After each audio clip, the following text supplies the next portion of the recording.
Centre court, a rectangle of grass right at the heart.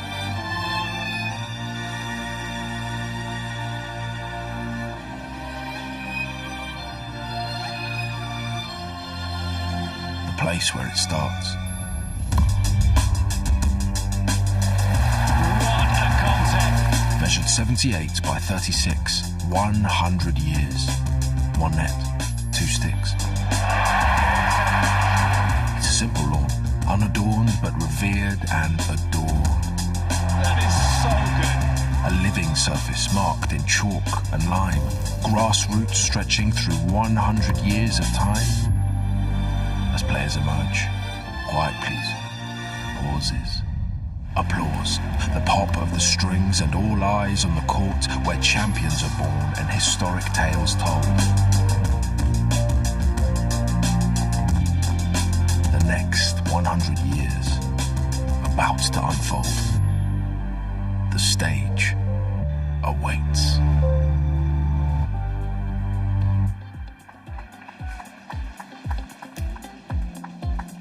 Hi there, welcome along to Wimbledon Uncovered on that most special day of the tennis calendar, the first day of the championship. So much excitement and anticipation in the air at SW19, not least in the famous queue there as full crowds return, of course, for the first time in a little while as we celebrate 100 years of centre court in this beautiful corner of southwest London, SW19, the famous Wimbledon Tennis Club. What storylines will 2022 bring us? Plenty of them, that's for sure, and we will, as ever, have it all covered for you, bringing you the unique flavour of one of the most iconic sporting events in the world as we take you behind the scenes for the entire fortnight here at Wimbledon. Well, it wouldn't be Wimbledon, would it, without a rain delay?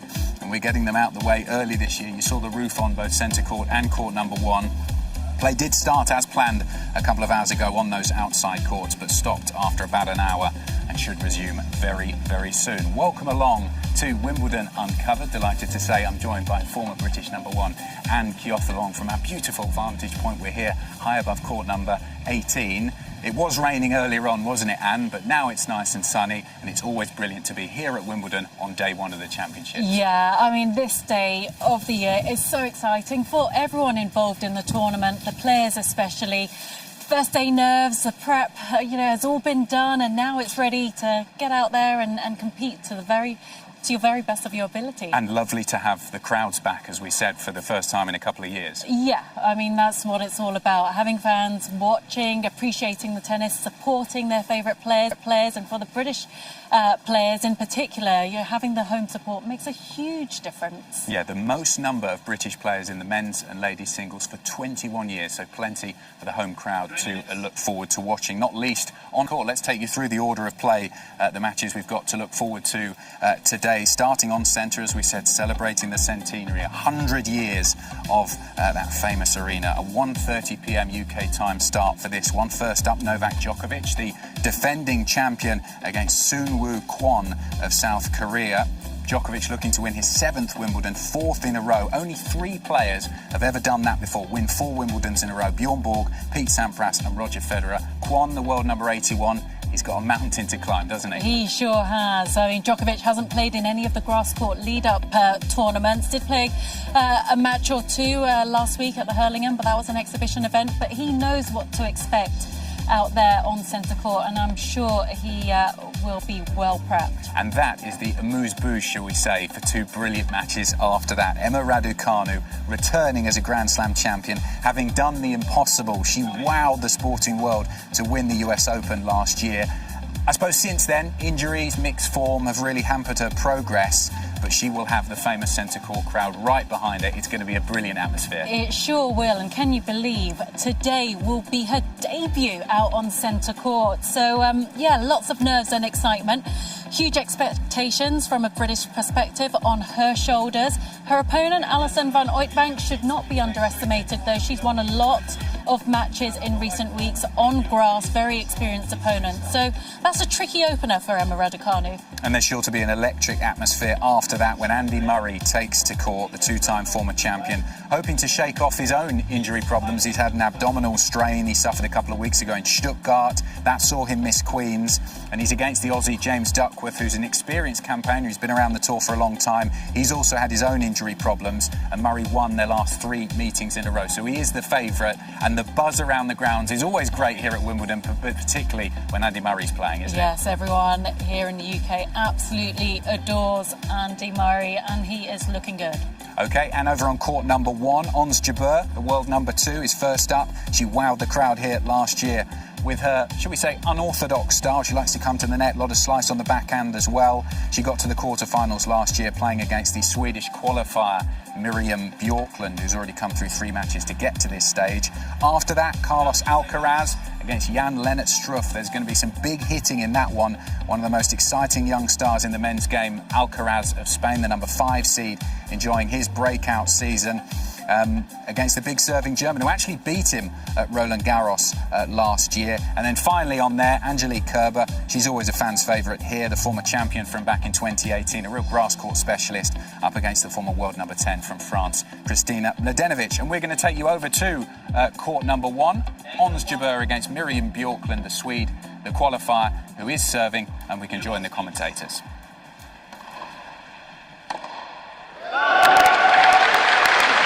Probably given a little bit of tennis, didn't you? Serving first appearance in the main draw at Wimbledon. On court 1, big court right away. So yeah, definitely. Although she's had a couple of, a few matches in qualifying, but being in this stage is definitely a little bit more. Add some more nerves.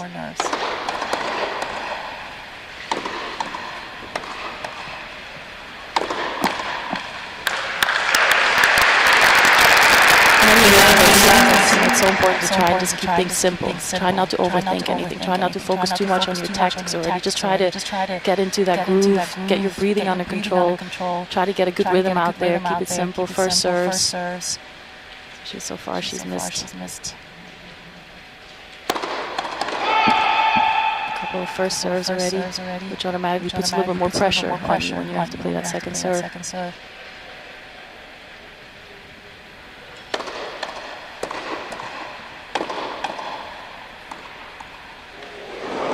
First of the drop shots, didn't work that time. 15-13. Pressure early on for Bjorklund to absorb here.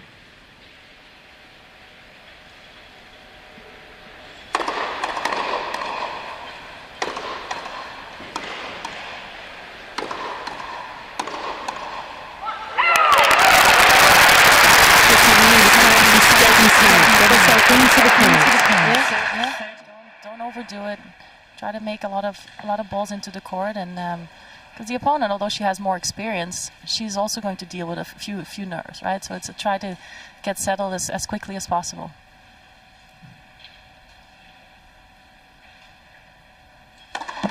Let Fasov.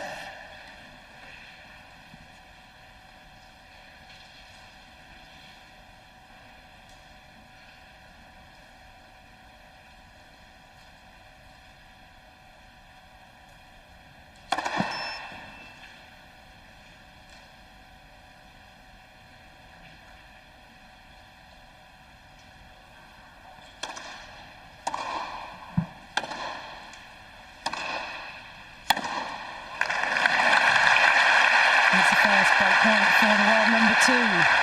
30-14. Yeah, Ons Jabeur just, the forehand from Bjorklund was a little short, stepping in and really opening up the court right away and putting Bjorklund under a lot of pressure. So the first break point here.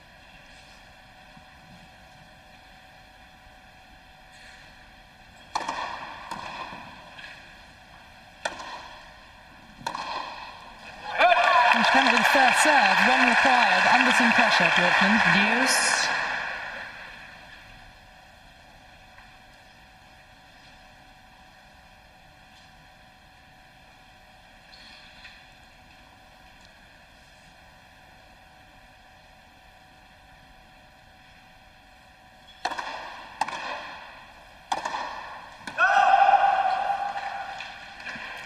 Advantage, Jabeur.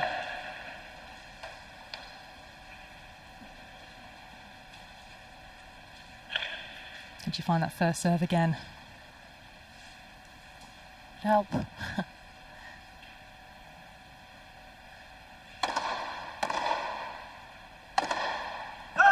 Jabeur. So the early break goes the way of Jabeur. And pleased to just tuck that game under her belt. So yep, just the start I wanted. Yeah, and I feel like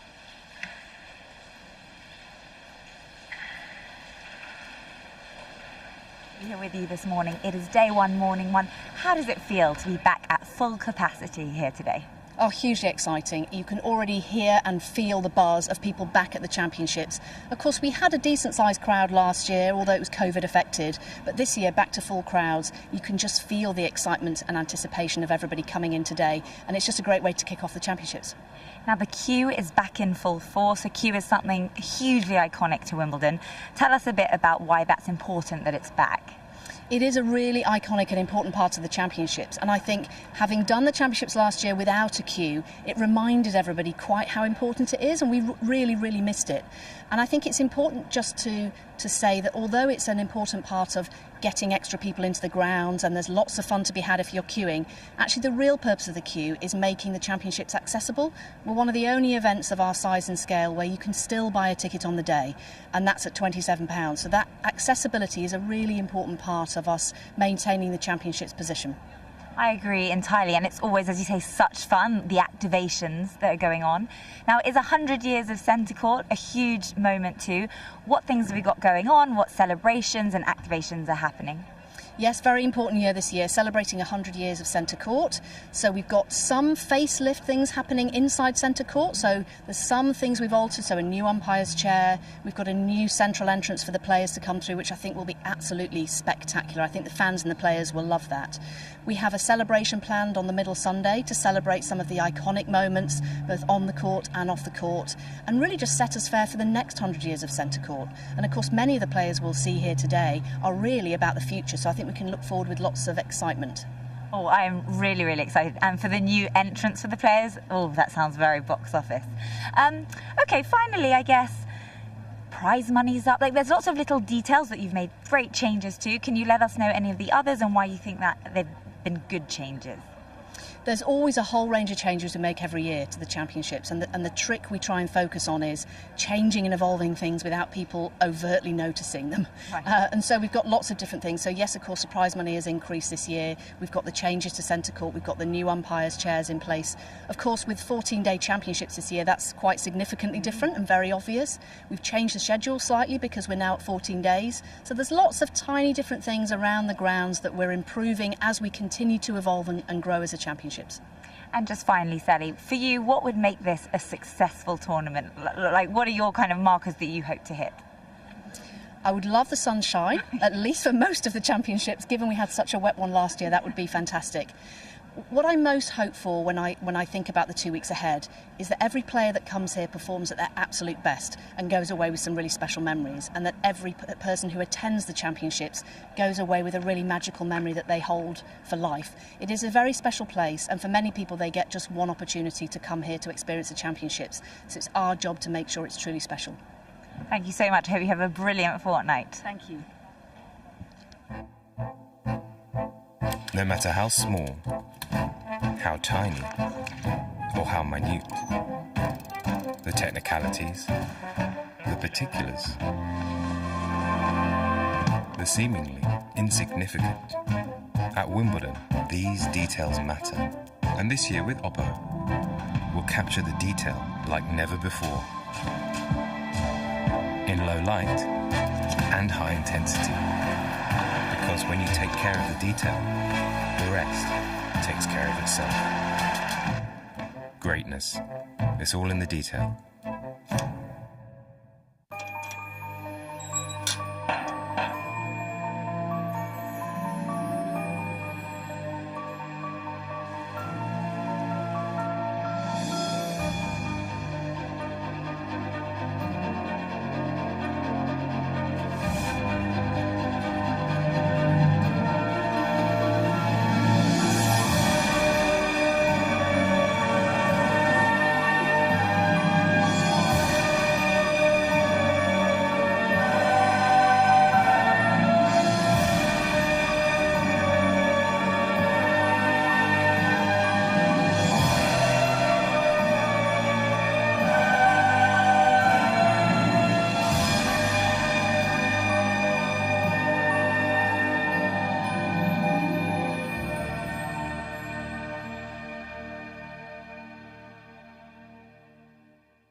Yeah, it's the kind of vibe I like. Make me wanna ride with the window down all night.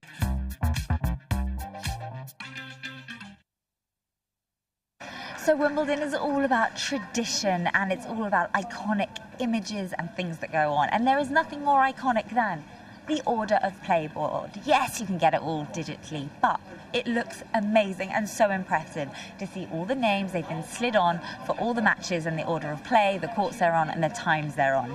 As is tradition, Novak Djokovic will get proceedings underway on centre court, and what a big year it is for centre court. 100 years of that iconic sporting venue. After Djokovic, British fans can be really excited to watch Emma Raducanu, and then Andy Murray, a wild card this year. He is also on centre court today, so a great day of some show-stopping big-name tennis. But do not fear, if you don't have tickets for centre court or even court number 1, there are some amazing players on all the outside courts. You can see the Roland Garros finalist Casper Ruud. He's up on court 12 today, but amazing names everywhere dotted about. Stan Wawrinka, he's on court 2. You do need tickets for that one, but plenty to see. And look at what the Wimbledon gardeners have done. They have got flowers blooming and looking resplendent at just the right time of year. The iconic purple and green everywhere around the venue. It really is looking beautiful, vibrant, and everyone is excited. People are walking past, they've got their drinks, they've got their snacks. It's a great day of tennis on day 1 here at Wimbledon. Yeah, it's one of the great parts of the ground over there where you can look at the order of play.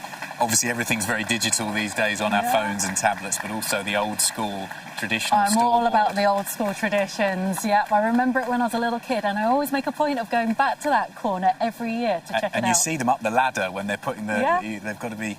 have a head for heights to put them up there. Well, we're going to focus on the first match on centre court, which was right at the top of that order of play. Novak Djokovic against Soonwoo Kwon of South Korea. We've said how much of a task it's going to be for him, the world number 81 today. But let's focus on Novak Djokovic. Back here, didn't play in Australia. Well publicised the reasons he wasn't there. Then went to Roland Garros, lost to Rafa Nadal. So much expectation here at Wimbledon. But could we ever say that Djokovic has slightly gone under the radar a little bit? Maybe, because he's not at the top of the rankings anymore. We are missing the world number 1 and 2 at this year's championships. But given his record here at Wimbledon, six-time Wimbledon champion. He's won here the last 3 years. You just kind of ignore 2020. He's still strong favourite. He knows what he's doing on a grass court. And despite the lack of matches on grass, his experience and the way he prepares for this event, you've still got to back it. Yeah, we're seeing his meticulous preparation as ever down towards the practice area. Just tell us exactly where this is next to a rank, where they can do physical preparation before they step out on court. So there used to be two practice courts in this area. As soon as you walk to Orangi, fans used to be able to watch the players on the top two courts, but now it's a warm-up area. There's plenty of outdoor space for the players to do their footwork drills, like Djokovic is doing with his trainer Stefan, who's been a fitness trainer on tour for forever. He's worked with a lot of professional female and male players over the years, but has been part of the Djokovic team for a number of them now. You can see Swiss balls in the background, somewhere where you can do some chin-ups. It's always so interesting to see what players do. Some players focus more on the physical side. Throwing balls, I've seen that before. Then occasionally a game of five-a-side football breaks out in this area. So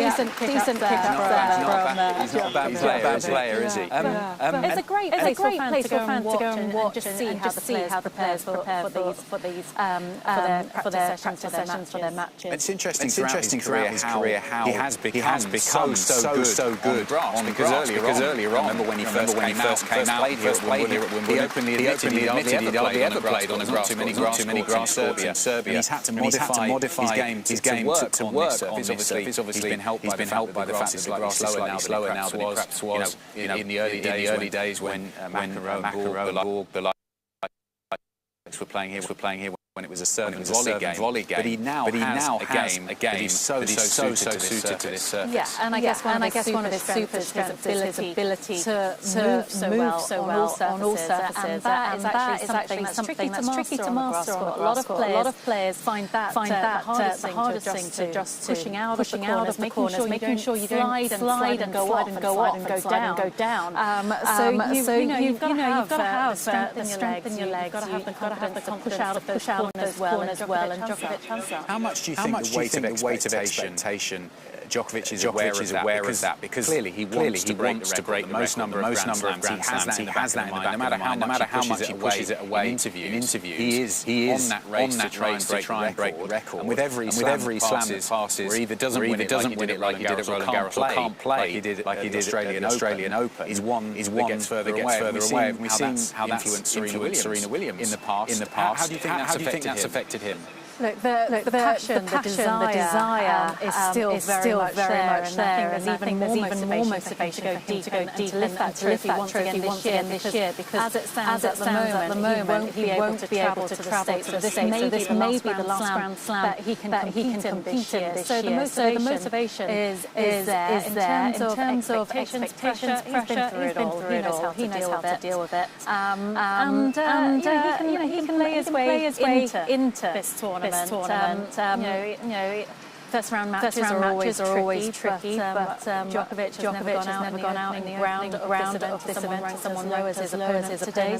So he'll work his way into it. It will be interesting to see how he performs particularly in those changes. I'm just thinking back to last year. Draper, didn't he, in his first match, and managed to get that set. He has had little bit of a wobble, shall we say. He was able to then get back to his best tennis and lift the title. He is such a fan's favourite here at Wimbledon.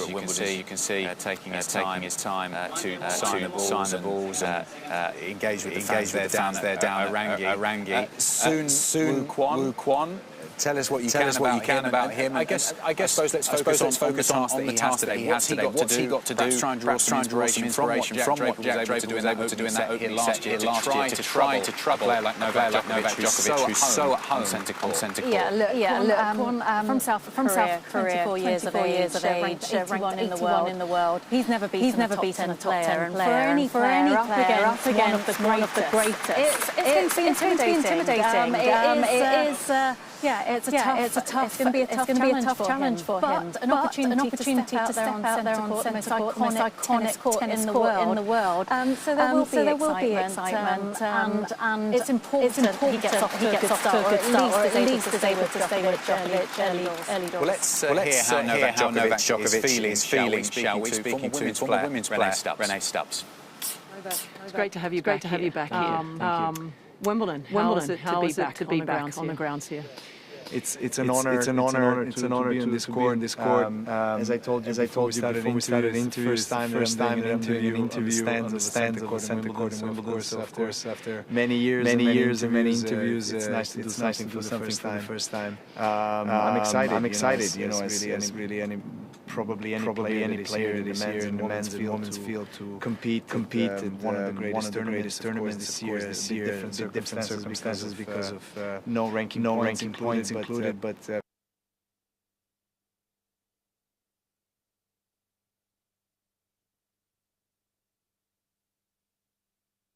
from 7 years of age. I want to know why Wimbledon of all the places. You are.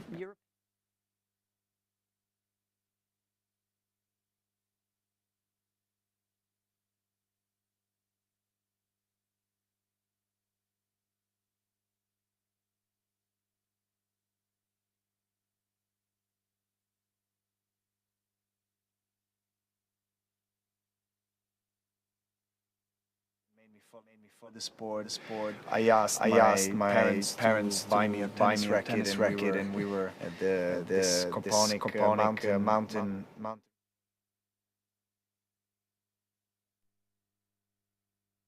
You know, hitting the ball in the breaks when I had school breaks. So we spent a lot of time there, and I was hitting all day against the wall. And so the first image of tennis was Wimbledon center court, grass court. So that's something that as you can't erase. You know, it was something that I always had in my mind, or still do. So of course, having that kind of inspiration to become the best tennis player in the world and win Wimbledon was something that was always motivating me. And when I achieved my childhood dream here in 2011, it was the highlight of my career, of course, and something I'll cherish forever. So you've walked onto this court as many times as a lot of people. What is the uniqueness of this particular court to you? Well, everything I think is unique. I mean, the fact that until this year you got to play on the virgin grass as a defending champion, and you know, obviously the royal box. The fact that you don't have first of all, the fact that you're playing on the grass, which you know used to be the most common surface in our sport and Grand Slams, but now we have it only for a month and a half the entire season. And what I respect a lot and like about Wimbledon, it's that Wimbledon managed to keep the tradition, and there's no advertisements around the court. Everything is focused on the players and the tennis. So it's tennis in its purest form. I think that brings a lot of joy to the fans, but also to us players. So I've asked this question to every player.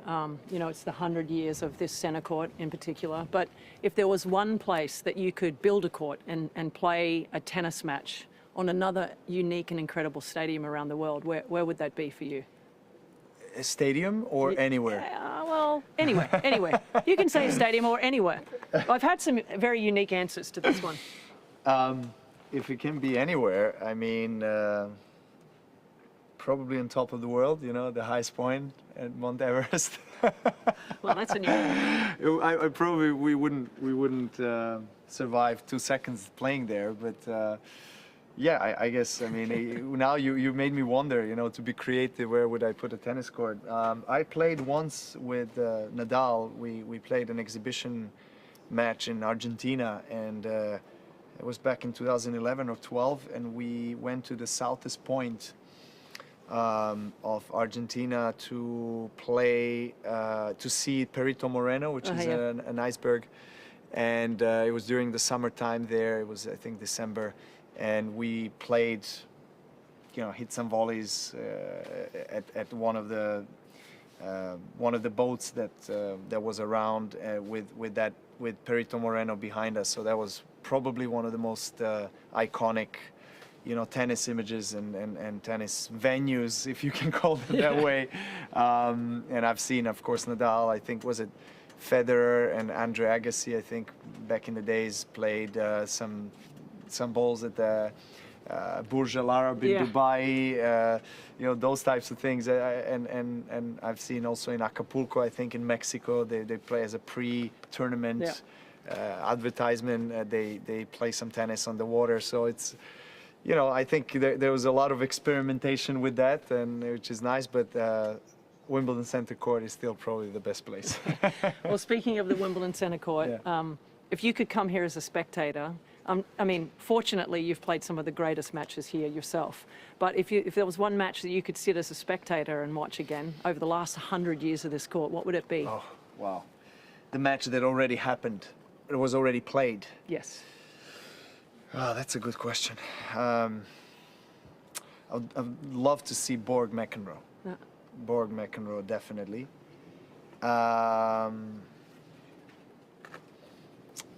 Federer Nadal as well in 2000 and what was it? It was historic. So you've played, as I said, some incredible matches out here. What do you think, what match comes to mind for you particularly that you have played here that you feel like has inspired people around the world or just even people in your own country? Against Federer in 2019, the one where we went the distance, 12-all, super tie break for the first time. It was a really special match in every sense. He was serving for it at match points. Statistically, he was a better player in the entire match. I just managed to win every tiebreak that we played that day, and you know, the match went on for almost, I think, 5 hours or something. And it was the first year that they introduced a super tiebreak at 12-all, and what are the odds of finals going the distance to 12-all. So yeah, it was definitely the most exciting match that I was ever part of. Can you tell me something that you feel growing up inspired you to a point that made you either a better person, a better tennis player, whatever? You know, that constant ongoing circular process of life and journey that we all go through individually, particularly in our sport as individual sport, is something that I feel for a player is very important to accept and cherish as the most important thing, which is the journey, because the final destination is, and your achievement of your goals, of course, are very fulfilling. But without that journey, it's hard to get to that place. So it's all about process. Well, as you can see right here, this is what you get when you win Wimbledon. Right here is a membership. This will get you in the lounge to have a cup of tea. That's right. And we look forward to you maybe picking some grass up and putting it back in your mouth again for another victory. I would love that. Best of luck over the next 2 weeks. Appreciate it. So we've spotted some of our fave celebs wandering around at Wimbledon. Joel and Hannah, a pleasure to see you both. Now, first up, you both look amazing. Oh, thank you. Thank Is that you. part of what goes into your Wimbledon experience? It's lovely that you say that, because we made a real effort. I know. You did? But it rained. As soon as we got here, we were like, oh no, but I think the Wimbledon umbrellas are iconic. Yes. So yeah. we were about it. We're trying to steal one, aren't we? It was literally the moment we arrived, the heavens opened, and we were like, no! But no, luckily, hopefully it holds for the rest of the day. It's going to be all right. Now, you are lucky, I think, because we kind of get an update. We're good. You're good. But you are on centre court today, so you're good kind of either way, in that sense. Yeah. You're lucky. What a lineup. What a lineup. Who are you looking forward to seeing the most and why? I mean, I feel like we've actually hit the jackpot. We've got Djokovic, Raducanu, and we've got Murray. Yeah. All in one. I mean, it's the I feel like it's Christmas. Mix. If I could select anything from a pick and mix, it would be that in a bag. I know. So I am like so happy. I'm really happy. It's going to be the best day. So you obviously love your tennis, both of you, and that's thrilling to see. But what else about Wimbledon is it for you? I think it's kind of the quintessential English summer. It feels like when Wimbledon's happening, you feel like, oh, summer's here. Started. Strawberries are allowed to be eaten. Pims is allowed to be drunk. At any time. At any time. Any time. But here especially. And it just feels like that kind of, at some point, there's usually that sort of English blitz spirit. The rain will come down, the covers will come across, everyone sort of gets the umbrellas out, waits in the queues and just sings Cliff Richard. Sings Cliff Richard. It just has a wonderful time. Honestly, it's one of my favourite times of the year, and I really love it. I'm really getting that vibe. I'm feeling your energy, and it's good energy. We won't keep you a minute longer because you've got play soon. So crack on. Have the best day ever. Thank you for chatting. Thank you so much. I really appreciate it. Have a good day. Thank you. Bye-bye. Yeah, great to have Olivia Wayne on the team this year. She gets all the good gigs. She's getting to chat to the celebrities, and there are plenty of them here over the first few days at Wimbledon. Let's take you over to centre court. What a day for this man, Soonwoo Kwon of South Korea, walking out onto centre court, celebrating the centenary to face Novak Djokovic. 100 years of that famous arena, which has changed slightly for this year, Anne, because of the way that they walked out. They almost came out the middle at the back there. Can you explain what's happened? So, as part of the centenary celebrations, centre court has been given a little bit of a subtle uplift. A facelift, yeah. Facelift, yeah. So players walking onto the court from the middle now, and the umpire's chair has also been updated. Presumably everything from the inside, so when they walk down the stairs, you know, all the panelling. That's still all the same. There's no change there. No change there. The famous walk from the changing rooms onto centre court remains the same. And how do you think Soonwoo Kwon is feeling ahead of this one? Obviously he'll be nervous, but surely looking forward to it. This is what you dream of when you're a young tennis player. Of course, and every player, whatever your ranking, wants to have the opportunity to walk out onto centre court, the most famous tennis court in the world. He has got a huge challenge ahead of him. But, you know, what greater start to the tournament than taking on the top seed and defending champion. In terms of the draw, where Novak Djokovic is, obviously the top seed, he's away from Rafa Nadal. Nadal down at the number 2 seed, down towards the bottom half of the draw. It was interesting hearing Djokovic's thoughts about the draw and the fact that he's been separated from Nadal, and everyone looking forward to potentially a Djokovic-Nadal final if we do get to that stage. But he was very hasty to not look anywhere further than this first round match. But do you think he will have perhaps looked through the draw? Would he consider that a good draw to be separated from Rafa, or are there other elements of it that he would be worried about? Yeah, I mean, there are other challenges along the way before he can even allow himself to visualise that moment in the final in 13 days' time on centre court. I'd like to think he will get past this man. But there are other players in that top half of the draw who could prove challenging. Hubert Hurkacz, who reached the semi-finals here last year, beat Federer. And I suppose, in some ways, be happy that he did avoid some of those really dangerous players that were floating in the draw, the unseeded players. Andy Murray could have drawn him, an unseeded player.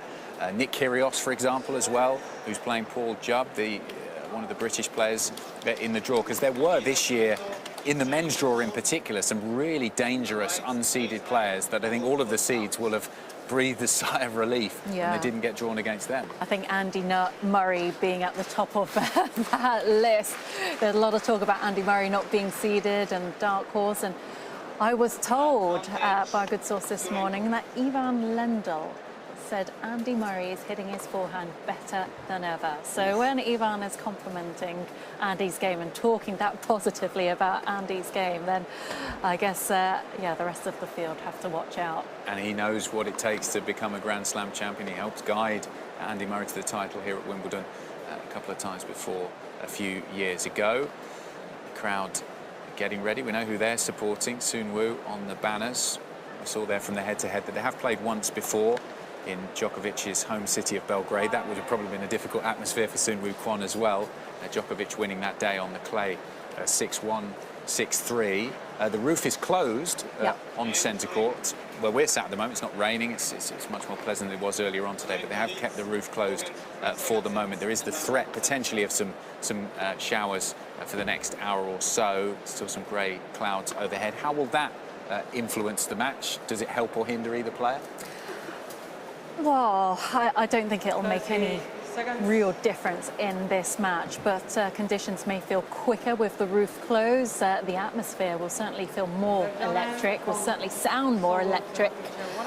I don't think there is any better noise than the sound of all those cheers that echo around this court when the roof is closed. So for the players, that's a real treat, having the roof closed. Yeah, it makes for a lovely atmosphere. The sound is so different when the players hit the ball. One of the other changes, we were talking about changes for this year's championships, people will have noticed over the last few days that the players got the opportunity to practice on the show courts this year. Normally they're kept away from centre court and court one. They practice in the build-up to the tournament on the outside courts.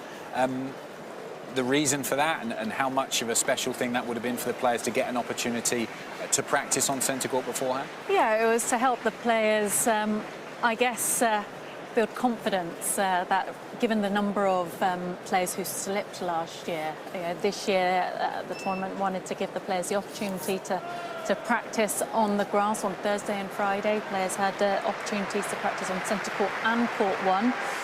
And just to get a feel for it, and there were no complaints. Everyone's happy with the courts. Nobody slipped, so all good. Yeah, all good. The stage is set for the first match of Wimbledon 2022 on centre court. The defending men's champion Novak Djokovic against Sun Woo Kwon of South Korea, with Djokovic to serve. And we can join the commentators.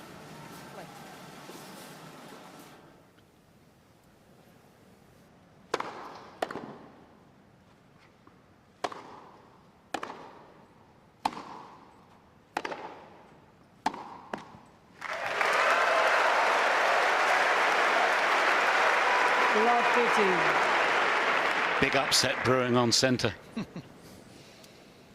Kwon's in the lead.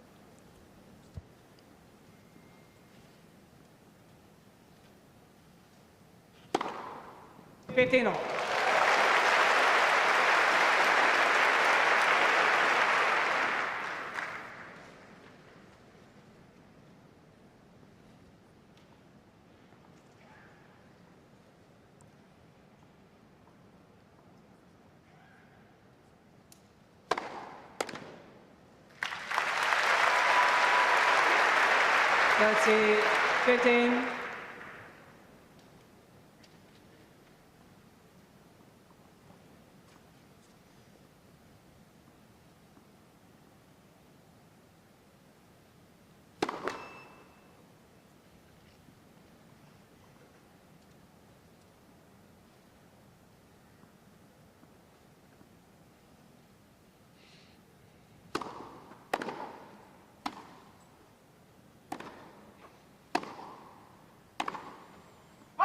Forty, 15.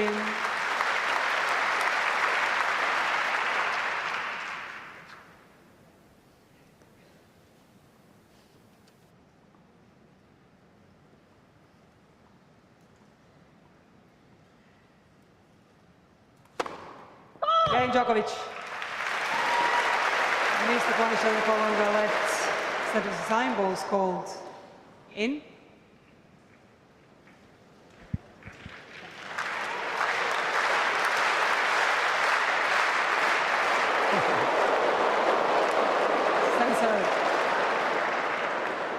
Didn't miss by much.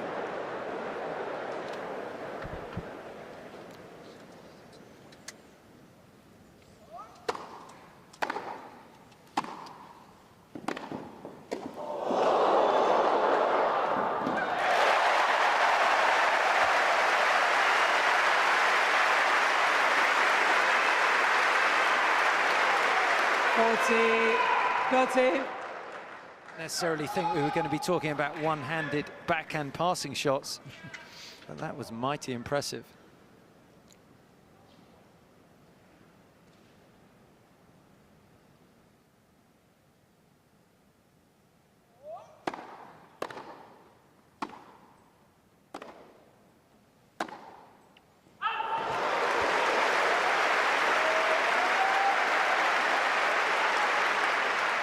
Yes.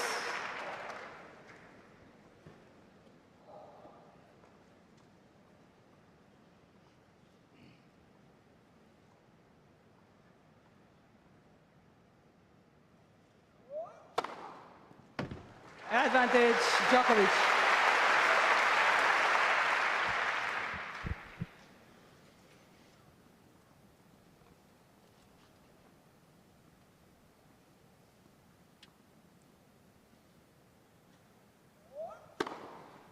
Again, Djokovic.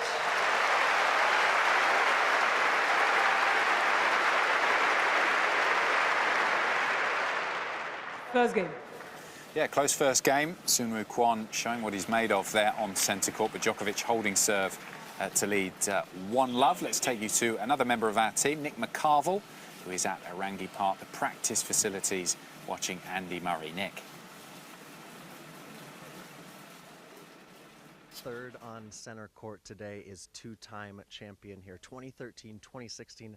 The one and only Andy Murray. He's playing Wimbledon, of course, with that abdominal injury that he had in just the last couple of weeks, but saying that he is confident in his tennis. Murray with a 16-9 record so far this season, playing some of his best ball just in the last couple of weeks, making the Stuttgart final where he lost to Matteo Berrettini. You could say he's one of the in-form grass players, the finalist last year at Wimbledon. Berrettini.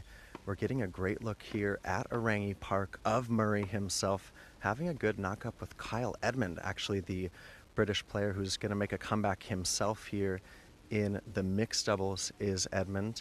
And you can see with Murray, who's in the far court, of course, he's got a couple folks that are very familiar to him. On his right, on your left of the screen, is Ivan Lendl, of course, the great champion that Murray chatted about in his pre-tournament press, saying the confidence that Ivan Lendl has in me is really willing me to be back on tour and believing that I can win some big matches. And also with Murray is Mark Hilton, who's been a coach for a long time, has formerly worked with Dan Evans.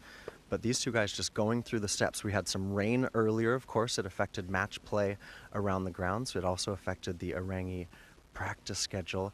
Murray is going to be third on center court, as I mentioned, and actually just across the walkway is his opponent, James Duckworth, the Australian. They've met a couple times before, and it's been Murray who's come away with those wins both times. 2018 U.S. Open in 4 sets, and Brisbane in 2019.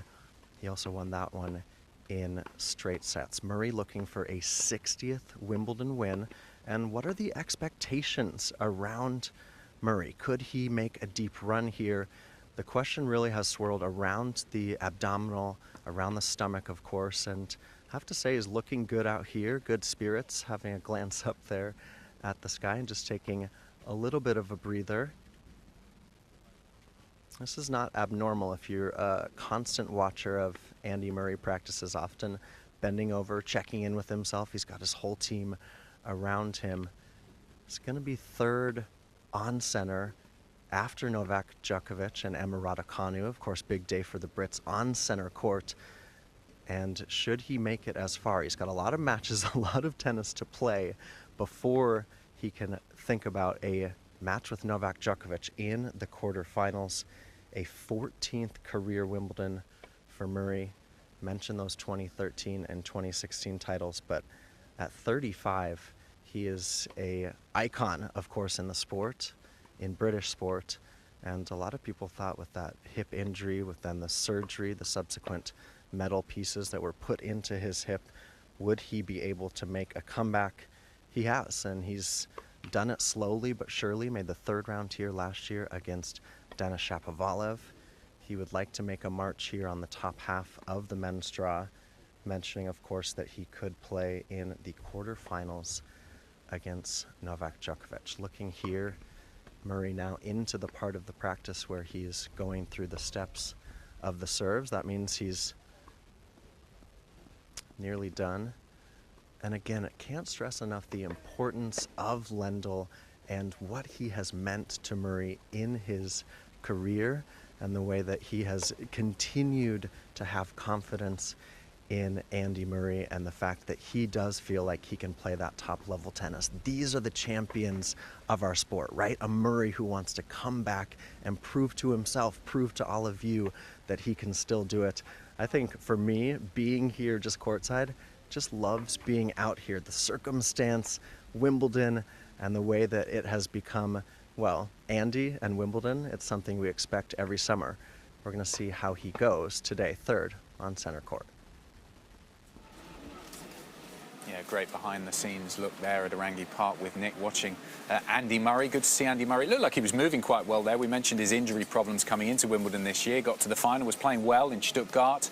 Was due to play Matteo Berrettini, wasn't he? He's had a great run on the grass courts, winning in Stuttgart. Then he won Queens as well. But Andy struggling with that abdominal strain. Saw him pull out of Queens. And now he's here at Wimbledon. He said in his interviews that he was okay, not feeling any physical problems. But do you think there's always that little bit of a question mark whether it's going to live up to a match on centre court? But you never know. In the men's event, you know, you've got to be ready to play 5 sets. And physically, that takes it out of any player, whether you've been carrying an injury or not. But from what I understand, Andy is fit and healthy. You know, he's been practicing this past week full out. There have been no issues, so he's fit and ready to go and feeling quite confident. And if ever a player could play with an injury, it's Andy Murray, given what he's had to battle through over the last few years. And great to have him back here at Wimbledon. As we said, there's such a buzz. If you haven't been here, it's almost hard to describe, but the buzz around the grounds when Andy's playing, whether it be on centre or court number 1, is brilliant. Everyone is just trying to find a screen. They're following along on their phones or watching the big screen on the side of court 1 just to follow the match. And you hear the cheers from all around. It is absolutely fabulous, isn't it? It is. He is a real fan favourite, and he's given so many people so much joy, I guess, living and breathing his matches. And, you know, the drama as well. You know, nothing's ever straightforward for Andy Murray here at Wimbledon, but he gives so much.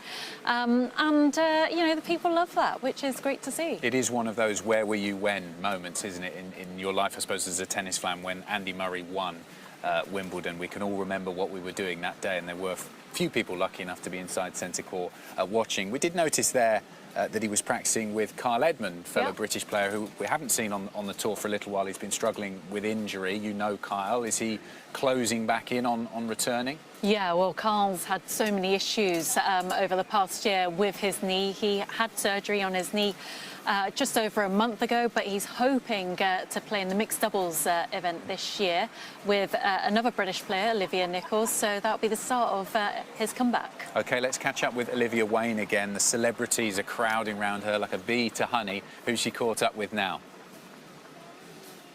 All right, I've just spotted the most divine Rachel Stevens heading to centre court. Rachel, what a day is it? How are you feeling? No, it's so good to be here. It's so exciting. The atmosphere is amazing, isn't it? I came to Wimbledon about over 20 years ago, so this is my first time in 20 years. So yeah, I'm so excited to be here. Yeah, it's brilliant. It's amazing. Yeah. The atmosphere. I mean, isn't it palpable, the excitement? You can feel it. Everyone's so buzzing. And you're going to see Djokovic, you're going to see Emma Raducanu, and you're going to see Andy Murray. I know. What a day. All the greats today. I know. All the greats. I know. And the sun's coming out. This is amazing. Yeah. Have you been on centre court? Oh, no, not for 20 years. No. Oh, wow. So it's such an experience. Okay. Have you had your strawberries and cream yet? I haven't. Okay. Have you had any I've Pims? had some lunch. I've got my iced coffee. Does that count? Yeah, No. it counts. It's very And un-tennis. Isn't it nice, though, vibes. how sustainable Wimbledon have become this year? Yes, yeah. They're trying to really encourage reusing, and that's great Yeah, to see. absolutely. And what did you wear today? Because it's quite a thing dressing up for Wimbledon. It is. It was all actually quite last minute. But I'm wearing Oasis, which is my collaboration that I've designed with them. So I thought, you know what? Why not? Well, you look beautiful. You look fit for a beautiful day of tennis. Thank you, Enjoy lovely. Thank centre you. court. Have fun. Thank you. Impossible to argue there is a bigger story at Wimbledon this year than the return of this young lady, Serena Williams, 40 years young, coming back for a Wimbledon 20 years after she won her first of her 7 titles. Getting a look here at Serena. This is her favorite court at the Orangi practice facility. She came back just last week playing some doubles alongside Ons Jabeur, and it's anyone's guess as to how things are going to go for Serena. She's a legend, 7 Wimbledon wins, 23 majors. She is a cultural icon beyond just the sport of tennis. And at 40 years old, she is back at Wimbledon for the first time since 52 weeks ago. She had that slip in the first round at Wimbledon, walked off court pretty devastated, wasn't she? And she actually spoke about that just a couple days ago, saying that that was one of the reasons that fueled her back to this place.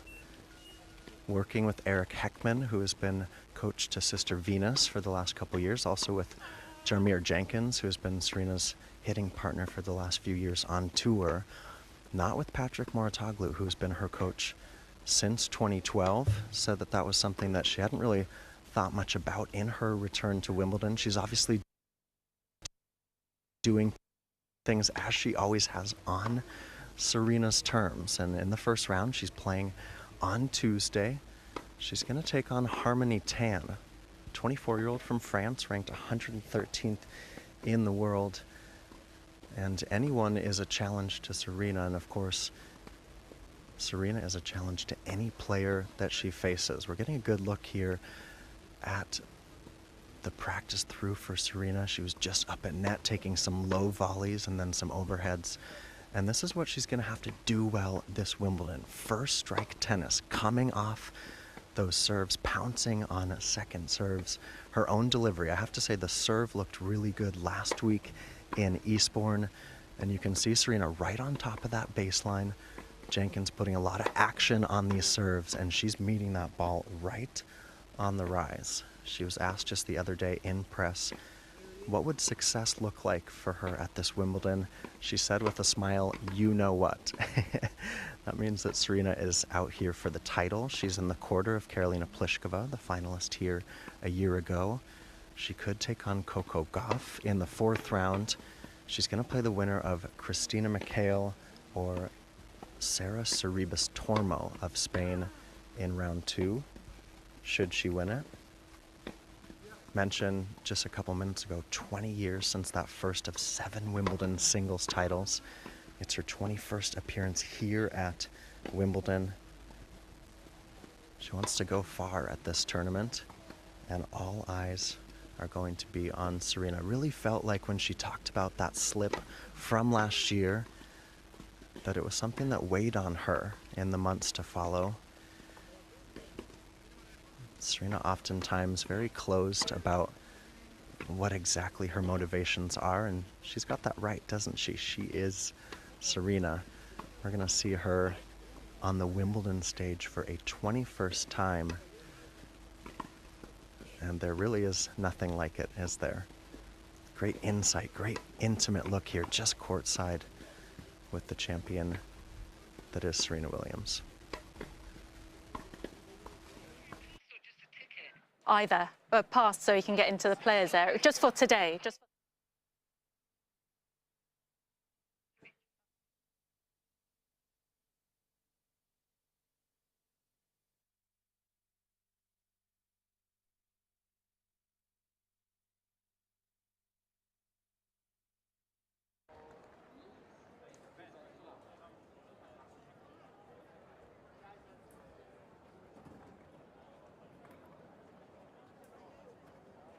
Okay, we have found the gorgeous Agnieszka, who is in full Polish regalia. Agnieszka, how are you today?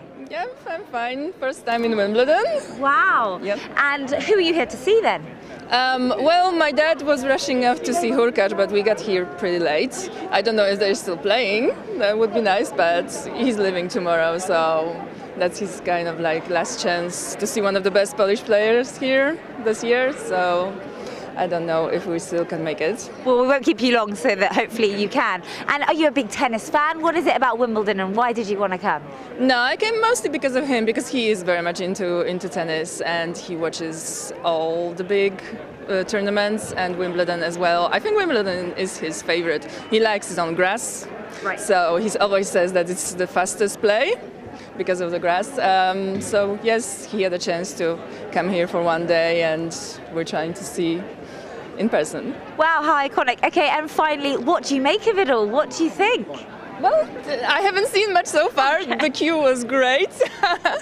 Oh, you queued up? Yes, we queued up because before the tournament, you could, I think, book a ticket or something online, but then you have to make an account. I'm just not that much into it. Okay, well, you're here. Enjoy. Have the best day. I hope you catch your man. This is a traditional Silesian outfit. We've got different regional ones, so it's not like for the whole Poland. This is from where I am from, specifically. It's magnificent. You look gorgeous. Thank you. Have a great day. Thank you. You too. Thanks, Olivia. Always great to see the fans in fancy dress. I remember we've seen John McEnroe previously, pretty easy to Bjorn Borg. There was a guy dressed as centre court last year. Do you remember him walking around? He made his outfit. It was absolutely fabulous. You see a lot of people dressed in traditional tennis attire, and then also the fancy dress. Let's get over to court one. We showed you some of this match earlier on. Ons Jabeur against Miriam Bjorklund, the qualifier from Sweden. Jabeur has started really where she left off. Been brilliant performance from her so far in this one. Took the first set and she is leading at 5-3, serving for the match in a spot in the second round, in the second set. And you can join the commentators.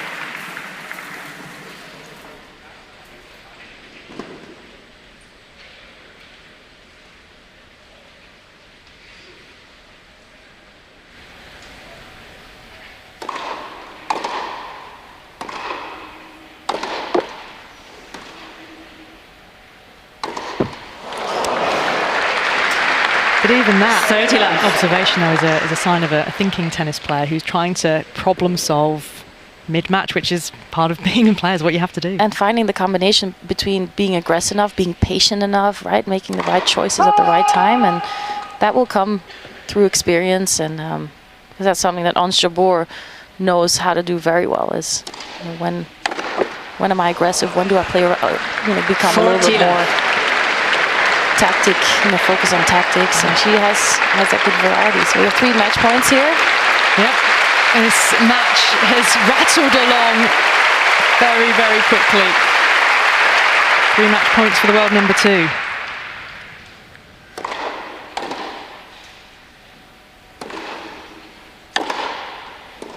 Game, set, match. Ons Jabeur next. Short work of it out here on court 1 opening proceedings. And she's seen off the qualifier. Miriam Bjorklund didn't have too many answers today. On Jabeur, third seed and the world number 2, safely into the second round.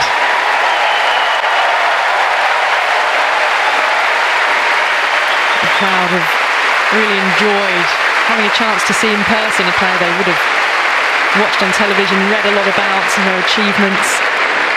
And wonderful interviews she gives. Yeah, a lot of fun to watch. Again, great personality, and shows a lot of that personality out on court as well. And so exciting that the people here at Wimbledon got to see her play. And Bjorklund had a good run, went through qualifying. We'll take this experience with her to the next tournament when she comes back to Wimbledon next year. And that's how you kind of grow as a player. So hopefully she can take this and with her team and work on the things that she felt like she needed to work on, and to try to get to that extra level.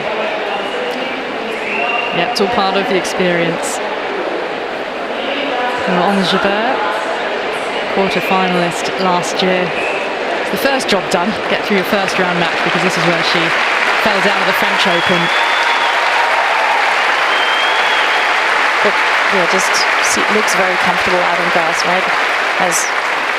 Does the right things, makes the right decisions, and is definitely a contender for the title. And there's a few players who I see up there, but she's definitely one of them that can make it really tough for anybody out there. And of course, Iga Swiatek, what she's been doing in our sport has been incredible so far. So 6-1, 6-3. Let's hear from Ons Jabeur. Ons, congratulations. That match has lasted less than an hour. You've dropped 4 games. How happy are you with that performance? Yeah, pretty happy. I mean, it's amazing to come back to court 1. I enjoyed playing here a lot, and it's a great start for me. Hopefully, I want to go as far as I can in this tournament, and dropping 4 games is a start. Well, you say go as far as you can in this tournament. Last year you got to the quarterfinals. The way you've played in the last year, would it be fair to say that expectations might be even higher this time around?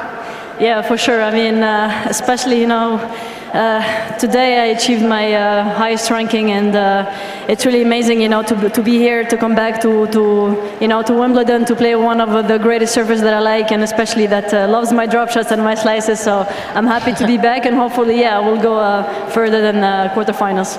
Well, last year when you got to the quarterfinals, there were some incredible matches against Venus, against Garbiñe Muguruza, and the crowd were really on your side. You loved, it seemed, playing in front of the crowd here at Wimbledon. What does it mean to you? How much joy do you get out of that? One of the reasons why I love to play here is the crowd. To be honest with you, they always,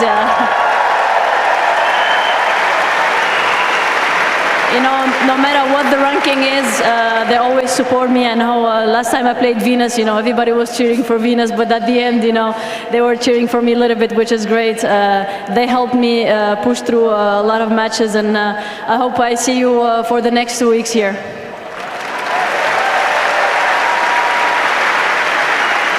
Congratulations, ladies and gentlemen. Another round of applause for Ons Jabeur.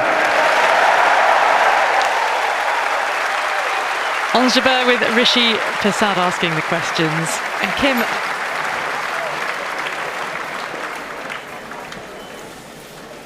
yeah, great to see Ons Jabeur through to round 2, a real crowd favourite here at the Championships. Let's take you down to court number 2, a good atmosphere there as well. Match that started much earlier today. Home favourite Cameron Norrie, seeded for this year's Championships. What a year he's had so far, the lefty. Took that opening set against Pablo Andujar, the Spaniard, best known really for his results on a clay court, not on grass. And it is Norrie who is in front, but only just. They've gone to a tie break in the second set, and we can join the commentators there on court 2.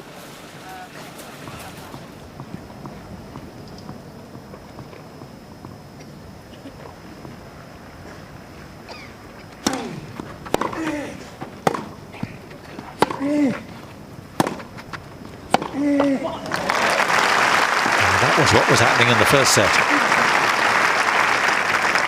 3-1. Norrie. Aggressive there, Andujar, but he just cannot attack that backhand from that low.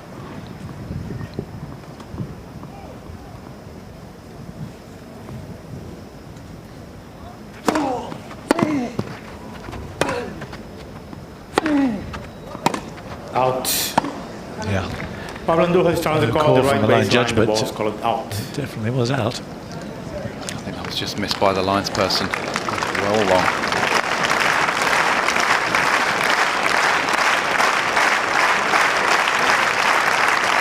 Oh, stand corrected. Replay the point. Not for the first time that's happened. 3-1. He's going to have a word. Be in Spanish again. Él no ha dicho nada, ¿no? Él no ha dicho nada, ¿no? Back edge of the line. It's so difficult for the linesperson to call that.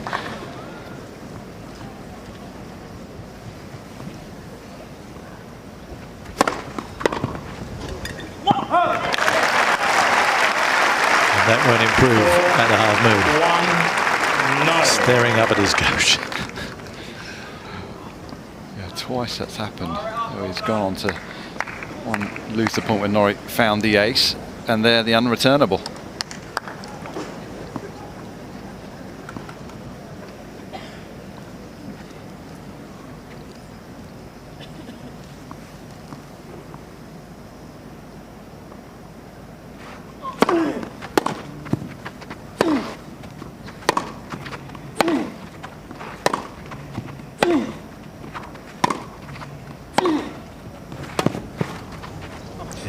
The reward again with that forehand down the line. Stays in touch, hanging on a bit, but that was better.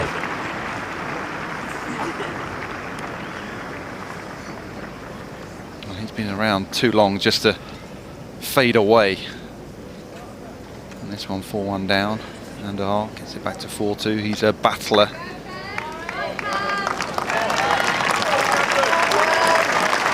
And he's taken his lack of luck. Hold on.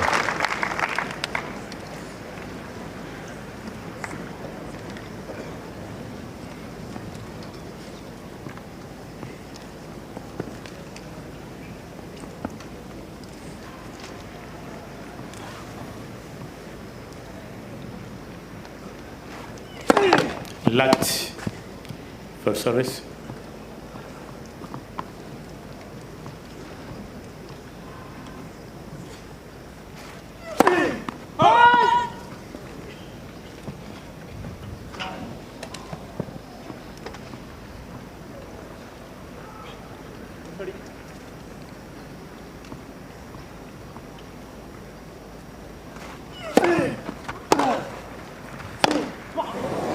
And the wind probably had an effect there.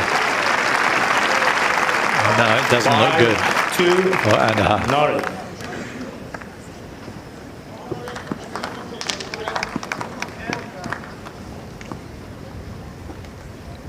These two serves could do the job for Norrie.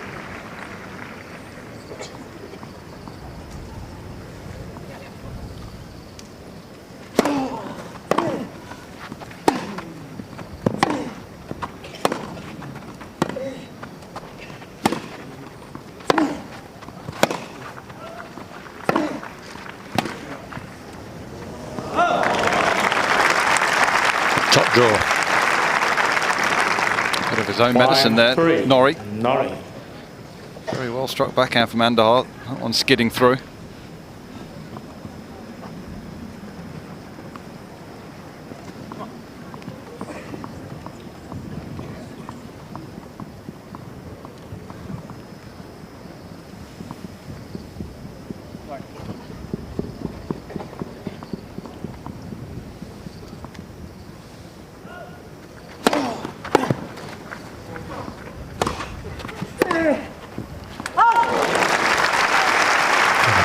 Serve down the middle from the deuce court.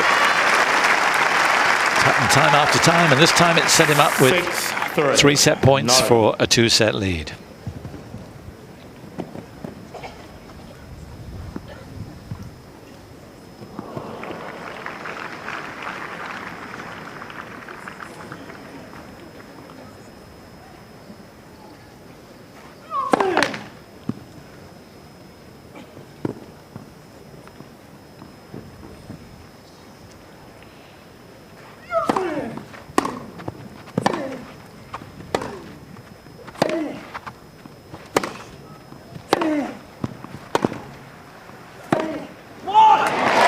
very solid, as he has been predominantly during the match.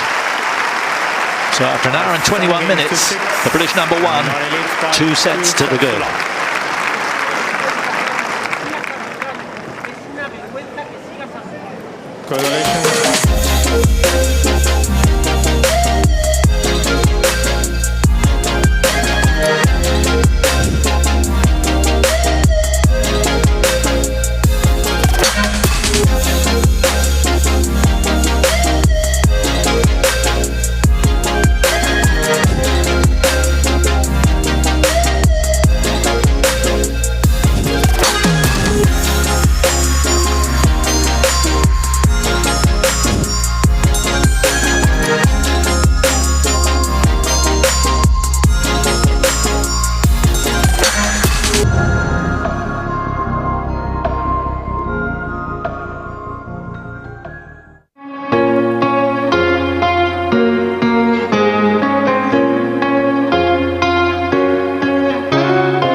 Now, Anne, you know I really enjoy talking about this, the IBM Power Index with IBM Watson. Just to give a little explainer, you've seen some of it there. This is an AI-powered analysis of a player's performance to help fans know who to follow beyond the most well-known, highly ranked players.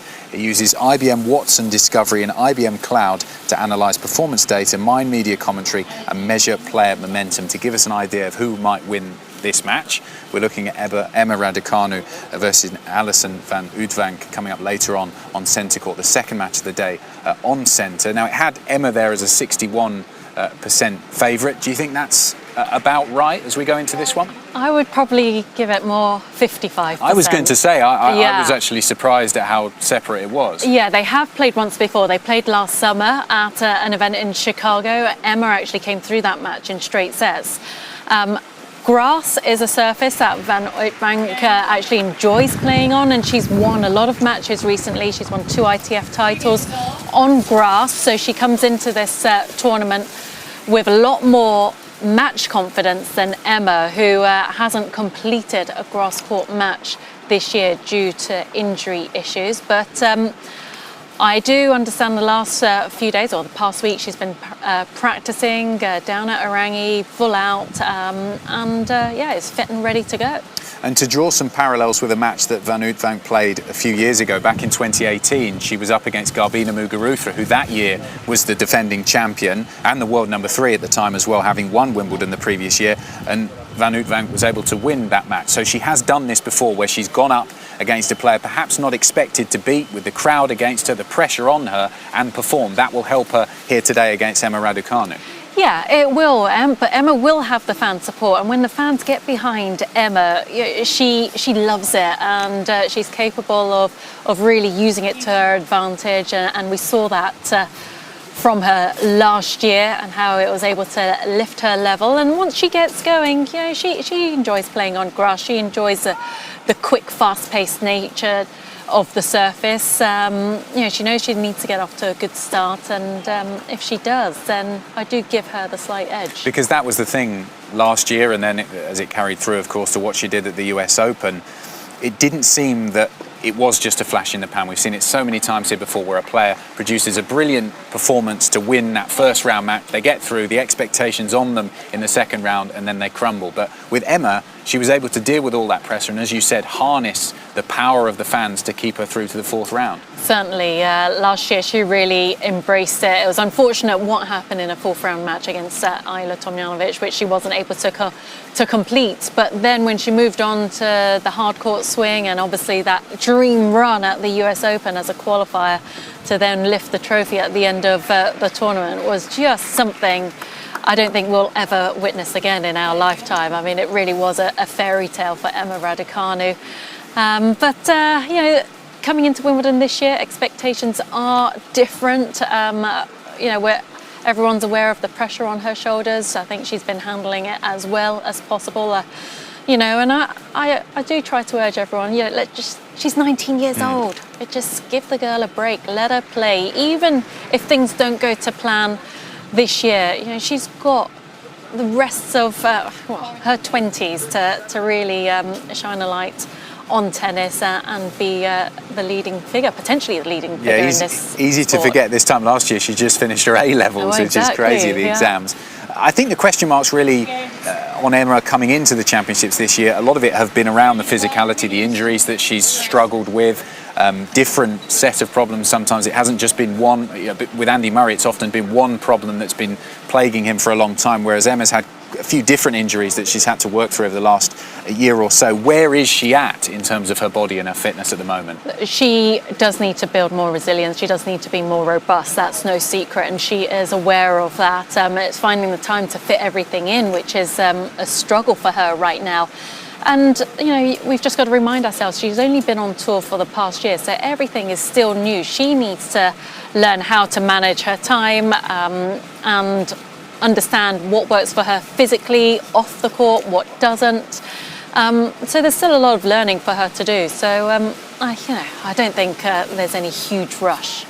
You mentioned the weight of expectation there, and it has been so difficult over the last year. I think there was an interview in a couple of the newspapers with her agent, who I think was Maria Sharapova's agent before as well, talking about the fact that she is learning to deal with all of the expectation. You know, a year ago she had just finished her A-levels, probably was just happy to be playing here at Wimbledon, just to be in the draw. Fast forward a year and the expectation is for her to go deep into Grand Slams and build on what she did at the US Open, and that is something that is so difficult for a youngster, only 19 years of age, to have to deal with. The people that are pulling you in all different directions, needing to focus on ultimately your job, which is as a tennis player, but also all of the other things, the commercial activities that come with that. Yeah, and everyone has an opinion on what she does as well, which isn't easy. And I know she tries to ignore a lot of the stuff, and whether it's social media or the noise around her, she overall does the best job possible for her to just keep it within her team and allow them to help manage some of the other pressures around her. But it's easier said than done, and with certain things you just have to let it all unfold. She has to learn and she has to figure it out herself, but that requires time. Yeah, really looking forward to that match. Second up on centre court, Emma Raducanu.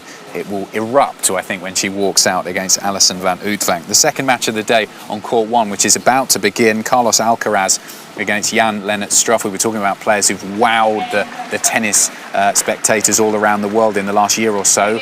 On the women's side, Emma Raducanu has done that. On the men's side, Carlos Alcaraz has done that.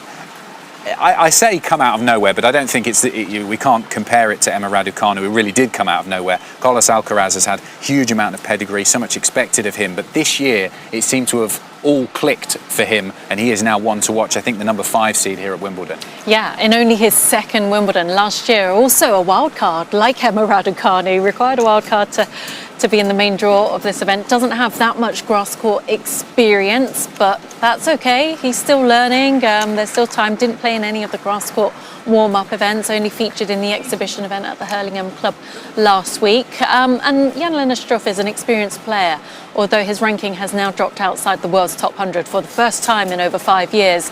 So he's not the player he once was, and he's had his fair share of injury issues to deal with. But given how inexperienced Carlos Alcaraz is on this surface, it's kind of hard to predict which way this match will go, whether it will be a straightforward victory for him or whether it will be a tough battle in the German's favour. So, yeah, it's hard to know.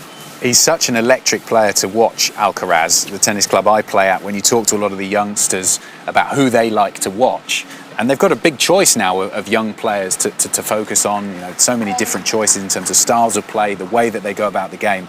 So many of them choose Carlos Alcaraz because of his physicality, the way he moves. He's a very intense character. Yeah. Parallels have been drawn, not just because he's Spanish, with Rafa Nadal. Yeah. He's so enjoyable to watch, isn't he? He is. He leaves his heart on the court. He does, and it's an explosive brand of tennis. And unlike Nadal, he's more willing, I think, to show everyone exactly where his head is at. So, you know, as positive and as good as his energy is, when it's not going so well, you can tell from his body language, which he's learning to manage. But he is very expressive, but it's his brand of tennis. I mean, the guy is super quick around the court, so powerful. I mean, over the past year, he really has, you know, worked hard on that area. So strong now. And yeah, I'm excited for him. I think everyone's looking ahead to, you know, him potentially lifting this trophy at the end of the fortnight, but I think that would be going too far. If he can get some matches under his belt and still be involved in the second week, then I think that would be a fantastic achievement. Yeah, because I think if you were looking at the year as a whole, you'd probably pick the clay at Roland Garros or the hard courts as being more of an ideal surface for him, even though the grass courts here at Wimbledon have slowed down in the past few years.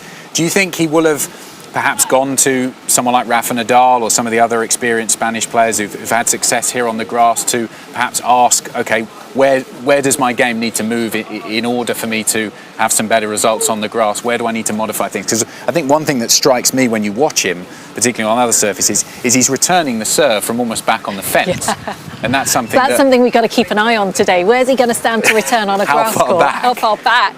Just as well he's on court one, because there is plenty of space around the court on court one compared to some of the other outside courts. But whether he'll be having that conversation with Rafa at this stage in his career, I'm not so sure, given that there's only a couple of spots that, that makes the difference between them on the rankings list. But Rafael Nadal has always been a fantastic role model and mentor to Carlos Alcaraz. And I'm sure maybe at the start of his career, they would have had more conversations like that. But now he's a real rival to Nadal, but there's a huge amount of respect. Yes, there is a lot he can learn from Nadal, and he's in a great position to ask the man, whatever questions he wants, but whether he actually goes ahead or whether he sticks to what he knows. He's got an experienced coach in Juan Carlos Ferrero. I think Juan Carlos will do that job for him. Safe to say Spanish men's tennis, it is in a good place. Carlos Alcaraz will hope to continue his good run, his good year so far here at the Championships. And we can head over to Court 1, where the players are getting ready to come out onto the court. Make that walk out onto the arena. There they are, led out by Jan-Lennart Struff, the German, who has some good results, doesn't he? He's an experienced campaigner. He's been around the block many times here on the men's tour against Carlos Alcaraz. For people who don't know Jan-Lennart Struff, and for him, it's all about the power, isn't he? He's got a huge serve. He's a big guy, likes to keep the points short. He does, and he enjoys playing on grass, has more experience on this surface more so than his opponent, that's for sure. He actually beat Alcaraz last year at Roland Garros. Yeah. So they have played before, not on grass, but on clay they have played. As we can see, the roof is still on Court 1. Both show court arenas, Court 1 and Centre Court, the roof on there. So the weather forecast, still not raining. There are some clouds around, some dark skies more towards central London, but it hasn't rained since that delay we had at the start of the day. Carlos Alcaraz, the number 5 seed against Jan-Lennart Struff. We've been inside Centre Court for Novak Djokovic's match. We're now inside Court 1. We saw Ons Jabeur win earlier on. And for people who don't know, any great difference between the two arenas, what the players experience? Centre Court feels way more intimate than Court 1. The fans feel like they're closer to you. On Court 1, it's more of an open bowl kind of seating arrangement, so the fans feel further away. But with potentially with the roof closed, should it close, then like Centre Court, it does create an electric atmosphere. Jan-Lennart Struff, the German, really tests the returns of the players he's up against. Carlos Alcaraz, let's just pick up on something we were talking about just now. The way he returns, he stands so far back. You can draw parallels to some other players who do a similar thing. Nadal likes to return from a long way behind the baseline. Do you think he might modify that slightly on a grass court because of the speed of the surface, or do you think he'll just stick with what he knows? I'd like to think so. I'd like to think most players would look to stand a little closer than they usually would to the baseline. Why is that a disadvantage on grass? On grass, you don't want to give up too much ground. The nature of the surface doesn't, although it's slower than in previous years, it doesn't give you as much time as it on clay or on hard court. So you need to adopt an aggressive position. The ball does shoot through. So, you know, there are pros and cons to standing further back. But grass as a surface, you don't get as many long rallies as you do on other surfaces. Yeah, certainly going to be an explosive encounter on court one. In this one, Jan-Anett Struff in your picture, the German against Carlos Alcaraz. And we can join the commentators for this one. 3 minutes.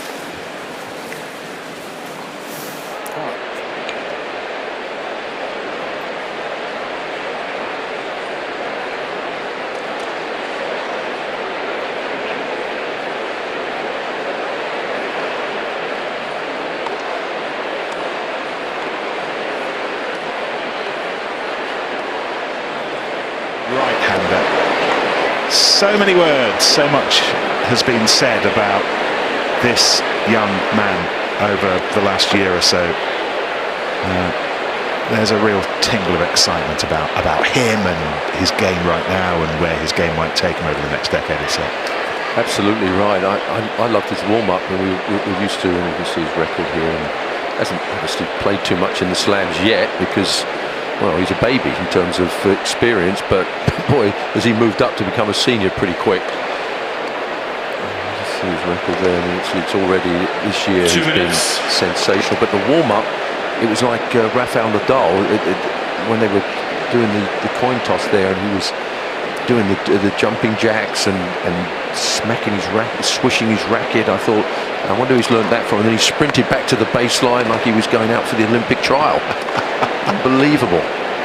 Has anyone ever done that before? I'm trying to think. Does that remind you of anyone? Just a certain other chap who's won a few slams. But no, this man is amazing. You sort of get a bit worried about building up too much here, because I think he is learning, obviously, and the grass, he's already making sounds like he thinks he can win on it because that's the way he is, but he's already saying that there's a lot I need to learn. But someone asked me a little while back, and you see the head-to-head. Oh well, that's always nice. Yeah, that's very nice. But he'll be having good memories of that. But someone asked me if you were a betting man, which of course I'm not. Ladies and gentlemen, what would you with Carlos Alcaraz right now? Would you bet that in the future he's going to win as many as 10 slams or more? And I said more than 10 slams. He hasn't won one yet. But for me, he is the man out of all the players I've seen.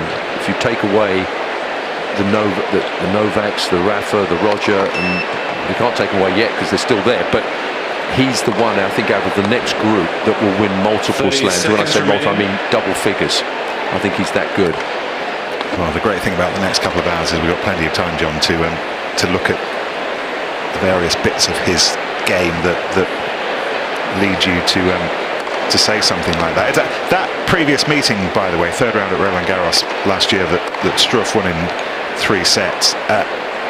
Rankings have changed a little bit since then. That day, Struff was 55 places higher up the charts. Today, Alcaraz is 148 better off. That's where the German's career has been going of late because of injury. Yes.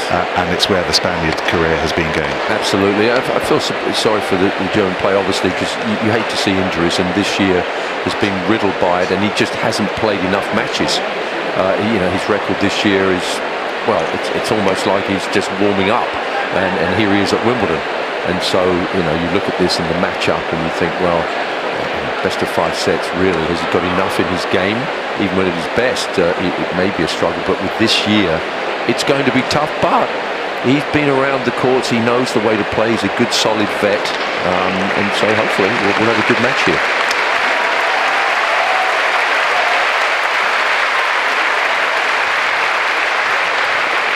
Here we go. This promises to be good. How far will Carlos Alcaraz take himself and take us and take Spain at this year's Wimbledon? He's going to serve first here. First set, Carlos Alcaraz to serve.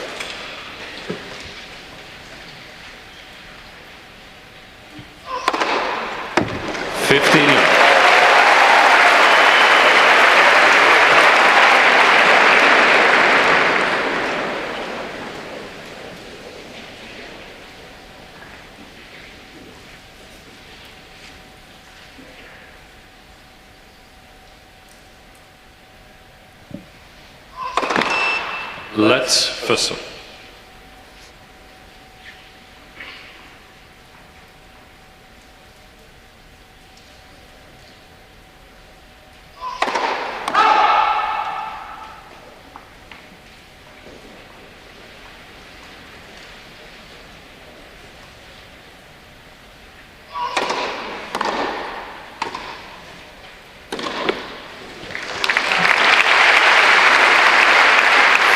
Love.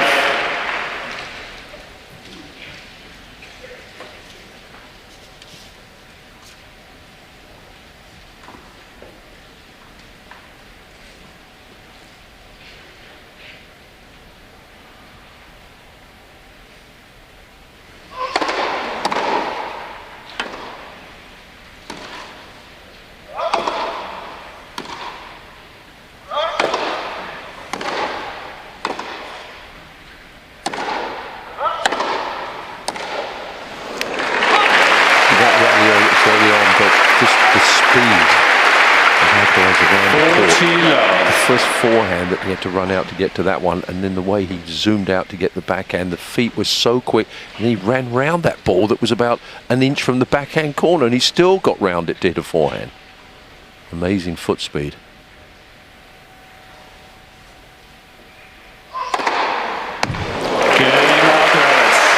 Carlos Alcaraz, ladies and gentlemen, starts with an ace, finishes with an ace. Boy, oh boy.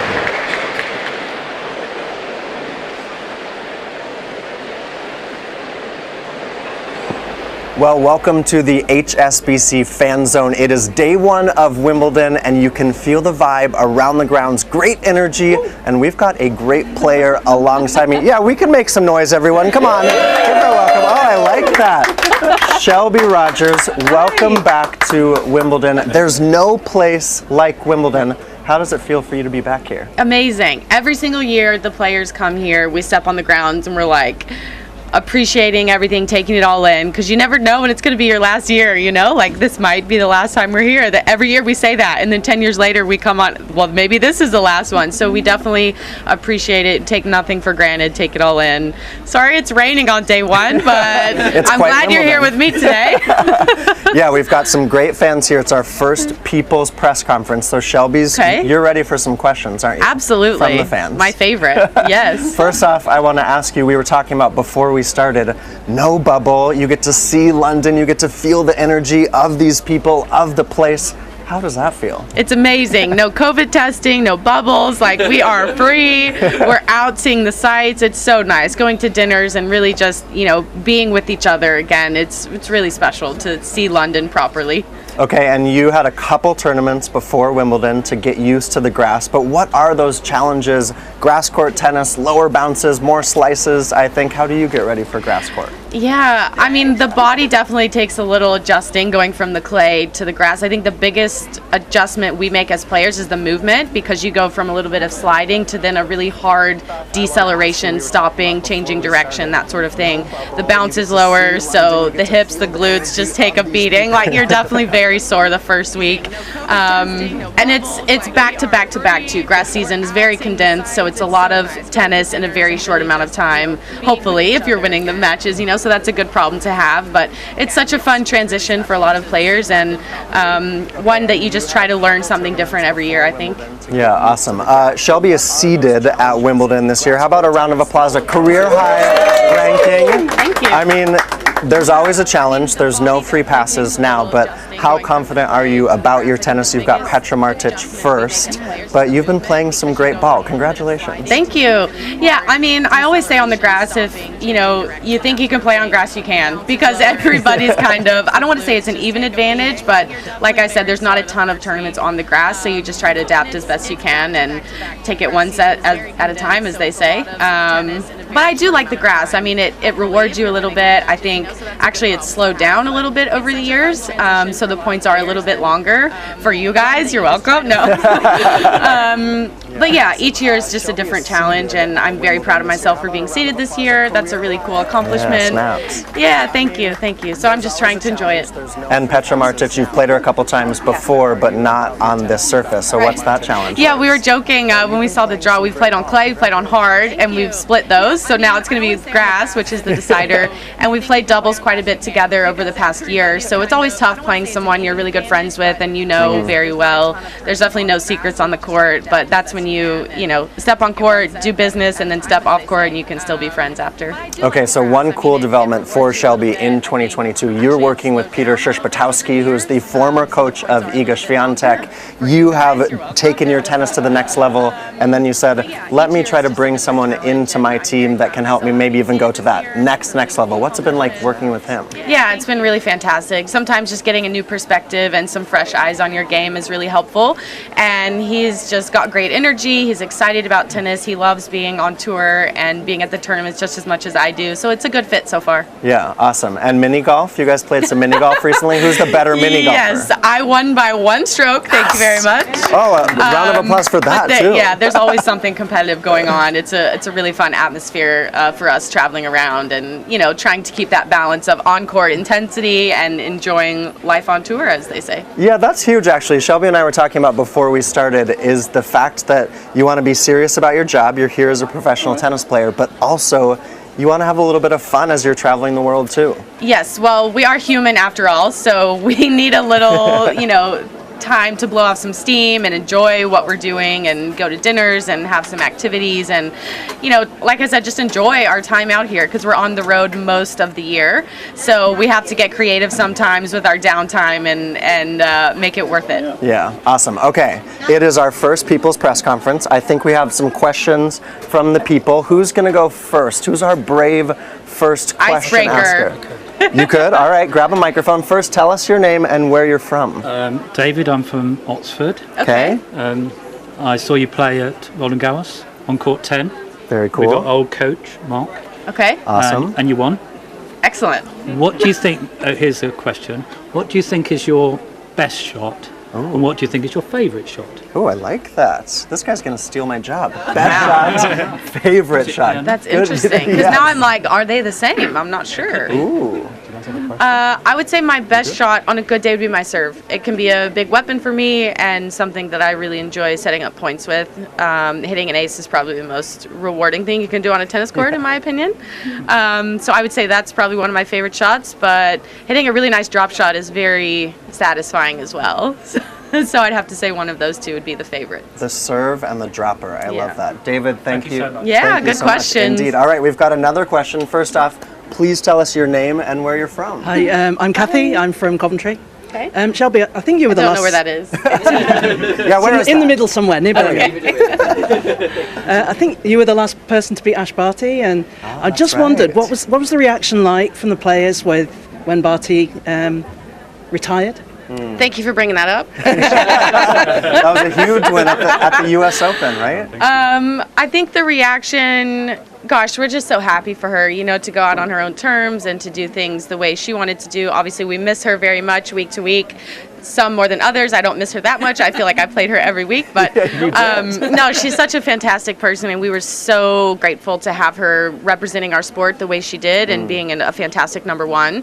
And I think she handed off the torch quite nicely to Iga. She took over pretty rapidly. But yeah, we have nothing but love for Ash, and we wish her the best. And we said, don't be a stranger. Hopefully we get to see her again at some point.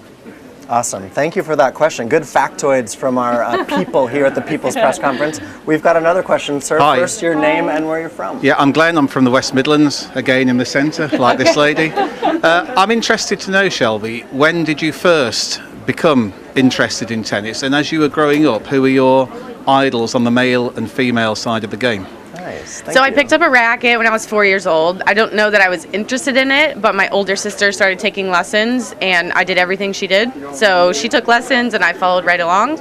And I would say probably by 6 or 7, I was really enjoying the sport, maybe. I don't have all the memories from that young, but I would say around that age. And I started watching Steffi Graf, liked watching her play a lot. Jennifer Capriati was probably after that, Kim Clijsters, and Roger Federer, from as long as I can remember, was my favorite. And Andy Roddick. I liked watching all the Americans. It was just really inspiring to see their success. Yeah, awesome. Thank you for that. And I also have to say, you know, you are from Charleston, which has a WTA event, and it's lovely to see every year when you go, all these young kids, boys and girls, so excited to see a local person, someone that they know and feel connected to as a professional tennis player. And I think you love that role too, right? Absolutely. I mean, I grew up being a ball girl at that tournament when I was, 7, 8 years old, and I know how it is to see firsthand these amazing athletes compete and what kind of dreams that sparks inside of you. So for me, a big reason why I play is to inspire kids and other people that, if you work hard, believe in yourself, things can come true. Things can really happen for you. So, but most importantly, just growing the game of tennis and seeing those smiles when they're on the court is, it's hard to explain, but it's really special. Yeah, awesome. Fist bump for that, because you really have lived that in your life. We're in the HSBC fan zone. Shelby Rogers is seated at Wimbledon this year. It's a people's press conference. Let's go to another question. First off, tell us your name and where you're from. My name is Katrin. I'm from Germany. Oh, cool. You just mentioned Steffi Graf, also one of my favorites ever. And I mean, Steffi Graf winning all the big titles, the Golden Grand Slam. So what are your goals in the future? Are you looking at titles? Are you looking at positions in the world ranking? So what are you aiming for? Yeah, I mean, we definitely have some ranking goals. I want to surpass my career high ranking for sure, continue to be seeded in some of the slams and tournaments. That's definitely things I want to check off. Win a WTA title would be incredible as well. But I think the number one goal, though, is just staying healthy and being able to compete. As my career progresses, I've been through some injuries, and that's always the number one goal, is to just continue to enjoy it and stay healthy. Yeah, awesome. Thank you. Thank you. I'm also curious, so much travel for the players. We're at Wimbledon, we're in London, but what's the best part of traveling all the time, and what's the hardest part, the biggest challenge? The best part is obviously the destinations. Yeah. We get to see some really amazing things. The journal is filled, with a lot of really, really cool stories, eat amazing food, experience cultures, meet a lot of really great people. All of that is incredible. The worst part, or the toughest part, is definitely the actual logistical travel. Airports, canceled flights, delays, waiting, strikes, whatever it is. That part can be very stressful and very exhausting. Yeah. But the end destination is always worth it. It's just a little bit stressful sometimes. Tennis stars are just like us, you guys. The Lost travel baggage. challenges. It's man, awful. you've got a few of those stories, I'm guessing. Yes, I now carry rackets, outfits, shoes, everything on the plane with me in my Really? carry-on. Yes. Just in case. Just in case. Okay. Yeah. Another question here. First off, your name and where you're from. Hi Shelby, I'm Anthony. I'm from Winchester, which is down south. Okay. I'm learning a lot Geography today. lesson for Shelby. I love your game, by the way. I think Thank you play you. absolutely amazing. And I remember when you beat Serena in that tournament, and literally that was probably one of the first times I saw you play, and it Okay. was so inspirational. Aww. What do you do when you're in a match and you're down and you're feeling really low? Like, how do you self-motivate yourself to push through and just get through it and win? How do you do that? Yeah, that was in Lexington, the first tournament back after the lockdown. Yes. Yeah, and I lost the first set. Hang on, I think it was 6-1. Yes. Probably in, 30 minutes. Like, it was very rapid. Yeah. And I'm looking at the match clock, literally thinking, okay, I'm just make it to an hour. Like, let's get 3 digits on that clock, So it becomes very, I don't know if that's what you were expecting me to say, but I was literally like, let's make it to an hour. And then in the second set, I was serving a little bit better. We started holding back and forth. And I was like, okay, like maybe there's a chance now, and then it got a little bit back to tactics and tennis and things like that. But yeah, at first it was literally make it to 1 hour on the clock. Yeah. Also, well done to the people from our People's Press Conference, because these are You really guys good know your questions. stuff. Yeah. We did not hire these folks for this. I can tell you. Yeah, are you an actor? Where are you from again? Okay, so I want to do a little quick fire, and then we'll see if we can finish with a couple more questions. Yeah, But perfect. you ready for a little quick fire? Always. Favorite pre-match meal? It's the same every single time. Rice, chicken, something green, and soy sauce. Okay, there we go. Favorite post-match meal? Oh, something with protein. Usually a shake, though, first. First, right Chocolate shake right after. Oh, I love that. Yeah. Go-to pump-up music? Country. Country, Always. yes. She's from Charleston. Favorite sport to... and maybe Ice hockey. I don't know what the question is. Favorite but sport to watch? Ice hockey. Am I opening up a wound there? Yeah, Just a little bit. I love you both, but they took a hard L last night. I'm still recovering. So I mean, they still made it all the way. they made it to the finals, yeah, but it still hurts right now. She's talking about the Tampa Bay Lightning, for those of you who might not be certain. Yeah. What about your favorite sport to play other than tennis? Ooh, I like some billiards. A little Really? pool. Yeah, that's fun. Okay, I did not It's expect not really that. a sport. I don't know. Is it a sport? Yeah. Okay. Absolutely. Okay. That's fair. How do you eat your strawberries and cream? Creamless. Wow. Every now and Controversy. then every now and then I'll indulge, you know, but the strawberries here are so sweet on their own and so delicious. I just really like to enjoy them on their own. It's amazing. I like that. Okay, the Wimbledon queue is back this year, the famous queue. Yes. Did anyone queue here? Yes, a queue. Oh, look at these folks. What would you queue for? I don't even understand it. I don't know how it works. We're driving by. Are they standing in line for today or tomorrow? Yeah. I don't even Both. know. Both. Yeah. Today, okay. What would I queue for? In life, what would you queue for? I would queue for a Tampa Bay Lightning Stanley Cup final game for sure. I would queue for a press coverage to ask you guys questions. There we go. Oh, look at the love. I know. All right, if you weren't a tennis player, last question. If you weren't a tennis player, what would Shelby Rogers A be? chef. I would love to own a restaurant. Yeah, I think it would be fun. I think that could be in your future. We'll see. Chef Or like Shelby. a tea shop. I'm obsessed with tea. So, see, we're in England, so I have to say that. No, I'm kidding. All right, let's close out with at least one or two more of our people questions. People press conference here with Shelby Rogers. First off, tell us your name and where you're from. Hi, I'm Lynn Morgan from Shepperton, just down the road. Okay. What's your favourite playing surface? Oh, favorite surface. Right now it's grass. Yeah. Depends what time of year it is. I think my answer might change. I think if I really had to pick, like a really fast indoor court is quite fun sometimes. We don't have many tournaments on that surface anymore where the points are really quick. You know, you get rewarded for serving really well. Historically, I've done decently on the red clay. That's always a fun challenge. But yeah, I don't know. I think a fast hard court's pretty fun. Yeah, I like that.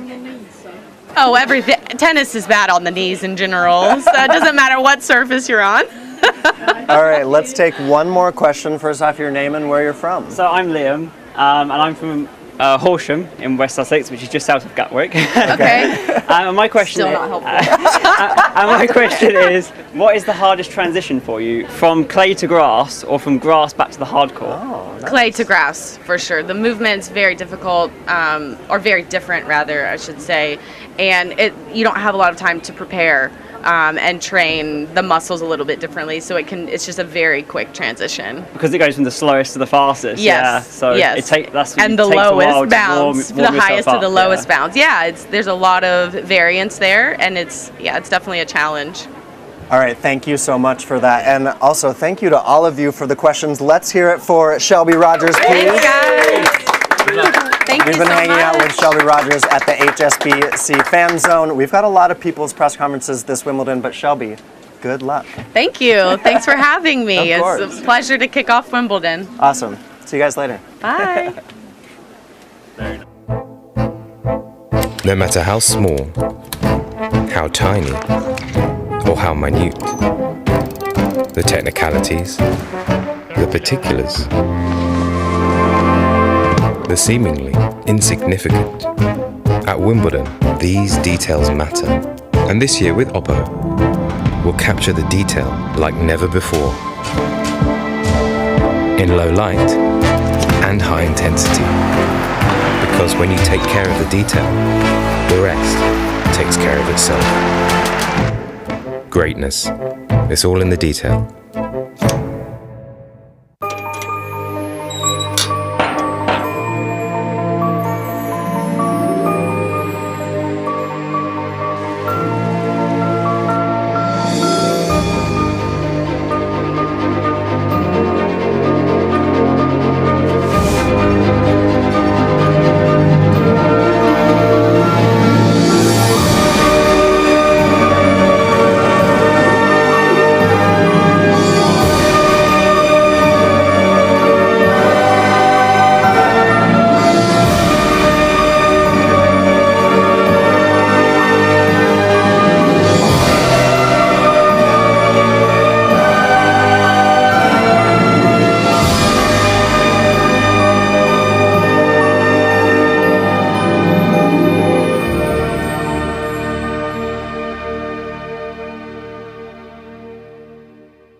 Yeah, it's the kind of vibe I like. Make me wanna ride with the window down all night.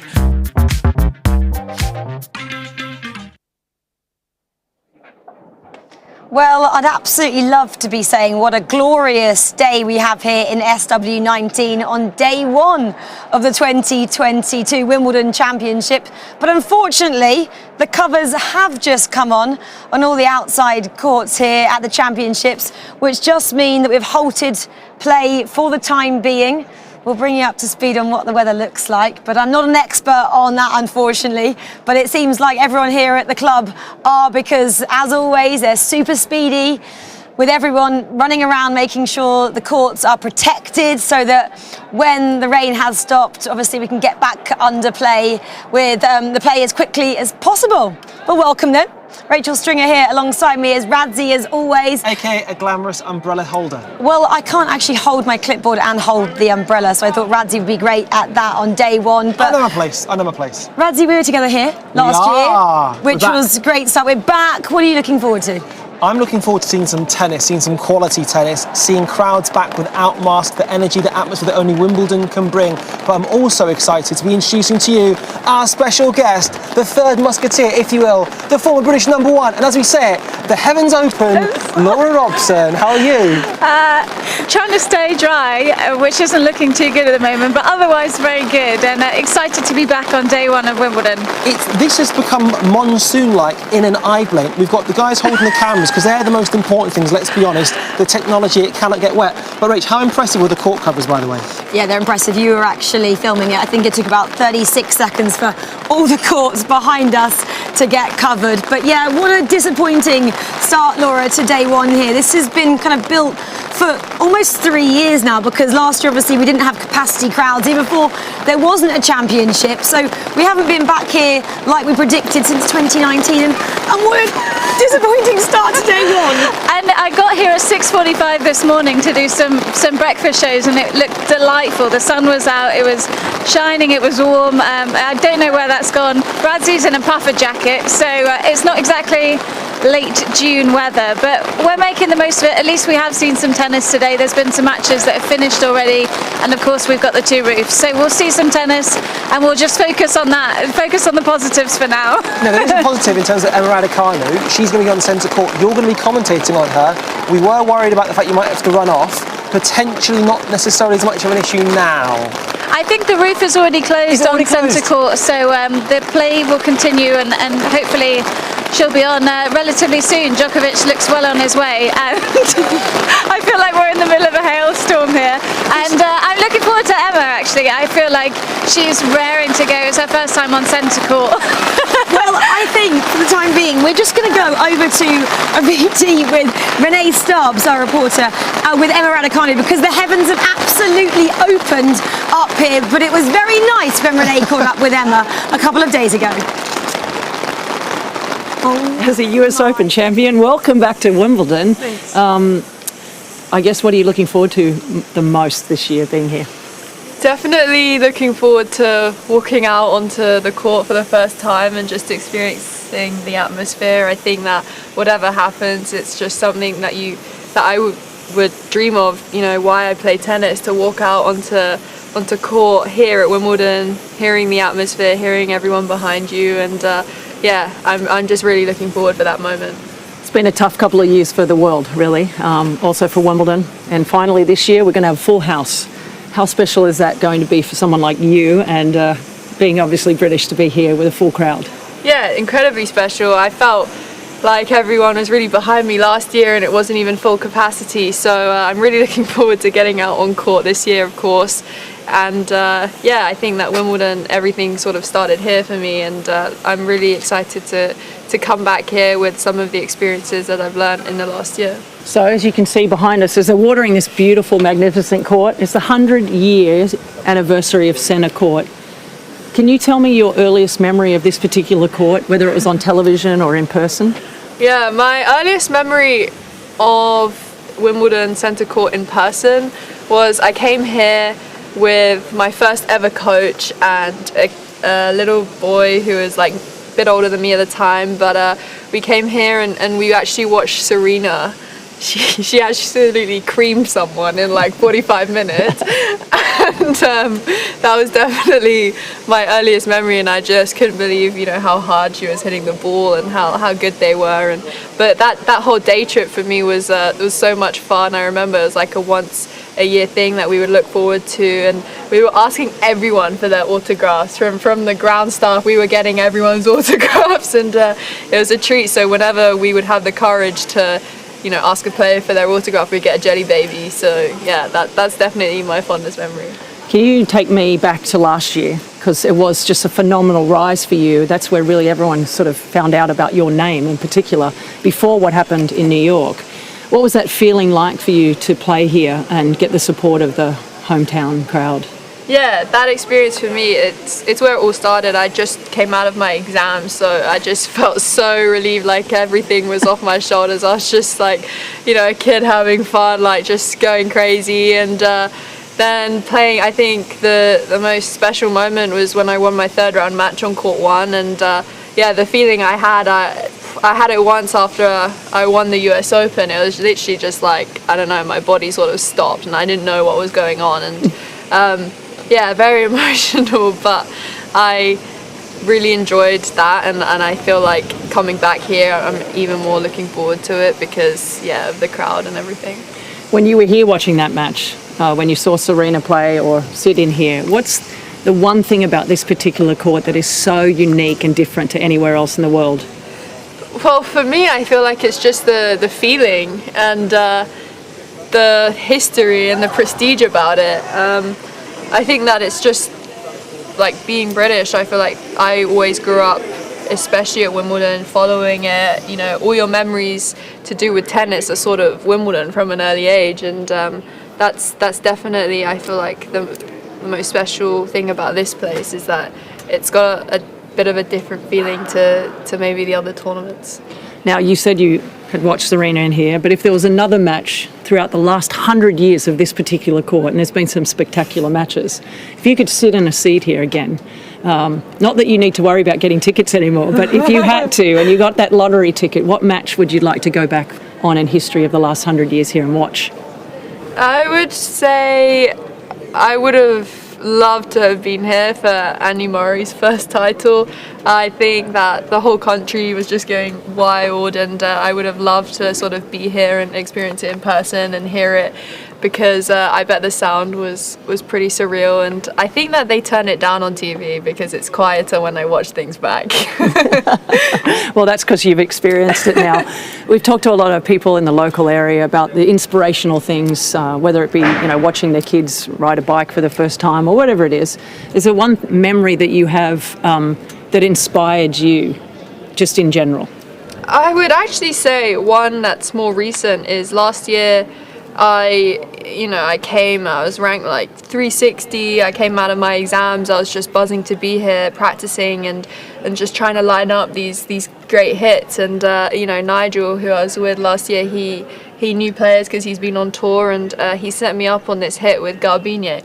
and I was really, really nervous before. I remember I did like the best warm-up I've done in a year, so I was ready to go. And hitting with her, I think that it definitely inspired me and gave me confidence, because I was keeping up and I was working so hard just to not miss, because you don't want to look bad and miss in front of Carveen. So I was definitely putting a lot of focus and attention. And I realized, like, wow, if I put this amount of focus and attention to not miss in every single practice and to be in the right position and everything, that sort of opened my eyes a bit. And then I got the compliment. She asked me to come back the next day, so I was buzzing. I was like, yes, I did it. But she asked me to put it on like a 10-pence coin. So you became a hitting partner to the stars. Now you are now a star. So a year after having the success that you had here, and of course winning a Grand Slam already at your tender age, going through qualifying and all of that sort of stuff, to come back here, there might be a chance to walk onto that court. What are you going to tell yourself if you do have that opportunity to walk around those curtains and onto this court? I mean, I'd probably just tell myself that this is what I started playing tennis for, to walk onto centre court. It's literally like, what you have a vision of, what you have a picture of in your head, and I think it's going to be the most special feeling. And I'm just happy that I would have been able to say, look, I did that, I played on centre court, but obviously looking forward to getting out there and putting my game on the court too. Well, I think everybody here is very interested to see how you do. They'll be very much behind you as they were last year, and after what you did in New York last year, I think we're going to be looking at you playing on there many, many times for years to come. So good luck. Thank you. Good. There are a few firsts in Rafael Nadal's career. For the first time, he is coming in with both the Australian Open and the French Open to his CV this year. 22 slams. Rafa is going for Wimbledon #3, and he's here in the practice court right now. Rafa getting his steps in before he's going to start on Tuesday, a day 2 start for the two-time champ here against Francisco Cerúndolo, the Argentinian who's actually played some pretty good tennis recently. You can see Francisco Ruud just behind Rafa, who's been on his team for a long time. Uncle Tony Nadal has been known to be his coach, of course, for years, but Francisco Ruud has been consistent in the Rafa camp. And Nadal speaking to the press just a couple days ago, saying that his foot is feeling okay. It was that foot that gave him so much trouble, the nerve endings during the French Open. He received plenty of treatment for the foot to make sure that he was able to complete that historic 14th French title to bring him to 22 slams. And I actually asked him in press about those first 2 Grand Slams of the year. The Australian Open, that comeback win against Daniil Medvedev in 5 sets, and then that win in Paris just a couple weeks ago. And actually Rafa just then kicking the ball over to the practice court just next to him. And guess who that is? It is world #1 Iga Swiatek, who is on a 35-match win streak, matching the longest win streak this century by a woman, matching Venus Williams from 2000. Swiatek has been very open about the way that Rafa has inspired her in her career, and she is the top seed here. The world #1 is going to open things up on center court on day 2 of play. The Polish player has not played since the French Open, so we've got 2 French Open champions side by side, and Swiatek really the favorite in the women's side of things. She's got her team with her as well, just going through her steps as well. Some ominous weather as clouds overhead, but an intimate look here for a couple of these players getting ready for their run at Wimbledon. Swiatek said she went home to Poland. She took some time off, obviously celebrations from her 2nd Grand Slam title. She hasn't lost a match since February. 6 titles in a row, 35 match wins. If she can get to 36, she will have the most wins in a row by any woman this century. Trying to make more history. She has not been past the 4th round here. Junior champion in 2018. She said she's going to take things one match at a time. This is a new chapter in Swiatek's career. Of course, defending champion Ash Barty retired in March. And since then, Swiatek has really been the front runner in women's tennis. Hasn't lost a match, has taken on the #1 ranking with confidence. She said she likes the challenges, works often with her mental coach about meeting these challenges, and that's something that, as Rafael Nadal comes to collect a ball, that's something that Rafael Nadal has done in his career, saying that the French Open, the Australian Open this year, those are in the past. You can see in conversation with Francisco Roig there, always trying to get better, always dissecting. Rafael Nadal is going to take to court again here at Wimbledon. What a great era of tennis. Djokovic, Nadal, of course, we're missing Roger Federer here. Serena Williams is back. But we also have a absolutely dominant world #1 in the women's game in Swiatek. And it's great to have these great champions here at Wimbledon. So a couple of French Open champions getting ready for their Wimbledon campaigns. How are they going to go? Rafael Nadal and Iga Swiatek. We're going to see if they can do the Channel Slam, the French Open and Wimbledon back to back.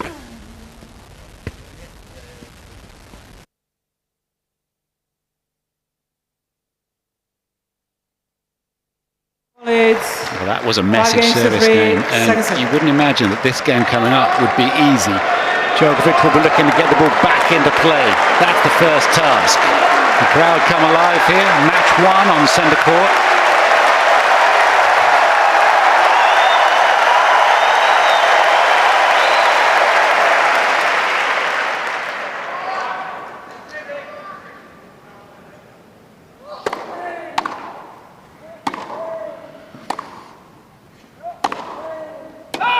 I have to tell you that there is somebody else who seems rather poorly at the moment, and a steward opposite the umpire is trying to get the attention of the umpire.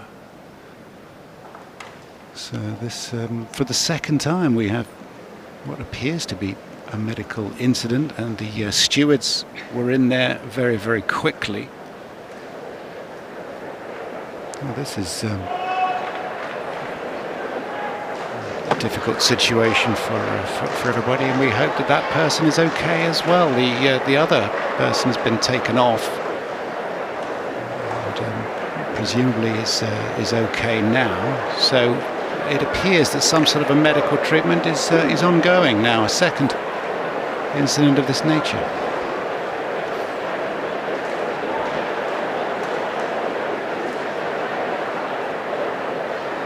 I hope it's something relatively straightforward and easy to deal with. Perhaps a spot of dehydration or something like that. It's certainly not too hot in here or anything like that. The roof is over.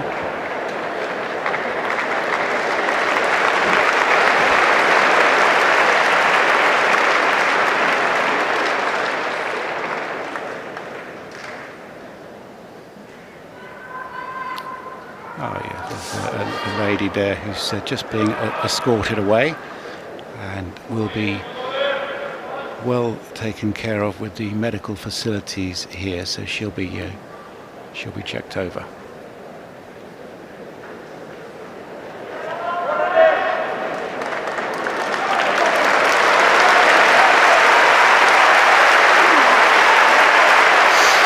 Okay, meantime, on court, Djokovic has found a rich vein of form here.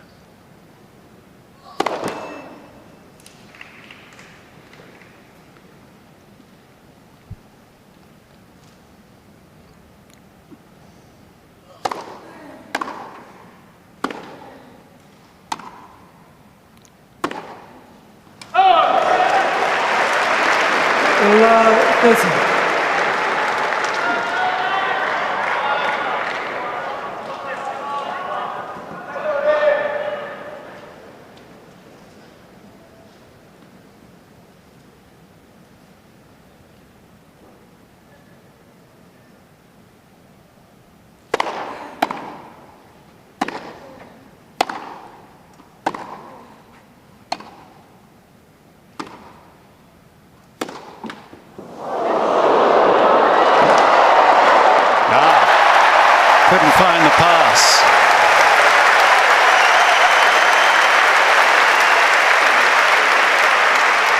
$15-13.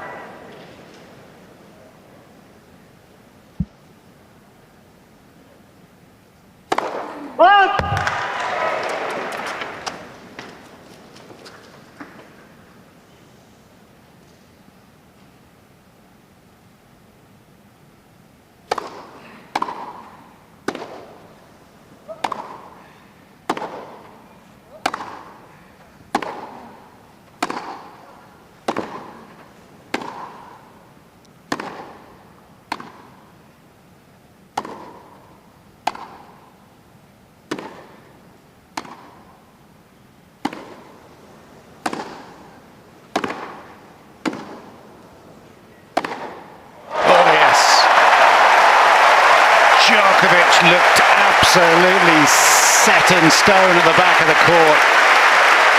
Well, he didn't miss. 30-all. Kwon hit. Love 30, he was down in this game. Great loading.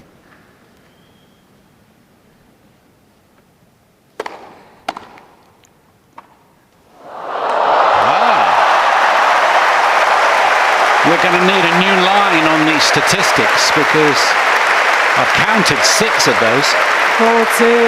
40-13. He describes drop shots as his favourite. Not easy to change it up when you've been crushing those ground strokes in the back of the court to then have the touch. But set point. Set point. 6 games to 3. Well, Djokovic certainly has lost the set, but actually it was Kwon Wat won it. Set all.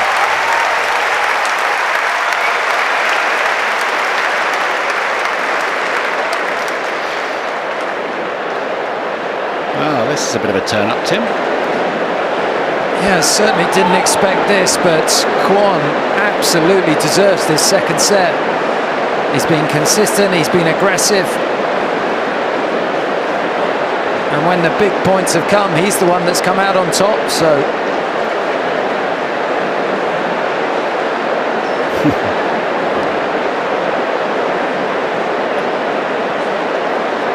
Game on. It is.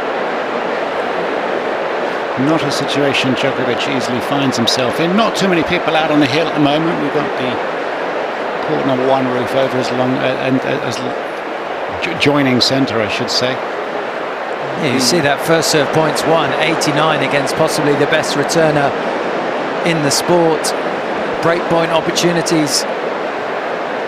Kwon had 1 and he took it. Djokovic had 3. He couldn't take any of them. Rough weather at the moment. Definitely getting the benefit of the roof in here, that is for sure. Is someone messing with the scoring system here? He's crumbling! Yeah! Welcome to Around the Ground with Amex. We're here at the American Express Tennis Fan Experience with 2-time Wimbledon champion Andy Murray. And we're going to be taking on the Centre Court Challenge. I'm hoping you've got some tips for me. Look, I've never ball boyed before. I don't have anything to give you, unfortunately. I feel like the excuses are coming out early doors. But there'll be a few. And as just a word on ball boys and girls, they're so pivotal, aren't they, for the smooth running of Wimbledon? The ball boys and girls do a brilliant job. Well, let's find out if we're up to the challenge. Yeah. Here we go. I'm highly competitive, I should add. I'm going to go left-handed. I'm right-handed, but I'm going to do it left-handed. Okay, so you're really going easy on me now. confident. You're that confident. I'm definitely sticking to my strong hand. Let's get rolling. Oh wow, you're going for a quick, just getting as many as you can in there. How are you getting on? I think I'm doing pretty well. Are you still using your wrong hand? I'm using both to get as many shots in as I can. I need some more balls. Oh, we ran out. 10 seconds. Oh no. No. Harder than I thought. Close though. Is it? There's nearly a 200-point difference there. Rematch? No, I think I'm stopping. You're happy at I'm that? stopping at that, yeah. He's done. I'm genuinely confident I can win this time.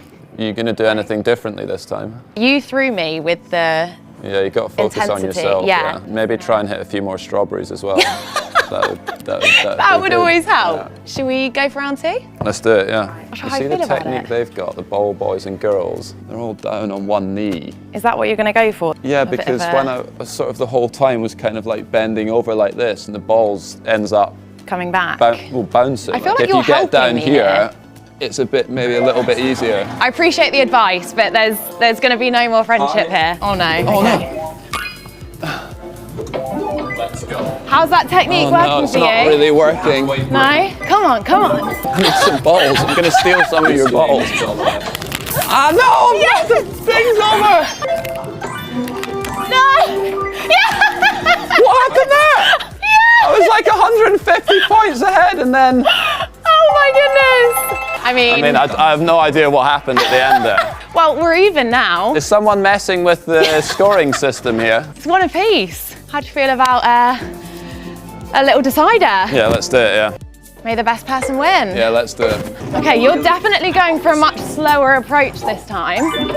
This is potentially the biggest achievement of my life if I can say that I have beaten Andy Murray, technically at Wimbledon. Oh, what am I doing? He's crumbling! Yeah! Yeah! I mean, I'm not sure the technique of slowing it down was particularly helpful. Andy, that was Good work, player. a pretty emphatic win. I know, that was disappointing end I mean, for me, really. well played. Too good. Stick to the tennis. Yeah. I, though, think I have a career as a ball girl. Yeah, maybe. Who knows? Yeah. Maybe Well, see you out there on centre court. I think maybe. Yeah. I need to catch my breath. Andy Murray, thanks for joining us. Welcome back to Wimbledon. I mean, I guess the first question is, how do you feel being back here again? Yeah, it's brilliant. You know, obviously a few years ago, didn't know if I'd be back playing, and I got the opportunity to play again here last year in the singles, and yeah, it was brilliant. You know, it was brilliant, great atmosphere. Got to play a couple of really good matches, and yeah, coming in this year, feeling a lot better about my game. So, you know, of course, you've played here many times with great crowds, obviously so supportive of you. But interestingly enough, over the last couple of years, it's been a bit tough with the pandemic and not having full crowds. How do you feel about it finally being back to somewhat normal, having the full crowds? Yeah, it should be great. I mean, we obviously didn't happen a couple of years ago. Then last year was in the bubble, and like you say, the limited capacity. It was still a really good atmosphere last year. But yeah, I think for everyone, for the fans and the players and everyone involved in the tournament, just to go back to having a normal Wimbledon and being able to go up to Wimbledon Village, and I know a lot of the players obviously rent and stay in houses around here. Like it's a slightly different feel to a lot of the other tournaments, and it should be a good one. Obvious question: how's your form coming in here, and how do you feel? I mean, it's been a crazy couple of years for you. We all know what you've gone through, but how's the form going in here?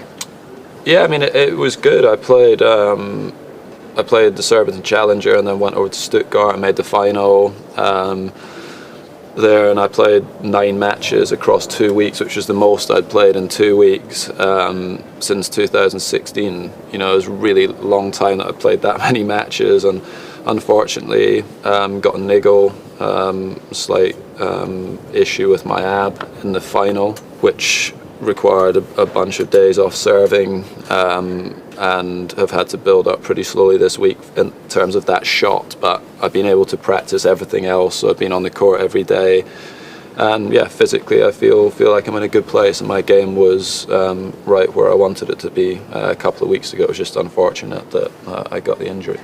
So Andy, as you know, it's the 100-year celebration of Centre Court here. I want to know from you, what's your earliest memory of Centre Court, either on television or in person?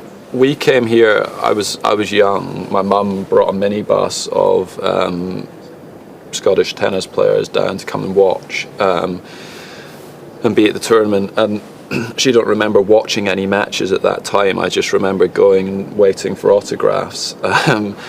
And who was the one you wanted the most? Agassi, and I didn't get it. And I think this is a cool story. But anyway, I got asked a few years ago because after a practice or a match or something, I'd stayed behind and I'd signed a lot of autographs afterwards. And I got asked in the media, you stayed behind and signed all these autographs, and it was great that you gave the time. And I said, well, yeah, because I remember when I was young that I was waiting all this time for Agassi, and I now know as a player that you don't always have the time to sign them. But when I was young, I was heartbroken that he obviously walked past, and he got hold of this story, and his book turned up at my house a couple of weeks later with a note inside it saying, I'm so sorry I didn't sign this, sign for you all these years ago, but I hope this makes up for it with his signature, which was really nice of him. But yeah, for me, that would be my earliest memory. I would have been probably like 9 or 10 years old, I think.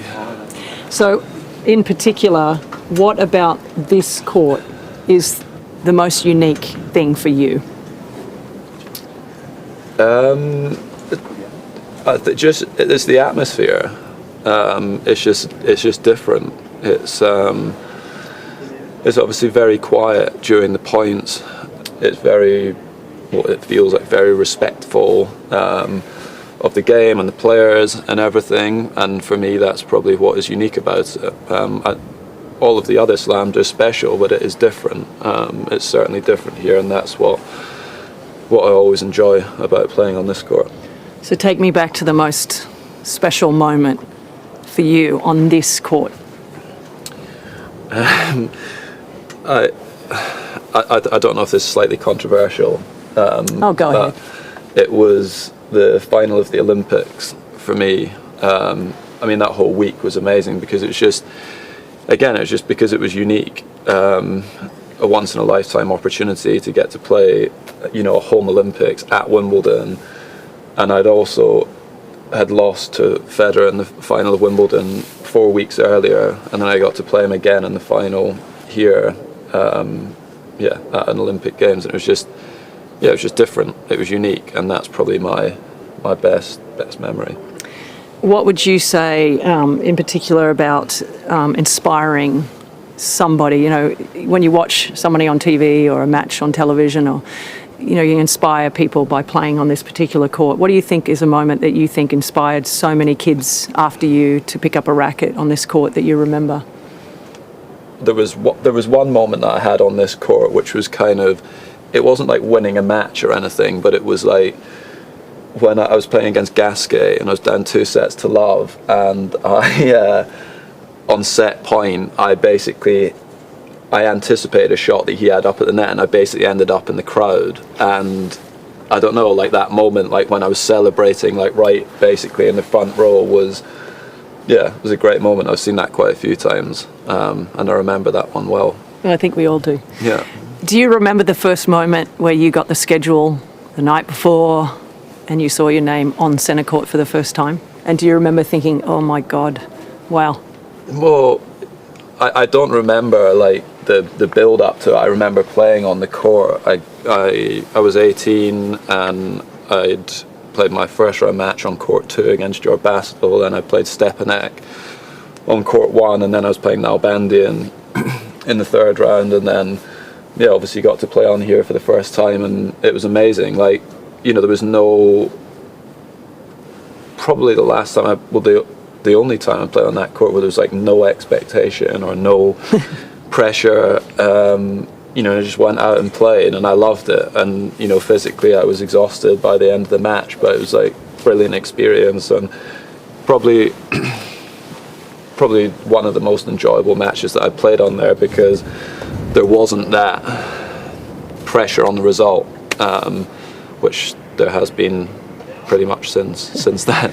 Do you feel like now, after what you've been through, you're basically walking on, a lot of stuff going on in that hip that's not normal anymore. Do you feel like you can actually walk onto this court now and not have that pressure that you did, say, 6-7 years ago? It's definitely different now. I still have a lot of expectation and pressure that I put on myself to do well, but certainly like from maybe the outside, it's changed a little bit. in comparison to the middle part of the year. I'd probably say like that match that I played against Nalbandian, I also was putting zero pressure on myself at that stage either, whereas now that I've experienced winning on this court, like obviously I want to try and do it again, so I still am putting pressure on myself to perform and do well. So this year, on this beautiful, amazing court that we all love so much, instead of walking around the curtain this year, we're actually coming up the middle of the court. I heard about that, yeah. What do you think about that new little... Yeah, I don't know. I'll be interested to see how it is. Yeah, I mean, I heard that was going to be the case, but obviously I've not seen it yet. So, yeah, we'll see how it goes. Are you asking for maybe fireworks or a little smoke coming out for you? I think that's maybe a bit too much for Wimbledon to go down that route, but yeah, they've obviously always kind of been trying to change things and make things better for the players and everything, and for the fans. So yeah, be interesting to see how it's changed. I'm not sure exactly the reason behind doing it, but yeah, I'm sure it'll look good. It's 100 years. It's time to, to change it up. Change it up, Yeah. Andy, I guess the bottom line is we love seeing you play. We're so happy that you're back, that you're enjoying your tennis. Don't put too much pressure on yourself. But we're just so happy to have you. And I have a feeling that we might see you out on this court again this week. I hope so. So for the next couple of weeks. So best of luck. Thank you. Thanks for joining me.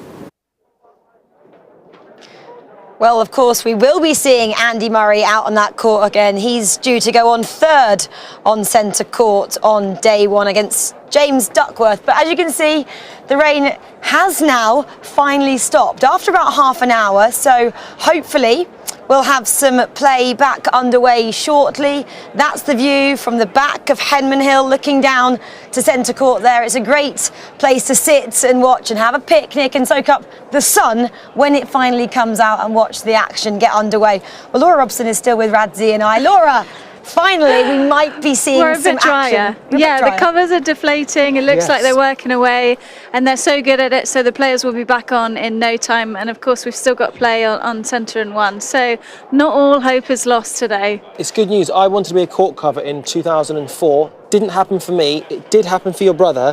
What process is going to happen now behind us here? So it gets deflated. It gets deflated. In previous years it used to take longer because they didn't have the inflation system on all the outside courts, so that's been a real bonus over the years.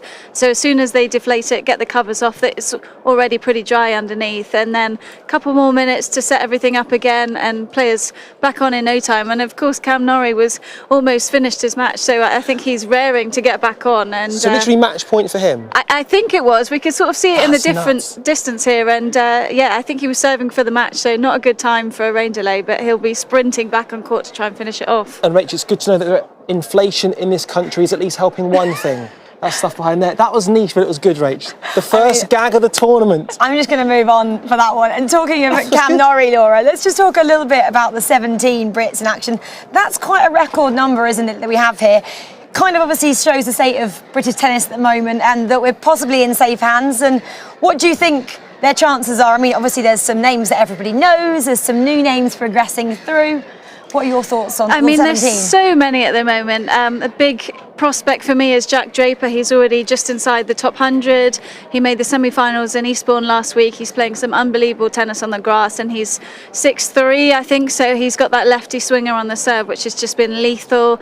Ryan Peniston, who made quarterfinals in both Queen's and Eastbourne, he's coming up later today. And then you've got all the Brits on the women's side who are doing well, so Katie Swan, Katie Bolter, Harriet Dart and Jodie Burrage unfortunately lost earlier today, but I think everyone's come into great form coming into this week, and it's exciting. Everyone pushes each other on, everyone gets a bit competitive about it. As soon as you see someone that you've grown up with doing well, you want to get right up in there as well. And just kind of touching on that, if we go back 12 months ago, we were referring to one Emma Raducanu, or Laura was, as Radders. Radders was She's playing... still Radders. But it was nuts to think what she's gone from then, someone with a prospect, a talent who was performing really well in Wimbledon, wasn't going to threaten the final, roll on a few months later, she wins the US Open, and she's now on centre court. It was amazing. I remember her first round here on court 18, and she played towards the end of the day. And I sort of put it on because I thought she had a good chance of winning her first round. And then it kind of just built and built, didn't it? As the tournament went on, she made fourth round and then went on and won the US Open, which is slightly crazy when you even say it out loud. Even though we know that it happened, it still seems mind-boggling to me. And the amount of pressure that she's had over the last year must be incredible to deal with. So I hope she just enjoys her experience on centre court later today. Rach, do you remember when we look at her Instagram figures and they were going up by the day? They were probably going up by the hour. I think she started. I mean, now this is really testing my memory. At about 8,000 last year, and she's now a couple of million. I don't even know. I wouldn't Still less even than you, though, Rach. I wouldn't even wouldn't even like to think. But Laura obviously has been kind of talk about Emma. She hasn't played since I think it's like 7th of June in Nottingham, where she got that abdominal injury. She said though in her press conference, she's obviously ready to play. She's not going to go out there on centre court with all the fans, all the expectation on her not being. Have you heard from her? Have you spoken to her? How fit is she?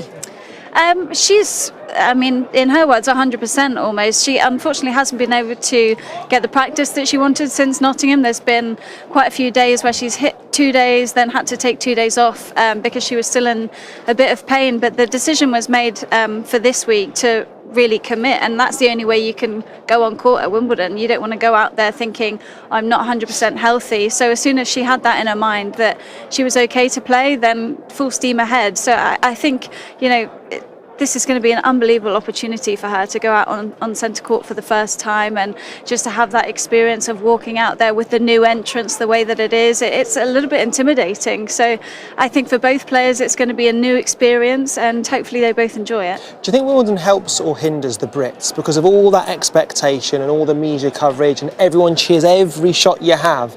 Is that hard to deal with?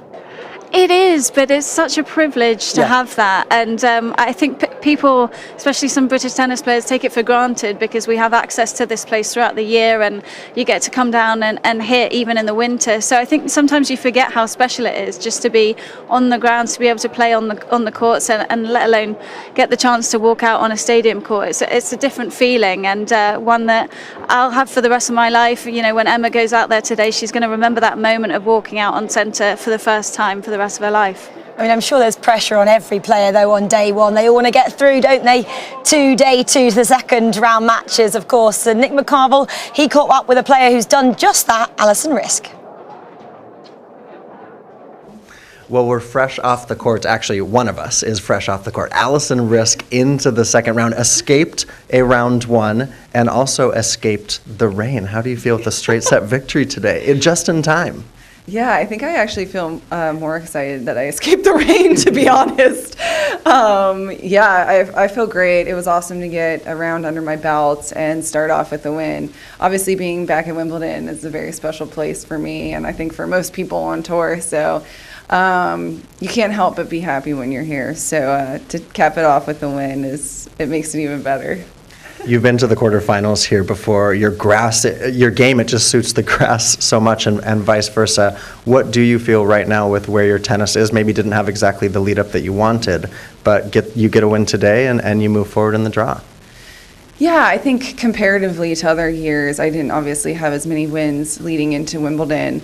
I did get to a final though in Nottingham. I probably shouldn't have played Birmingham, and just from being tired and a really tough opponent, and then Eastbourne just was a tough match. So there's things that I think coming into Wimbledon that we were working on to be able to make things a little bit easier for myself, and I think today was a step in the right direction. I'm looking to come to the net a little bit more and just be aggressive. So I'm definitely excited to get through. Take us into the mind of a player, because today you played a player you didn't know very well, a clay court specialist. We've also got so many matches going on. You don't look at the draw, you do look at the draw. You do know the players on your day. How do you stay focused on what's in front of you? I think the biggest thing is you have to focus on yourself. I think at the end of the day, we always have game plans, about maybe certain places that they like to serve on big points or just tendencies in their games. But at the end of the day, it all comes down to each of us as an individual competitor. So I think if I can control what's going on my side of the net, I have a good chance of things unfolding in good favor. So I did not know about my opponent. I actually hadn't heard of her even before, but I can see, on grass as well, but she will be, she has a good career ahead of her, and she'd be very dirty on the clay.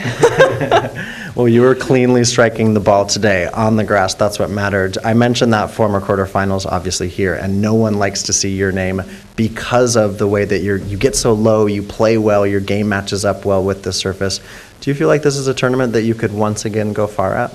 Yeah, definitely. I think, I always feel comfortable here. I have since the first time that I've kind of stepped foot on grass, not just at Wimbledon. So, I think if I can just take it match by match, lay it all on the line and be aggressive, I think, you never know what can happen, and there could definitely be a good streak in me.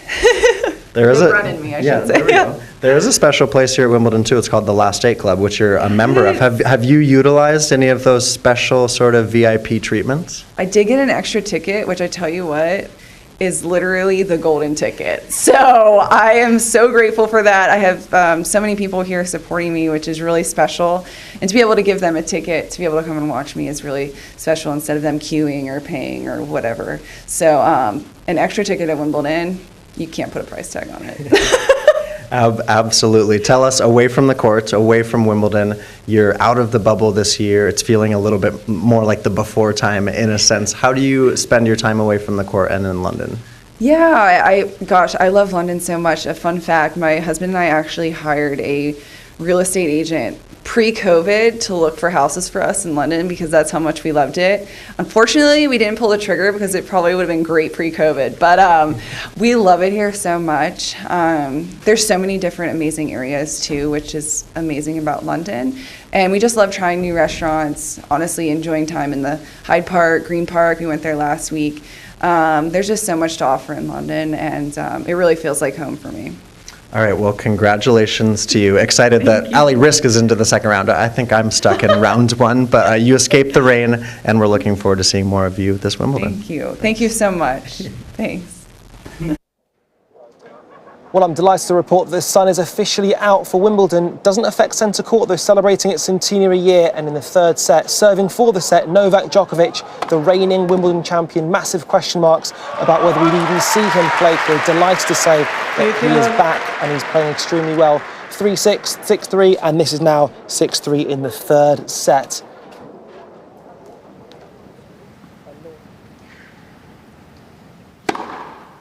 Very look.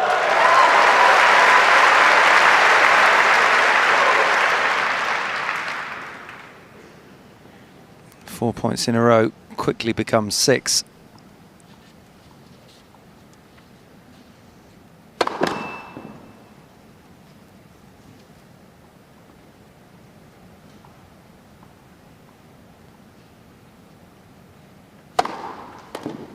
All-2-0.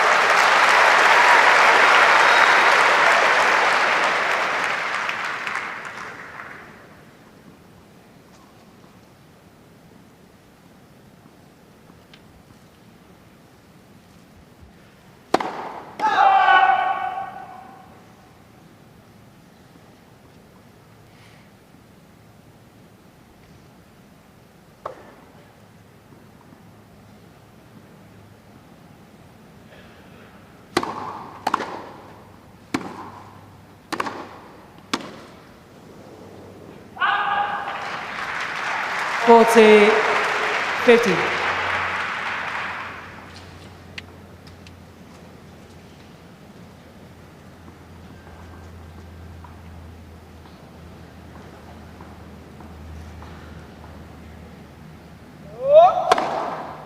Anett Kontaveit.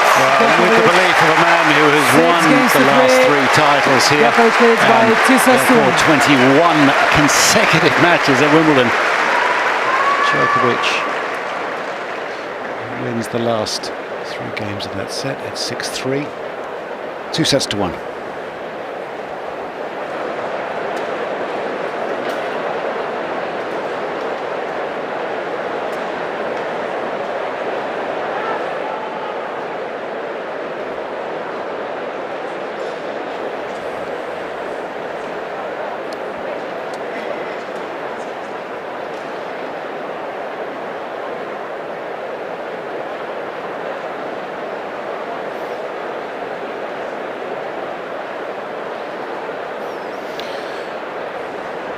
another 15 or 20 minutes or so until they take to the courts, the outside courts. This is the first of 3 matches on centre. A reminder that the US Open champion Emma Raducanu is playing Alison van Uytvanck of Belgium next match, and Andy Murray after that.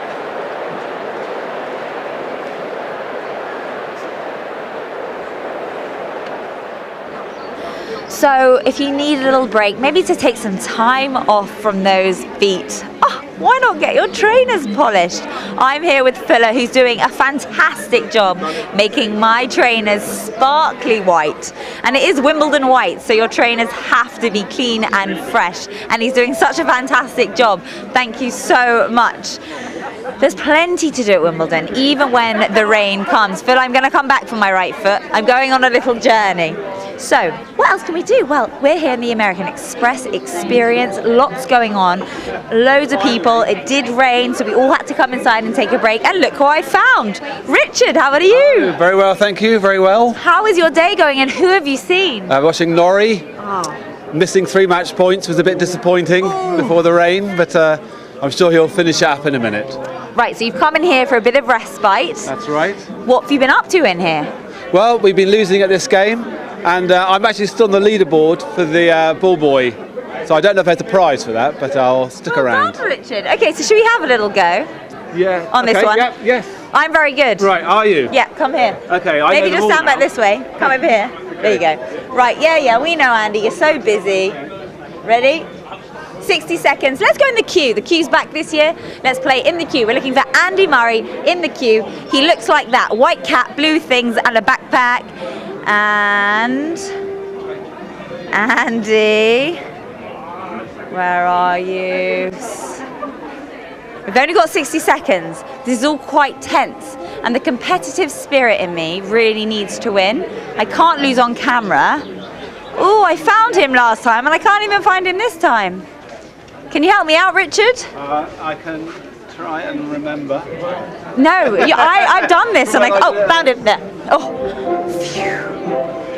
Oh, and there you go. Lots of fun to be had. The excitement, the adrenaline's pumping, my competitive juices are flowing. Now all we got to do is let that sun come out and go and watch some more tennis. No matter how small, how tiny, or how minute, the technicalities, the particulars, the seemingly insignificant. At Wimbledon, these details matter. And this year with Oppo, we'll capture the detail like never before. In low light and high intensity. Because when you take care of the detail, the rest takes care of itself. Greatness. It's all in the detail.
Yeah, it's the kind of vibe I like. Make me wanna ride with the window down all night.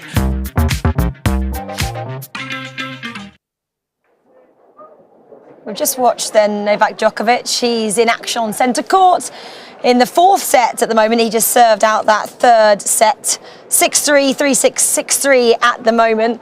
Laura, let's talk about the women's side of the draw, though. I feel like it will really kick off tomorrow when we see Iga Swiatek, obviously, on centre court. She's opening it. She has, I guess, the honour of doing so because Ashley Barty isn't here. But we've been speaking about so many different names in the women's draw already. It always is, like it was last year, just wide open, isn't it? It is, in particular this year, because for me, Swiatek is not necessarily the favourite on grass. It's something that she's still building as a player. You know, her favourite surface is by far clay. So coming into the grass, she hasn't had a huge amount of matches. And then you've got people like Halep, who have obviously won it before, the return of Serena Williams, which for me is one of the storylines of the tournament. So with the way that she was playing doubles in Eastbourne, you can't rule her out because she was hitting the ball very, very cleanly. And I just think, you know, there's probably 30, 40 people who could win it, which is fun. It keeps us guessing, keeps us on our toes. How important for you is form coming into this? Because obviously she has zero form. She hasn't played. She's obviously been practicing, but hasn't got match play, so she's rusty from that standpoint. Do you think that'll be a factor? Some people don't need it as much. For me, grass, I always needed the matches because it's tougher on the legs. It's so much faster. When you've come from the clay, it's a different bounce. So all of a sudden the ball is skidding onto your racket quite a lot more. And in particular, I've heard from a bunch of players, and I've been playing on these courts over the past couple of weeks, that they are playing faster than previous years. So, you know, it just depends whether you can just work through it with practice or if you actually need the points and the match scenario to feel comfortable. But, you know, someone like Serena is not really going to have that issue, is she? She's so comfortable out at Wimbledon, and I can never rule against her ever. She's just the greatest of all time. Well, talking about Serena, her partner obviously at Eastbourne was Ons Jabeur. I think Ons was quite surprised to get the call up. She obviously dropped out of singles to go and play with Serena, and she said obviously you never turn Serena down. And when asked why she picked Ons, that was Serena, she said, well, she's been playing great, hasn't she, all year. She must be in your top three, at least, Laura, or one, a favourite for the crown here this time. She has been playing brilliantly, and 2 out of her 3 titles have come on grass, so she loves this surface, doesn't she? Yeah, and I love, after Serena asked her, she was asked about how it came about, and she sort of said, well, if Serena Williams believes in you, then I have to believe in myself. And she's just got so much more confidence this year in her game. She's obviously won a lot of matches, in particular on clay, winning Madrid, which is her first big title. And I think she's got such a fun game on the grass, all the slicing, all the drop shots, and she just keeps you guessing. You know, when you're playing her, you don't really know what you're going to get. But I think, you know, she's definitely one of many, many favourites. But after the way that she played today, yeah, the list kind of gets narrower and Ons moves to the top. You know, Ons, when it comes to a player, Ons, we know how good she is at her absolute best. Can even somebody like her learn when she plays next to Serena Williams? Oh, for sure. And, you know, another thing I loved about it was that Ons was actually meant to play doubles with someone else. And when Serena called her up, she had to sort of tell her previous partner, sorry, but, you know, someone better has asked me. So understandably, she had to say yes to Serena. And I just think... It was like me in school, that. Girls going, sorry, Radzi, we're not going to go on a date this time. There's a better option. Guy. Much better. Damn it, I feel for her. Yeah, it's tough out there. It's a business, but yeah. So Ons, I think, would have had such a good time playing with Serena. I was commentating on both of their doubles matches. They were having such good fun, and what was really good was that Serena was actually in shock sometimes over how good Ons was hitting the ball and some of the trick shots that she was going for. So I think both of them were looking to potentially partner up again in the future. They had a great week. Rach, can I just point something else very quickly? See how we're in the dark here? I lean back just slightly, and all of a sudden we are now in the sunlight. The sun is properly out now. I think it's probably just a few minutes away until we actually get to see some action. A few minutes away then before Radzi takes his puffer coat off and doesn't look like he's presenting the Winter Olympics, everybody. We are actually at Wimbledon, in case you didn't know. But how much do you think Ons' level of confidence will have gone up and will help her coming into this fortnight?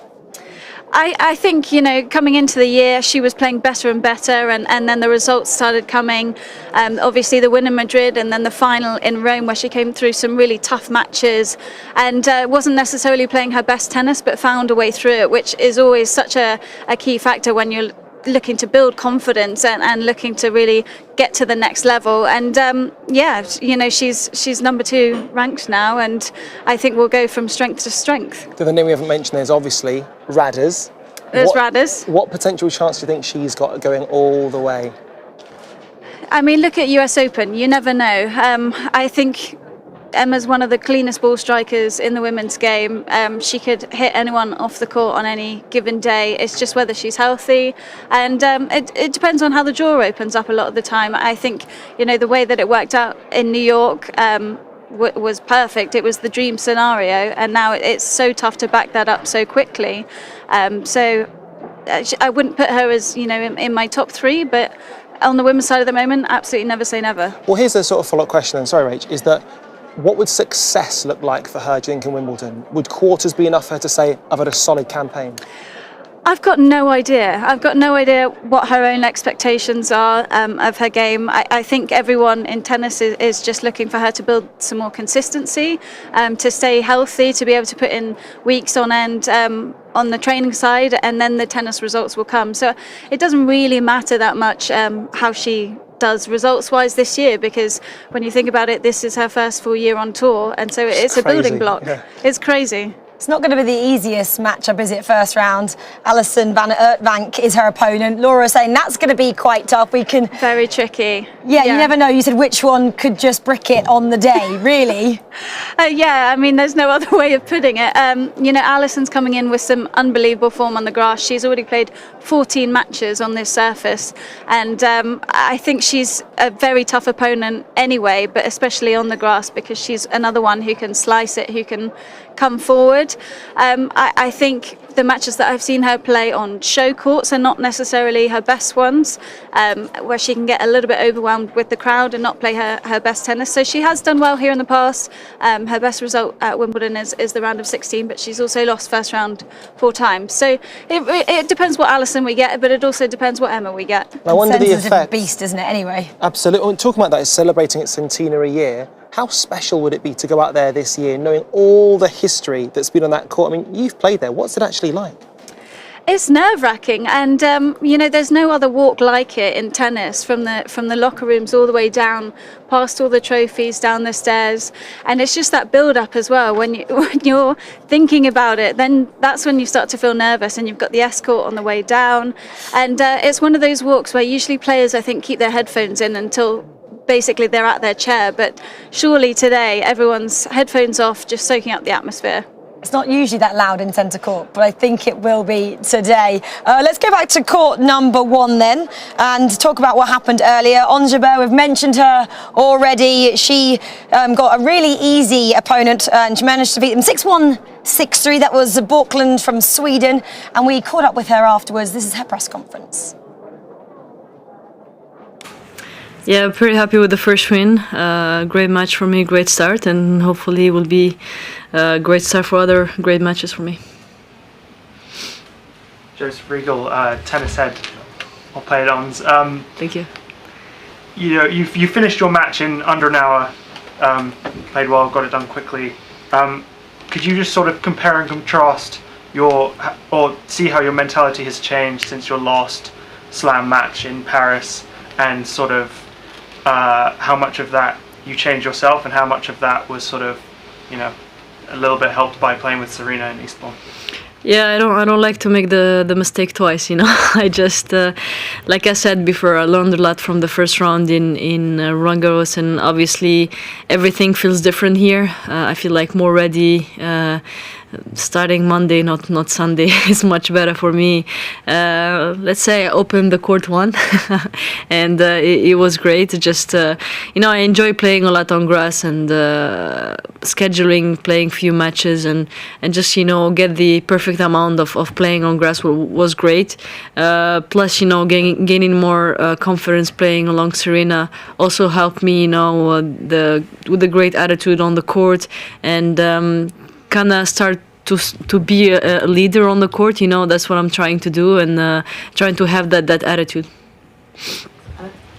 Hi, it's Simon Cambers, The Guardian. Is there any difference in the way you feel about yourself now that you've been moving up the rankings all the time? You're now number 2, starting this week. Has that helped you to sort of feel like you belong at this level? Yeah, I think I had a lot of matches. I've worked hard a lot, and struggling a bit before with the confidence. Tennis is a tricky sport. You can lose every week, which is not fun. But the thing is, I wanted to be, and like I said before in the beginning of the season, I said I was like number 10 and 9. I said I belong in this ranking, and I don't feel I deserve the spot to be maybe 5 or 4. But now I feel like I deserve it even more. I feel like I even gained, and won matches to prove myself in this level.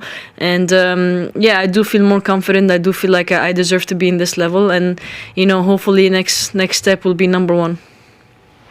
Hi, on this Casper Ruud Tennis Podcast. Well played today. Thank you. Wanted to pick up on what you said about the confidence you gained from last week and playing with Serena.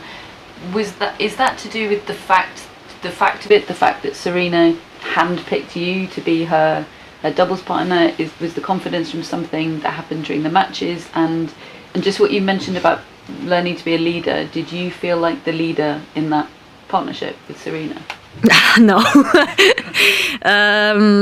I think there is a lot of things like she picked me. That's, a huge honor and great pressure for me, to feel it. But the fact, I feel like maybe 2 or 3 years ago, if she did the same thing, I would have played horribly and not able to handle that kind of pressure. But now I feel like it was the right time that I play with someone like Serena. I always wanted, not just like doubles, but I always want to practice with great players, and I feel like I'm handling that much better. I didn't get the chance before to practice with I had a chance to practice with Venus before. First time I had a practice with Serena. I practiced with Halep, Azarenka, Grand Slam champions that give me, that kind of confidence. And, sometimes they text me to practice with them, which is unbelievable, and I didn't have that chance maybe a few years back, and I'm very grateful for that. I think that helps me a lot. And what was the other question? Sorry, Well, you've answered both. The leader, no. How much of a leader you felt in that partnership? She's the queen, on the court. I was just following her rules, but she made me feel very comfortable on the court, and really inspired me right there. Carlos, first of all, welcome. Welcome to Wimbledon. I know it's your second time at Wimbledon, but how happy are you to be back here? Well, I'm so happy to be back to play here in Wimbledon. Last year was my first time, and I enjoyed a lot. And of course, this special tournament to play on grass that is not very often to play on grass. So I'm so happy. So for the last 3 years, it's been a tough time for everybody with the pandemic, including Wimbledon. You played here for the first time last year. Didn't have a full crowd. So how great is it going to be for you to have everyone in the stands this year? Well, it's special to have everybody in the crowd, in the stands, and in every tournament. But here in Wimbledon, I remember last year, my first time, I felt the warmth of the people, and as you said, it wasn't a full crowd, and hope to the full crowd in the stand, watching my match and. Enjoying the match is gonna be really, really good for me. As you've already spoken about, you haven't had a ton of exposure of playing on grass here at Wimbledon, but the form this year has been incredible. You've certainly made your mark in men's tennis. How are you feeling about your chances here at Wimbledon? Well, I couldn't play a tournament before Wimbledon. I didn't prepare as good as I wanted, but I always go to a tournament thinking that I'm able to do a good result, or that I'm able to win the tournament. So I'm not the experienced player on grass, but I would say my game is could be a good game for grass matches. So as we're sitting here on centre court, it is the 100th year of this particular court this year. I want to know from you what the earliest memory of this particular court is for you, whether it be on television or in person. Well, I would say when I see this court, I remember the Nadal Federer 2008 2008 finally, it was pretty amazing, and I would say this is my first memories that I remember. When I see the score, I remember the score. What do you feel like is the unique thing about this particular court? I don't know, it's so beautiful court. I mean, it's so, let's say, familiar court, you know. I mean, of course, as I said, playing on grass is beautiful, and of course the center court here is I would say, is so beautiful. Yeah. If you had to put a tennis court down on another great stadium around the world, not tennis related, where would you put a tennis court to play a match, if you could choose? Stuff. I could say Santiago Bernabéu. Okay. Yeah, it would be fun to play a match on Santiago Bernabéu. Okay. If I could have given you a ticket for the last 100 years to be sitting on this court watching a match, which match would you choose? Rafael Nadal against Federer in this final in 2008. Do you think that match, or what is it about this particular court or tournament that maybe inspired you as a young player to want to play tennis? Watching all historic matches, all the greatest tennis player ever playing in this court, watching the matches, watching everyone love playing here, inspire a lot of young players, of course.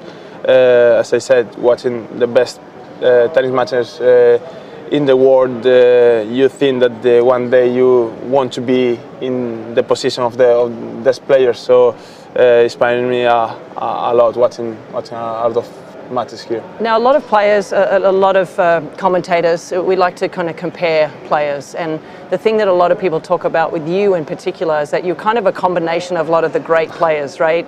You have the movement of a Novak, you have the capacity to come into the net like a Roger, and of course you have that fire in your belly like we see with Rafa.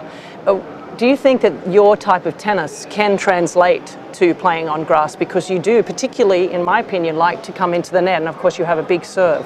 So do you think maybe Wimbledon might be the first big tournament that you can win? Could be. It's an option. Of course, as I said, I'm not an experienced player on grass, but I would say if I'm playing more matches and tournament on grass, my level is gonna grow up and on grass, and my game is gonna be adapt pretty well on grass course. So I could say I will be a great player on grass, and of course it's gonna be a dream to win here in Wimbledon. Yeah. Is it the one tournament for you that you dreamed about? Because we've spoken to other players, and some have said that this was the dream tournament for them. Others have said Roland Garros or whatever. But for you, what is the one tournament that you feel like, well, if I won that tournament, I feel like I've made it? It's tough. It's tough to choose one, but I always say that this tournament is the most beautiful tournament for me. So I would say this one is more special for that. For me, it's the most beautiful tournament. We spoke to a lot of local people in this area about the inspiring moments in their life, and maybe it's just seeing their kids ride a bike or do something special. But for you, is there a moment where you felt really inspired to be, whether it be a better tennis player or person in general? I don't remember one moment or one thing that I remember to inspire me. Just to watch historic matches and historic players, not just in tennis, just in other sports. You know, I always want to be in the memories or everyone. You know, to play historic matches in historic moments. So I would say a lot of players or athletes, let's say, in historic moments inspire me a lot. Well, Carlos, it's been an amazing couple of years for you. You've risen up the rankings, and I suspect we might see you one day holding that beautiful trophy on this particular court, and it'll be an amazing moment for you. So good luck these next 2 weeks, and well, for the rest of your career. Thanks you very for joining much.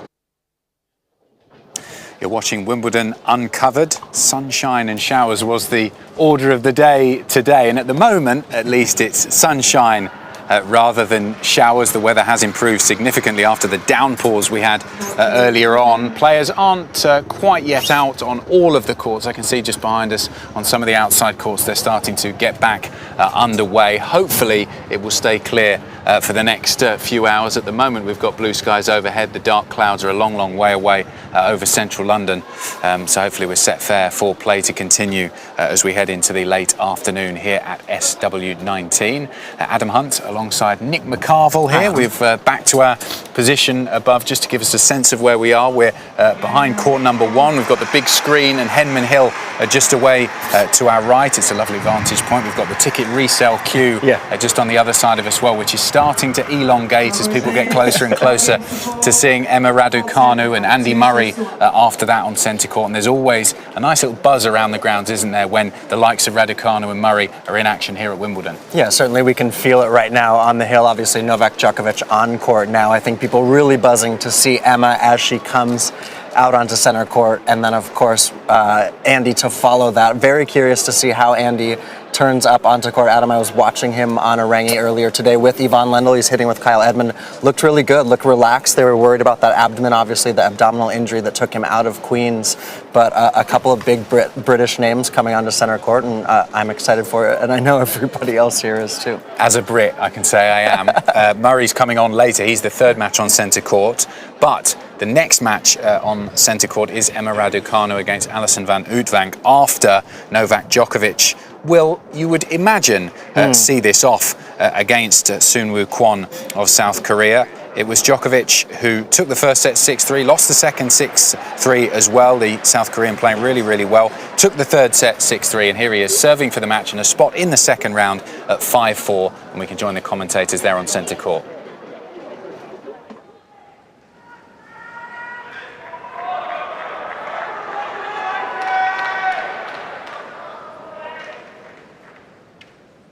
For this first round match. 15 love.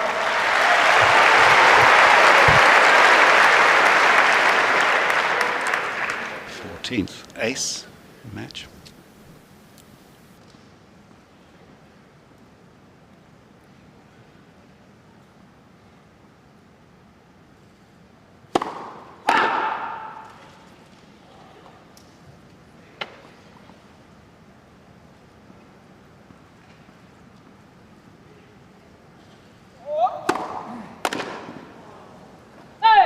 Very low.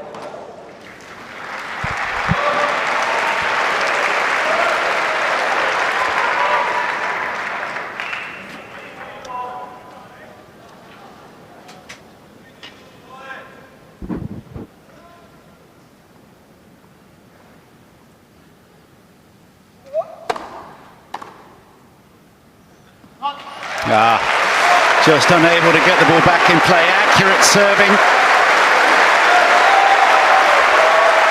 Straightforward game so far.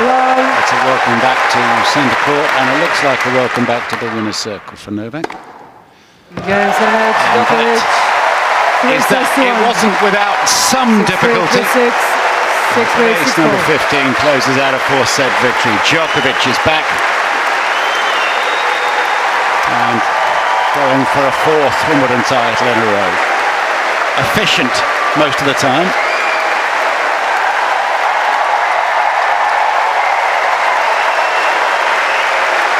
Good when he needed to be today. Looking up at the roof and taking some extra time.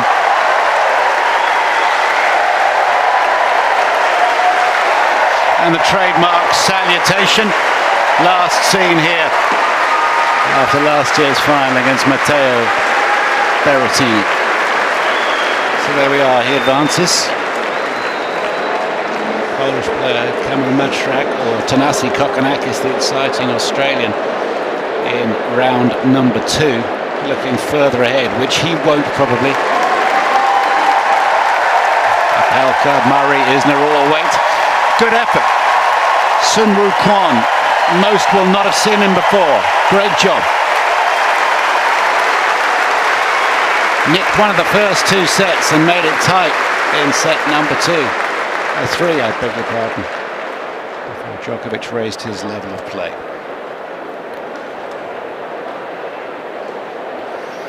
Djokovic, the first player in history, man or woman, to record 80 singles match wins at all 4 Grand Slam tournaments.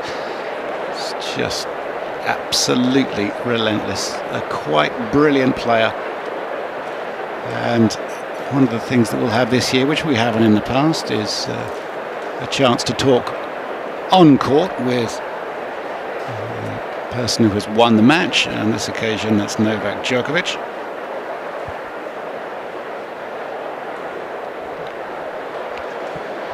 When he's done all his housekeeping. Isn't it wonderful to see centre court once again after this break? No COVID restrictions this year, full house, 14 days, and centenary celebrations of the court itself, which we'll tell you more about throughout the course of the tournament. Well, Novak, huge congratulations, back on centre court here at Wimbledon with a victory as the defending champion. It might have taken a little longer than you hoped, but normal service has been resumed. How good does it feel to be back? Well, good afternoon, everybody. Thank you for coming out today.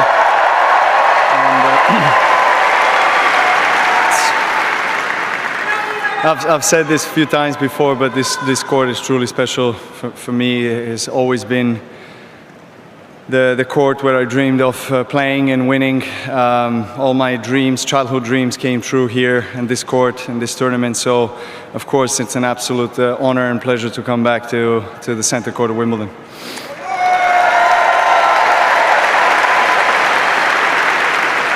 And it was a really entertaining opening match as well. Sun Woo Kwon didn't really let you get into a rhythm at times. He played some incredible tennis out there.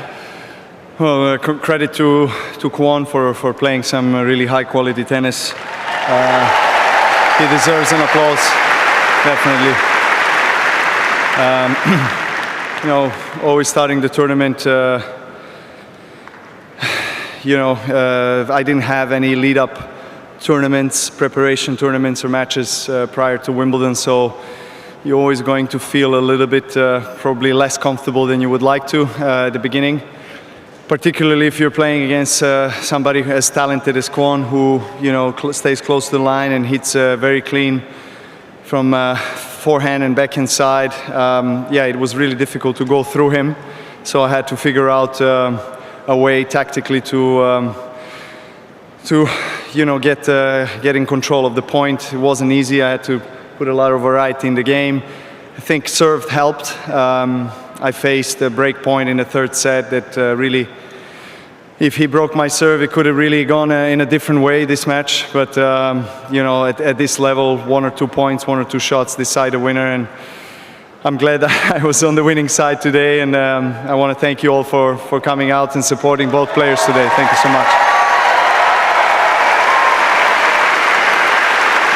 Well, Novak, you were on the winning side. That is actually your 80th match win here at Wimbledon, which means that you are the only player in the history of tennis, male or female, to win 80 matches at all 4 Grand Slams. That is an incredible record.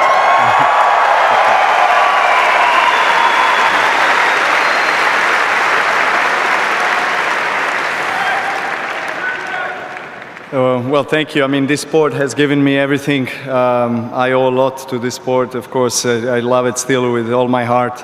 Have a lots of passion for it, and I'm as dedicated as really anybody out there. Of course, I'm not one of the youngsters anymore, and things change a little bit. But the love and flame for this sport still burns in me. And of course, at this stage of my career, I try to always play my best tennis at the Grand Slams and really deliver the best tennis on these most significant courts in the history of our sport. And what can I say? Now that we got to 80, let's get to 100.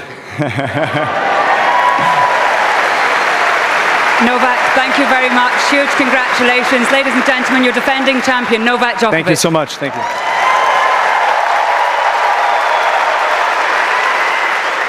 was a lovely quote there from Djokovic in the last answer. The flame for this sport still burns in me, and that's the thing. Every time his back's against the wall, against a player who's playing really well, Djokovic performs, and that's exactly what he did today against Soonwoo Kwon, who gave a great account of himself on centre court. We were wondering beforehand when we were chatting to Anett Kontaveit earlier on, how would he deal with the occasion? It's always full of pressure playing a defending champion on a show court, particularly centre court, but he was able to deal with that pressure and played really well. Djokovic had to be good today. Yeah, we thought he might sail through in that match. He did not. 4 sets, and Kwon to come through that, and Djokovic paying, I think, homage there to Kwon and the fight that he gives. And that's the thing now with this modern day sport that tennis is. There's no easy passes. And for Djokovic there, acknowledging the 80 Grand Slam wins at each of the 4 majors, the only man to ever do that, or only player really, that's fantastic. And I think he's got that, you say that flame, he said it on court. I just think that sometimes we underestimate when these players come in and the greatness, the way that they're able to bring their best tennis into the biggest tournaments. I think that Djokovic is on a mission. Could have Kokkinakis in round 2. He's been injured a bit, has the Aussie. He's always dangerous.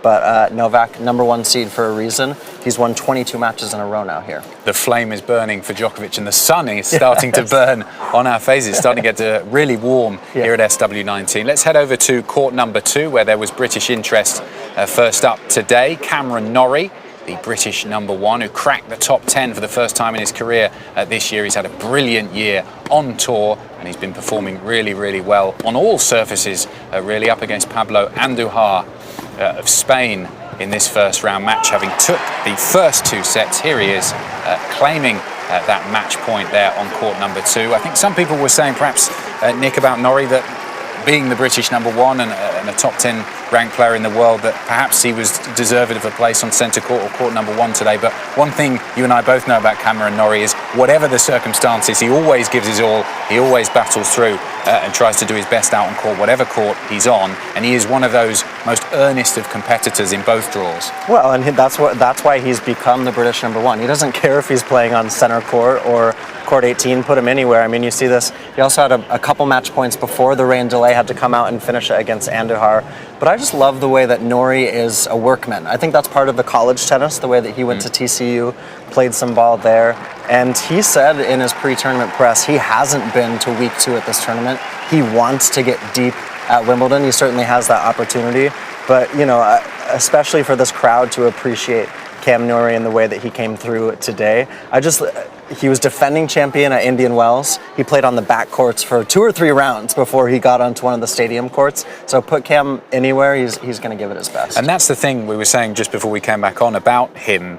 There's sort of 2 ways to crack the top 10. Either you do it in the big tournaments, you perform really well at the Grand Slams, and it doesn't matter too much what you do the rest of the year because of the serious number of points that are on offer at a tournament like Wimbledon. Or you produce a consistent level of tennis throughout the whole season and build up points, in the Grand Slams, but also at the lower level events. And that's what Cameron Norrie has done every week of the year. He plays a lot of tennis. He's admitted in a lot of his interviews that he likes playing. He'd rather be playing rather than have too many off weeks. And he's used that consistency and the momentum to see him shoot up the rankings, and he's been rewarded with the top 10 spot. Absolutely, and I think he believes, as a lefty, as someone who can move the ball around the court, he doesn't have one big weapon in his repertoire. That doesn't matter for him. He's been able to move the ball around the court, and like you say, playing a lot of tennis. When you're playing a lot of tennis and you're winning, you're building your confidence. And I was listening to Anett Jabeur today in her press conference. We showed that a little bit ago. She said, if you can dream it, believe it, and actually back yourself to do these kind of things,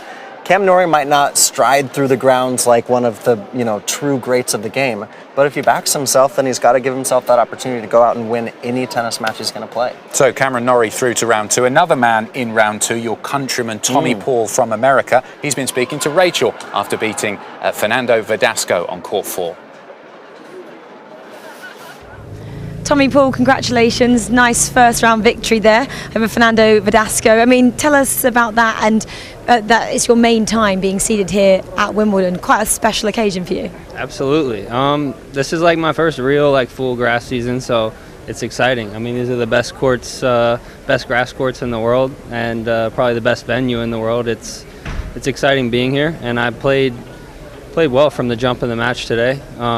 Maintained my focus well all the way through, so I was happy with the result. And I guess opening up court 4 and playing first must be special. How were the crowd? Absolutely. It was a lot of fun. I mean, I tried to stay like locked in, not look around too much, but you could definitely feel a good energy out there. And Mannarino or Purcell are possibly your second round opponent. Would you prefer one of them more than the other? No. I mean, I'm ready for whoever I have to play. I mean, obviously, want to come out and play the same way I did today, but I mean, it should be a good match either way. A couple of years ago, you said that you maybe didn't particularly like playing on grass. Yeah. It seems like it's kind of changed a bit now coming into Wimbledon this year. What would you say are the reason for those changes? Probably just my game style overall. I've kind of changed my game style a little bit over the years, and I'm playing more aggressive tennis, and I think it suits my game really well. And tell me about this year as well. It's kind of going from strength to strength for you. First time seeded at Roland Garros and now here. Do you feel like it's time for you to really push on in your career? Hopefully. I mean, that's the goal every time I play a tournament. You know, you want to go deep and try and get titles, but here I'm just taking it match at a time. And in terms of coming here as well, I just want to talk about it because it's day one. Walking here to SW19, what really sticks out for you? What is special? I don't know. It's just an unbelievable ambiance here, like with all the flowers and the people walking around, the chatter. It's an amazing venue, an amazing place to play tennis. Well, thanks for talking to us, Tommy, and good luck with the rest of the tournament. Thank you. This is what I'm talking about. Look at the buzz, look at the people, look at the rush of crowds. Djokovic has just won on centre court, and you can feel the energy and excitement. What a great match. We are up and running. Wimbledon is off to a flying start. No surprises that Djokovic won, but I think everyone is happy, and definitely those that were in centre court have had a great first match. Catching the buzz, always a nice buzz after Novak Djokovic wins a match here at SW19. Catching the buzz of the sun as well, because it's got quite warm here. We've had a few hours, what, about 5 hours of play on and off because of the rain. Anything that's particularly caught your eye? There's always something going on day one at Wimbledon. Well, I thought that was a big win for Djokovic to come through. That first match is always tough no matter what the hurdle is. What about for Anett Jabeur? She came into the French Open as one of the favorites. Everyone was talking about her and Swiatek. I thought that was a massive win against a player I think who was just overwhelmed by the occasion. But for Jabeur, she's talking a lot about playing with Serena at Eastbourne. I think that gave her a little confidence boost. And also just the fact that she wants to see herself as number one. She wants to win slams. She said the other day in press that Wimbledon's the one she wants to win. She always gets tied to the French, good clay courter, junior champ, the Arab French world. Obviously, that's the tournament she really pays attention to, but says that she wants to win here. So I thought that was big. And then I've spent a lot of time down at Orangi. I think Murray looks really good. He's going to be after Raducanu on center, but I liked the way that he was hitting with Kyle Edmund, being aggressive, moving around the court. And he was talking about Lendl obviously backing him, being by his side. I think that's big. And the buzz at Orangi too, you know, the first few days, it's so exciting for all of you at home, all of us here on the grounds.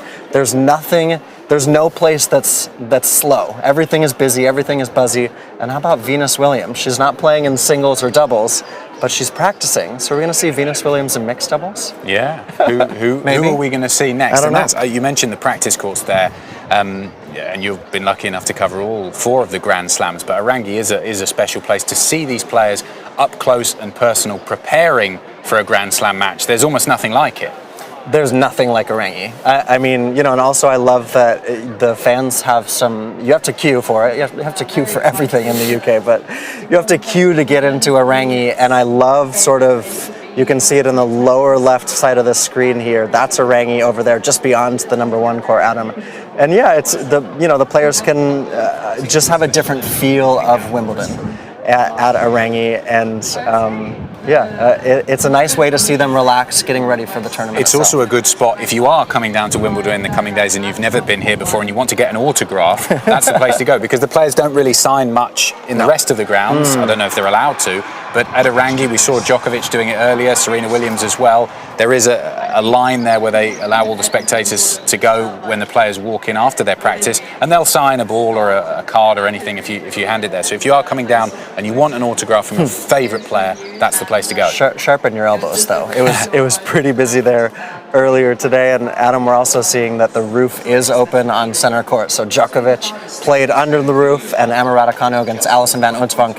That's going to be a tough ask for Raducanu today. Van Uytvanck is a very, very seasoned player. She's a player with a lot of weapons in her game. Big serve. She had that big win over Muguruza a couple years ago here, and also won a grass court challenger just a few weeks ago. So Van Uytvanck is going to challenge Raducanu. Well, in preparation for that match, let's hear from the woman of the moment, Emma Raducanu, speaking to Renee Stubbs before the championships. As a US Open champion, welcome back to Wimbledon. Thanks.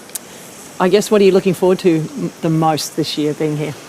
Definitely looking forward to walking out onto the court for the first time and just experiencing the atmosphere. I think that whatever happens, it's just something that I would dream of. You know, why I play tennis, to walk out onto court here at Wimbledon, hearing the atmosphere, hearing everyone behind you, and yeah, I'm just really looking forward for that moment. It's been a tough couple of years for the world, really, also for Wimbledon. And finally this year we're going to have a full house. How special is that going to be for someone like you, and being obviously British, to be here with a full crowd? Yeah, incredibly special. I felt like everyone was really behind me last year and it wasn't even full capacity. So I'm really looking forward to getting out on court this year, of course. And yeah, I think that Wimbledon, everything sort of started here for me, and I'm really excited to come back here with some of the experiences that I've learned in the last year. So as you can see behind us, as they're watering this beautiful, magnificent court, it's the 100 years anniversary of Centre Court. Can you tell me your earliest memory of this particular court, whether it was on television or in person? Yeah, my earliest memory of Wimbledon Centre Court in person was I came here with my first ever coach and a little boy who was like a bit older than me at the time, but we came here and we actually watched Serena. She absolutely creamed someone in like 45 minutes and that was definitely my earliest memory, and I just couldn't believe, you know, how hard she was hitting the ball and how good they were.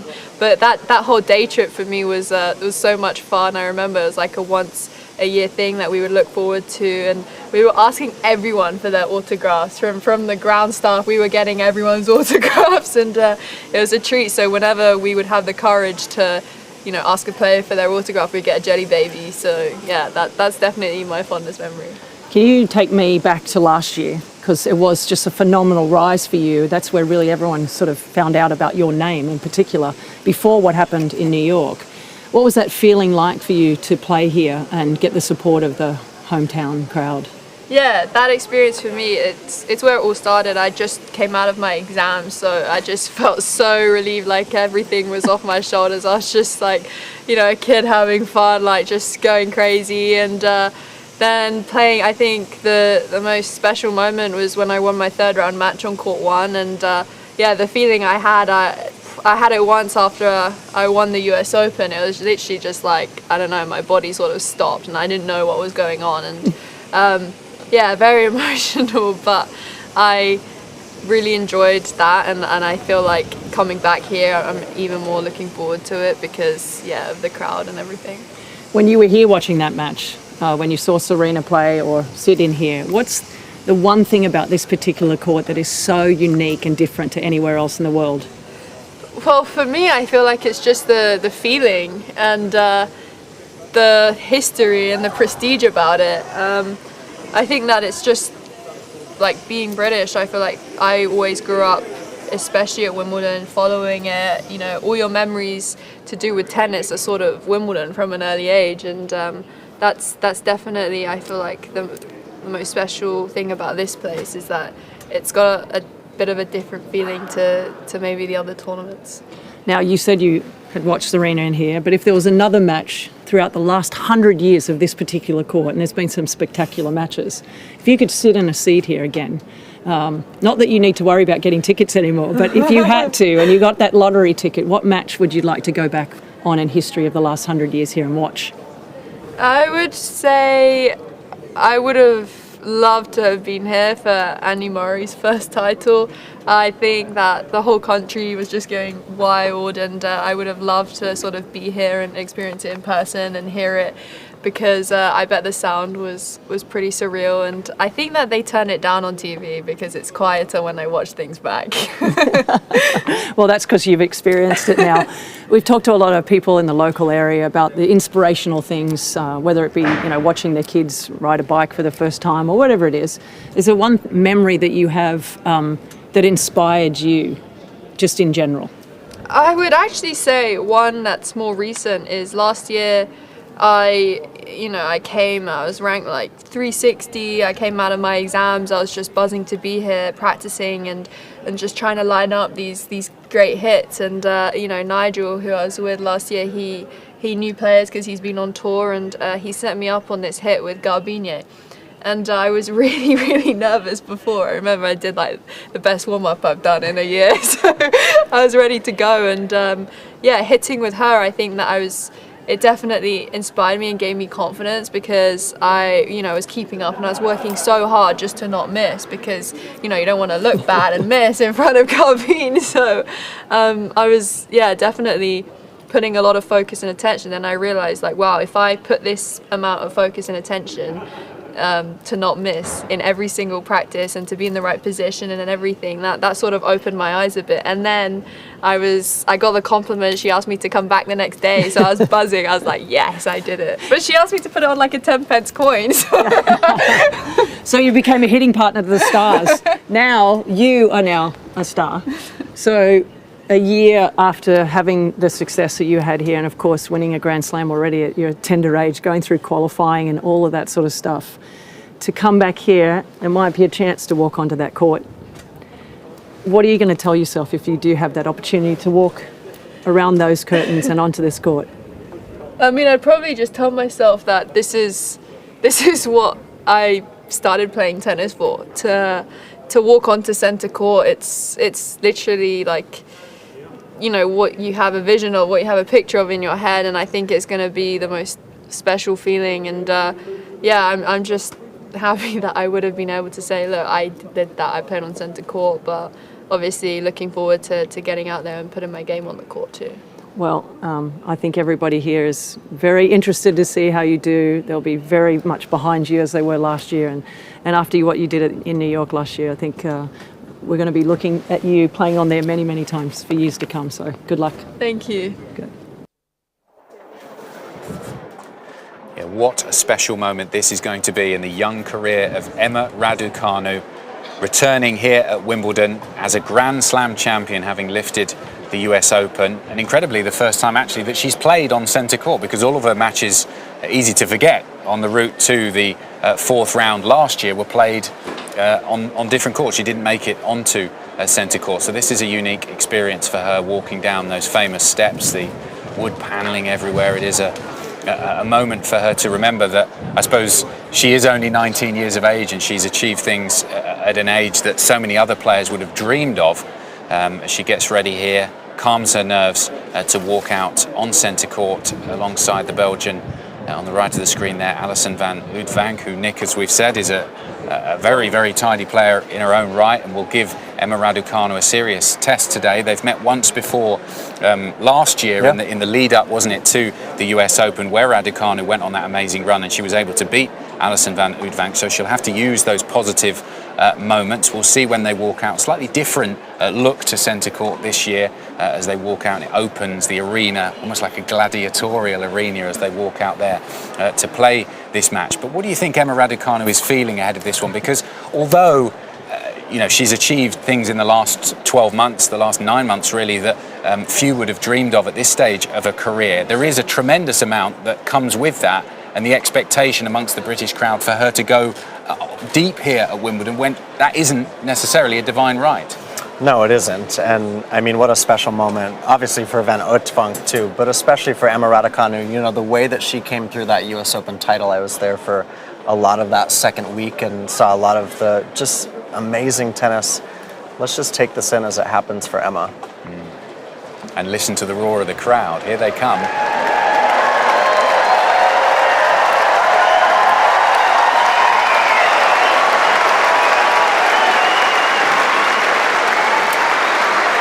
What I think is so amazing there for Raducanu is to acknowledge the crowd and to accept that, hey, this could be my backyard. You know, she said in press, she just said there to Renee Stubbs that she's dreamed. This is a childhood dream of hers, you know. And I actually asked her in press the other day, Adam, about the last year, everything that's happened, the US Open title, the run here, obviously, the issues that she had on court. She was outspoken about that, and the fact that she needed to take time, and then that magical run to the US Open, and the struggles on court since then. You know, there's been some bumpy roads, but she said, I feel like I'm really resilient. And so today is another test of that resiliency. And when you're playing against a veteran like Van Uytvanck, even though she beat her at this very tournament last year, you know, the fact that she is able to bring her best tennis is going to be about Raducanu playing her own game, staying focused, and blocking out that she's on center court, soaking it in, take this moment. I hope she did for herself. And then just know that it's the lines, the opponent, and the tennis ball, and that's all you've got to play. Kaja Juvan there, the man in charge of this, one of the well-known umpires on the circuit with that baritone voice. You can certainly hear him before you see him out there on court. It's interesting when we discuss Emma Raducanu, because when you cast your mind back to the great run, obviously she had a great run after that at the US Open, but she had a great run here, really surprising everybody. No one expected her to do quite as well as she did. And one of the things she was able to do during that run was harness the power of the crowd. She had so many supporters behind her, and this is live pictures as we head on to centre court to watch Alison van Uytvanck serving, having won the toss against Emma Raducanu. And let's join the commentators on centre court for this first game. 15 love. Alison's 28 years of age, hails from the town of Vilvoorde, which is just to the north of Brussels, just a little drive out of the city, which Dutch is the official language.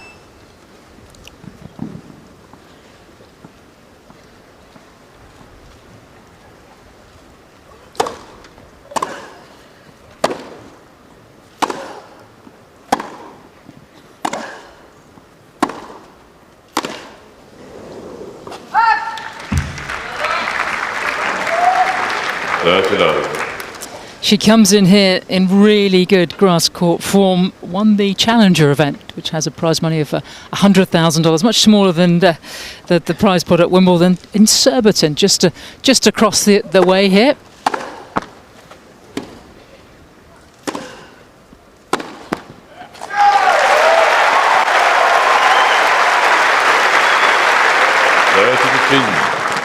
She then went to the Netherlands and played the tour event in 's-Hertogenbosch and lost in the quarterfinals, pushed top tenor Irina Sabalenka all the way, 7-6 in the decider. And then she won again in an Italian grass court tournament.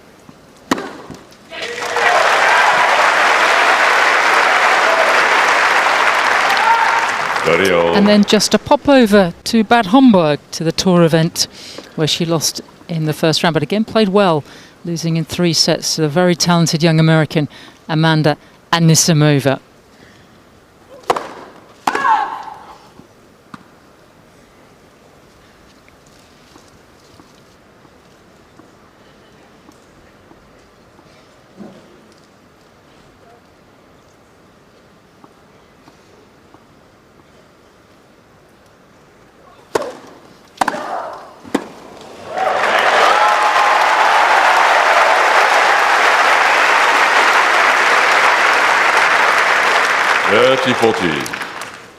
A typically aggressive start from the British number one, and an early opportunity on the Belgian serve.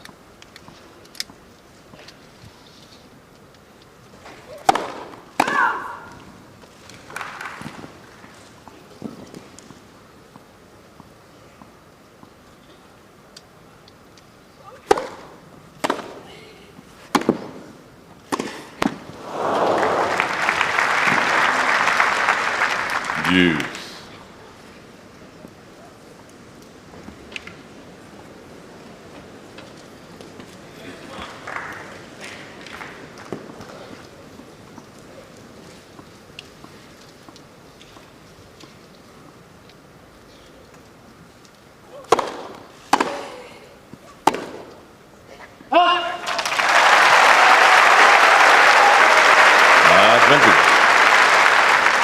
Raducanu.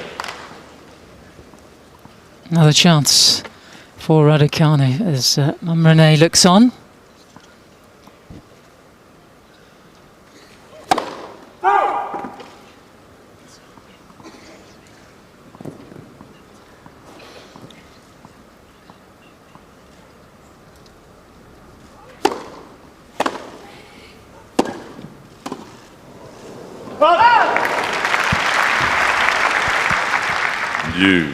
Tracy, wonderful, and a real privilege always to be alongside you. And I couldn't think of a more perfect person, actually, given the fact that you won the US Open at 16 years of age, to be. We're going to talk a lot, aren't we, over the next hour or so about Emma Raducanu. So great to have you here. Great to be with you, Sam.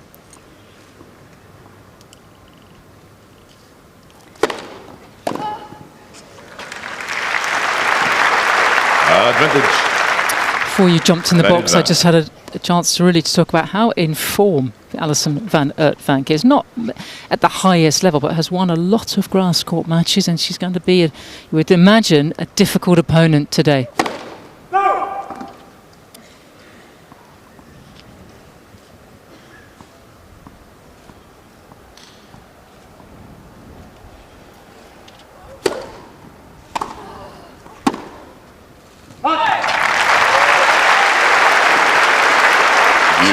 Players that really gets a bump from her game playing on grass because of the style. She's a very flat backhand and kind of a slappy, it can be flat forehand also, so the ball moves through the court.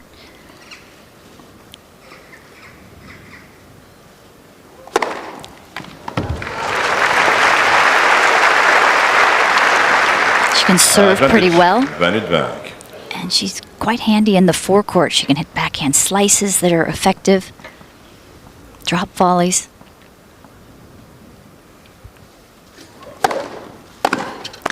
Game. Van Uytvanck.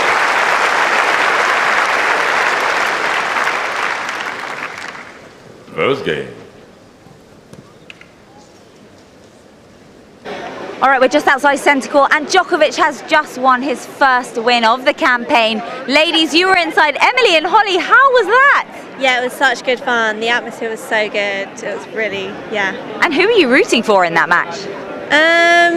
Don't know, we were a bit of both. Everyone just seemed to be, it was quite even. I feel like everyone was cheering evenly. So okay, yeah, good. That's it's nice. hard to pick a side. That's very nice and sportsmanlike. All right, so you've been inside. You're now up and running with your Wimbledon campaign. Are you going to be following Djokovic for the rest of the tournament, or how about Andy Murray?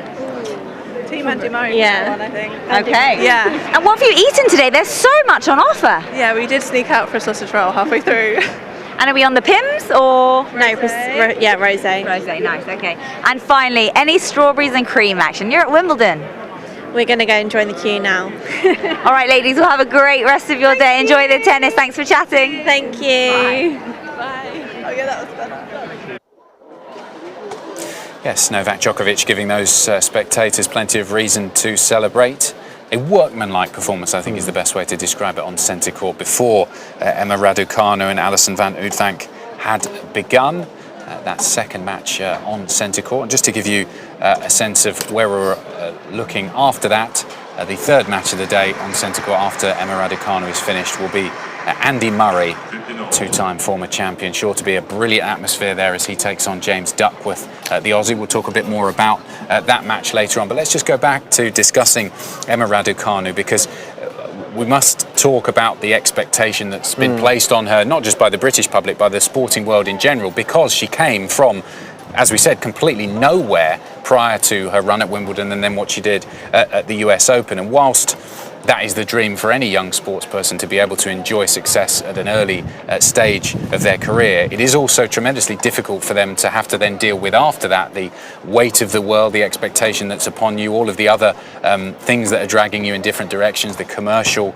responsibilities, the press responsibilities, speaking to the likes of us two all the time.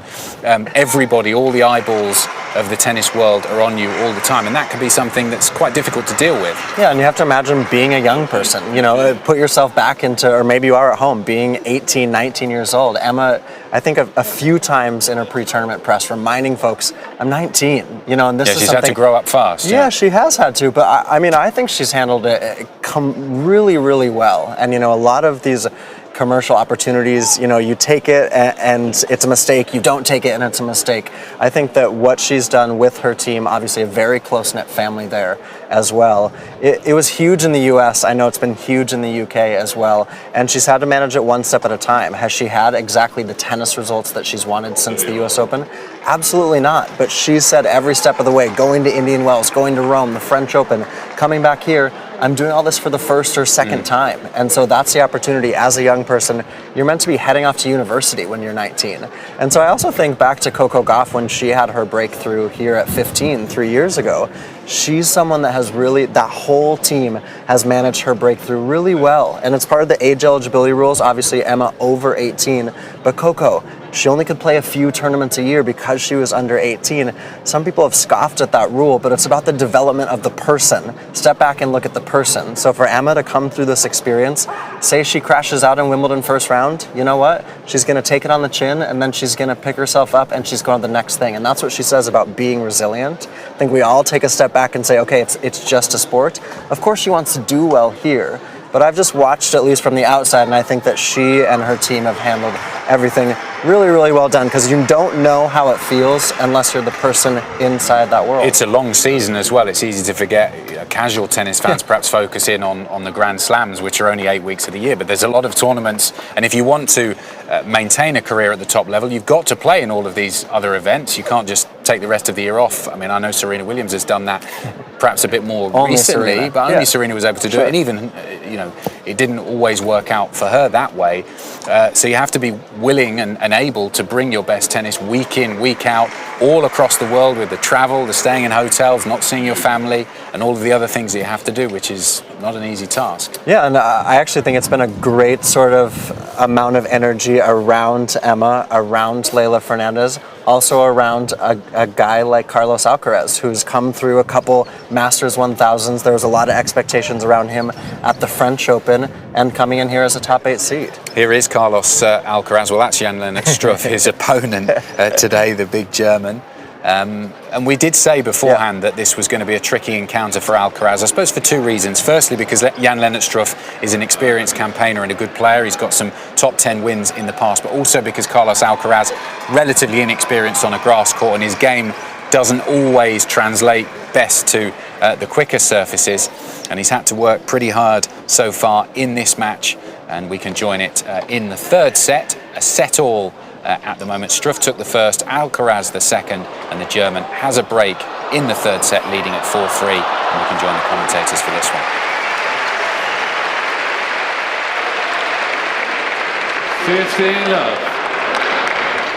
I think maybe one of the other factors has been just how well Struff has moved. We talked about the pressure that Alcaraz puts on opponents because you sense that he can get to them. This guy's been a road runner as well. He has. Moves well for a man of his size.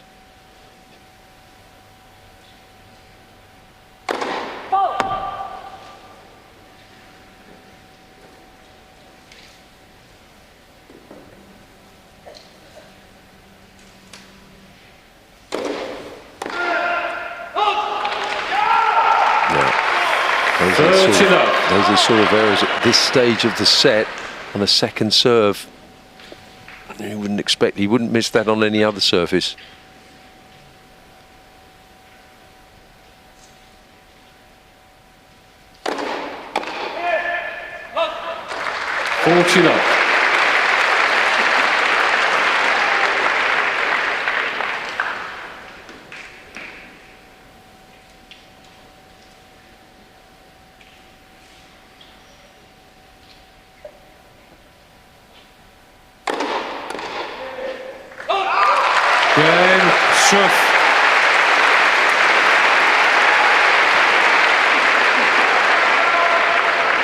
Struff leads 5 games to 3, into the stunning Lila Parsons. How are you, Lila? I'm very well. I'm thrilled to be here. I haven't been here for about 3 years, and it is so lovely to be back. And it is at full capacity, and the energy and the vibe is banging, isn't it? It really is. It's just such a buzz in there. I love it.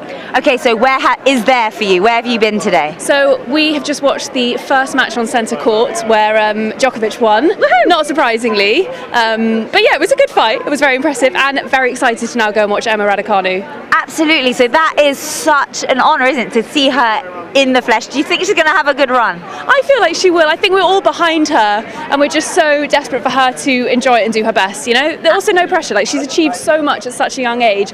I think she should just enjoy it and not beat herself up too much, whatever happens. Okay, we're going for it though. Come on, Emma. Home crowd, all the support behind you. Well, you have a great day. Enjoy. Thank you for chatting to us. Thank you. It's been so lovely to see you, and I love this outfit. Oh, stop it. Thank you. All right, off you go. Delighted to be joined by Frances Tiafoe. And Frances, first of all, we could talk about who's the greatest player, we could talk about who's the best player on tour, but are you the coolest player on tour? Because I'm seeing the beats, I'm seeing the trainers. Yeah. I'm one of the more chill and up-to-date guys on the tour, for sure. I would like to say that, definitely. And you're clearly a fan of London as well, because we've seen the Queen's Guard on your t-shirt as well. Yeah, we like London. London's a good city, man, especially in nightlife. Say no more about that, but let's talk about your tennis. First round, Vavasori, straight through, straight sets. Solid start. Yeah, that was big. It's always nice to get your first rounds in easy fashion and not stressful. So that was good. You know, then it's pretty much 48 hours of rest and put the head down and get ready for Wednesday. And the way you play, you're such a hard-hitting player. Do you relish playing on the grass? I like playing on the grass a lot. If I'm serving well and I can take the ball early. If I'm serving well, I find myself pretty dangerous. In terms of an atmosphere, Wimbledon's like no else. What's it like for an American coming here? Because I feel like you're a popular guy. Yeah, they get behind me for sure. I can get them pretty into it, especially once you get on the bigger court. So, I'm just putting my head down on the back courts, and once I get to the main show, I'll be ready. And obviously you're a very experienced player, 5th time here in Wimbledon, 4th time through to the second round. Do you still get excited when they call your name out and you make that big walk? No, for sure. You know, I love playing here at Wimbledon. It's an honor, man. It's a big deal. You know, it's not an everyday thing. So this is almost bigger than sport, this tournament. So I'm happy to be a part of it, and hopefully I can make something happen. And just finally, what does success look like for you in this particular tournament? Do you look at it as, I've got to get to a quarter-final? Do you look at it as, I want to enjoy myself, want to play well? What is it for you? Yeah, like a second week, quarter-final, and so on and so forth would be, I would say, would be successful. But again, you know, I got to worry about who's coming next. And but yeah, I always enjoy myself, so I don't have to plan for that. We enjoy watching you. Thanks for your time. Appreciate it, man. Good to meet you, Frances. Thank you.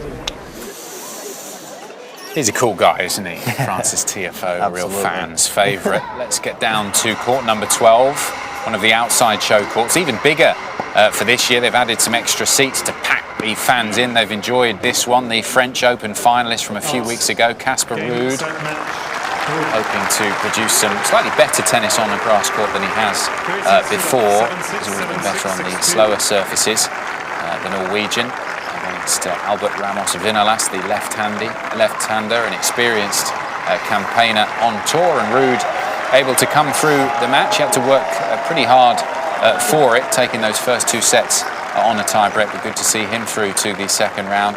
And a treat really for the fans down there on court 12 to be able to watch this match. 7-6, 7-6, 6-2 confirmation there. And I suppose, Nick, really for this one, as we said, Ruud hasn't been able to translate his game onto a grass court as he has as easily on all of the other surfaces. So for him, important to get a win on this surface no matter who he's against. Yeah, it's his first ever win at Wimbledon. I mean, how about that? As a French Open finalist, runner-up, there's been no less leaving the court at him. But that's big for the Casper Ruud's confidence. And, you know, when you look at where he is in the draw, he's got Hubert Hurkacz in his quarter of the draw, but this is actually there's a lot of names looming, like a Dimitrov, like a Bublik, Frances Tiafoe, who we just saw. That could be a 4th round matchup for Casper Ruud, but this is a big one for him today. His dad Christian has been his coach for a long time. Himself a former player, wasn't he? Yep, of course. Top 40 was Christian Ruud, and you know, the connection is very, very close with the Ruud family, and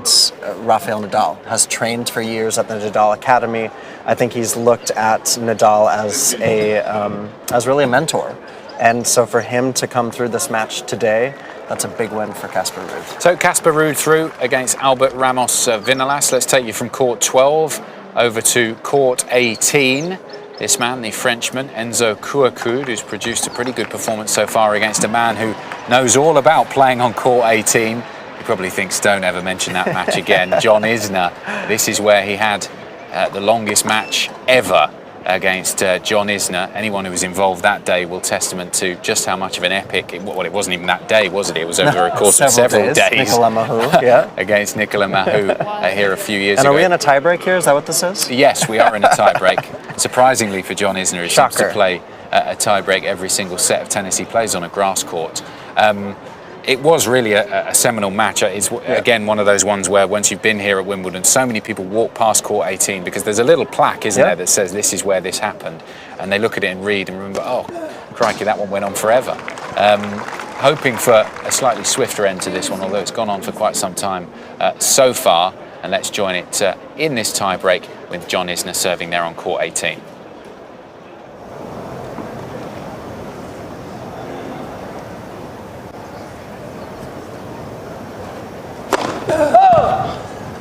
And the line judge moved out of the way of that. I think almost before Isner struck it, actually. I think she read which way it was going. And there's a second serve. At 118 miles an hour, unplayable. On the right far sideline, the ball is called in. I think more in hope than expectation. Quacko is challenging this. Well, he's got a few spare, so why not? 3-0 is. Enzo Quacko has one challenge remaining.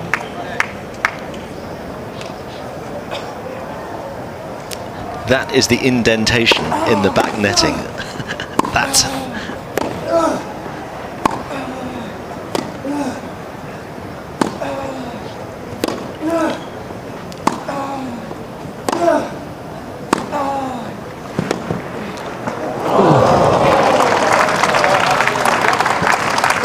The attempted squash shot there, the little slice, just missing by millimeters.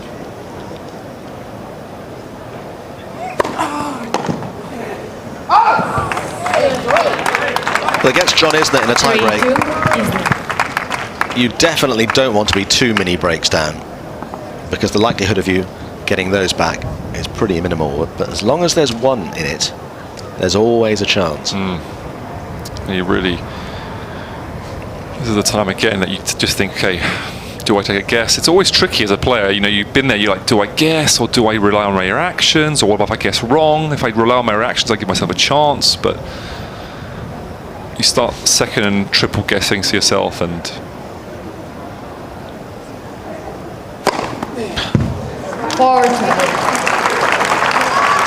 that was right on the service line.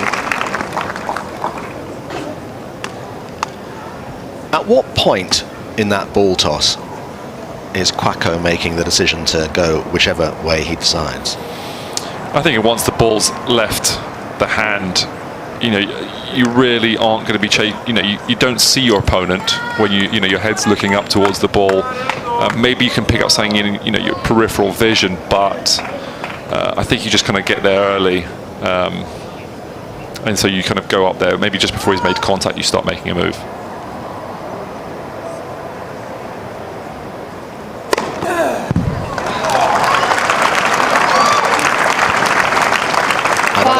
Another bullet.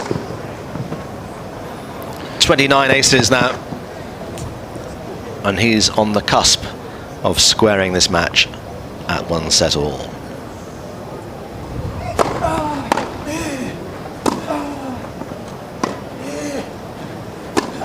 That's really well played. Yeah, took great care on that one. That was a really tough one because it was actually staying very low. 5-3. But he really stayed on it well. Didn't try and rush the net too soon after hitting it.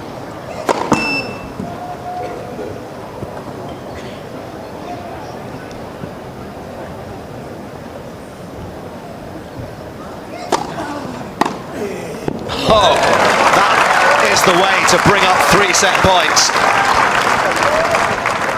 6-3. Isner. Yeah, he ran around it. Like we said, that this set, he's been running around his backhand way more. And on that one, he connected beautifully. Again, it wasn't like he was aiming for the line there. It was quite, you know, generous in terms of inside the line, but it was powerful, and that's the way to be aggressive. Isner for the set.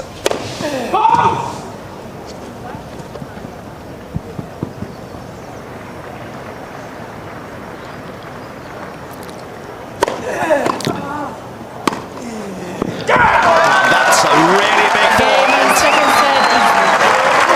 And you suddenly sense that John Isner is getting into this match. 1-0. So Isner wins the second set on a tie-break. You probably put good money on there being at least one more tie-break in that match. Let's just, I suppose, tip our hats to John Isner, who has managed to continue his career. You know, is in the twilight stages, I suppose, of his career now, but is still managing to, you know, achieve a consistent level of tennis on all the different surfaces. He's a player that is just difficult to play. I think if you ask anyone in the men's draw, list a load of players who you'd like to avoid, John Isner's always up there, just because he's such a tricky person to play against, get any momentum against, because that serve is so big. You just get into so few rallies. He is one of those dangerous players in the draw that no one wants to come up against. Absolutely. I mean, you know, belting 30 serves in 2 sets, you're going to be nervous no matter who that's coming from. And I actually was going to make the same point about Isner. He's one of these veterans. We talk a lot about Djokovic, Federer, Nadal, Serena coming back, obviously. These tennis players now have extended their career. I think Fernando Verdasco, Feliciano Lopez, John Isner out there in his mid to late 30s, and always dangerous, especially on the surface. And I love to see, you know, you're playing against a player that you're expected to beat there for Isner, loses the first set and was really pumped up to win that second set, to come through with the come on, wants to get through this first round and then see what sort of dangerous floater he can be in this tournament. And he's done well as well, hasn't he? Because I think he was one of those players, given his size and the sort of physical effort that it takes for a player of that size to play long matches, that people thought perhaps later on in his career he's going to struggle with injuries and fitness, but relatively, and this perhaps testament to his team that he's working with, his physios and coaches, that they've been able to keep him going into the latter part of his career. Well, when he won Miami a couple of years ago, that Masters 1000 is the biggest title of his career. The first person he thanks is his physio, because he's like, you're the one that keep me going. Yeah, my body going. And that's the evolution, the modernization of this sport, is not only is it a coach and a physio, but oftentimes then you have a physical trainer, you've got a nutritionist with you, you've got a mental coach. That's been big for Swiatek. And for Isner, it's all about taking care of that big body. He's a big boy, as Johnny is. It's great to see him out there still being very passionate about what he's doing as a professional. Keeping the car on the road, so to speak. Exactly. I wonder if he has to bring over a special mattress or something for his hotel rooms. As a golfer, I think it's Louis Oosthuizen or something, travels around the tour with his own mattress because he wants to sleep on a particular I suppose type of mattress or something like that. I wonder if John Isner does exactly the same. We'll have to find out. Let's go over to court number 3. Join live pictures there. Talking of tall players, another one of the taller players in the draw who really had some good performances last year, Hubert Hurkacz, before in the end he lost to Matteo Berrettini in that semi-final, didn't he? Against Davidovich Fokina, the Spaniard, who really is pushing him here in this match on court number 3 and potential for an upset. It's Hurkacz who's got the break in the 5th set, but Davidovich Fokina is giving a good account of himself, and we can join the commentators for this 8th game in the 5th set.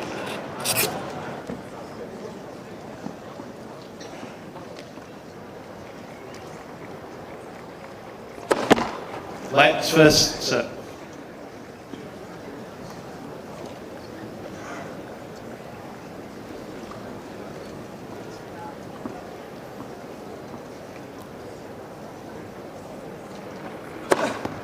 Ooh, big serve, puff chalk.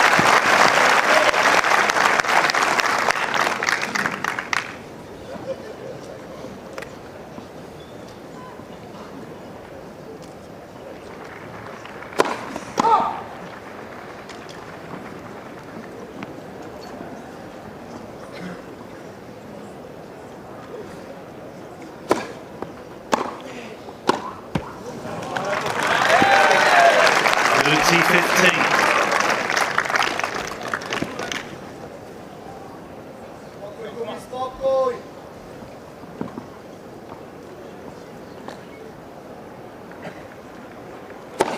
Lights for serve.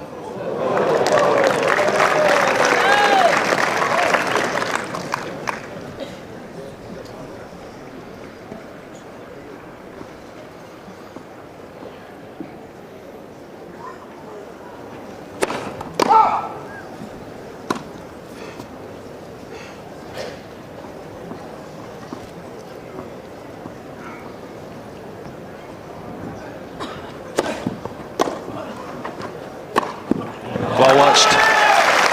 Yeah, it's well struck, but the serve as well. And there's just a little more energy in the legs to drive up. It just creates that kick which takes it out of Davidovich Fokina's range. Oh, subtle little shifts.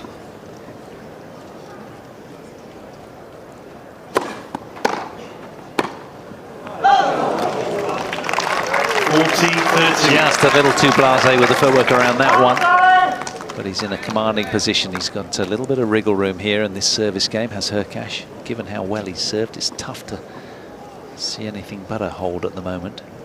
Yep, notches that with an 18th ace. Oh, but hang on, there's been a challenge. Line, the ball's called in.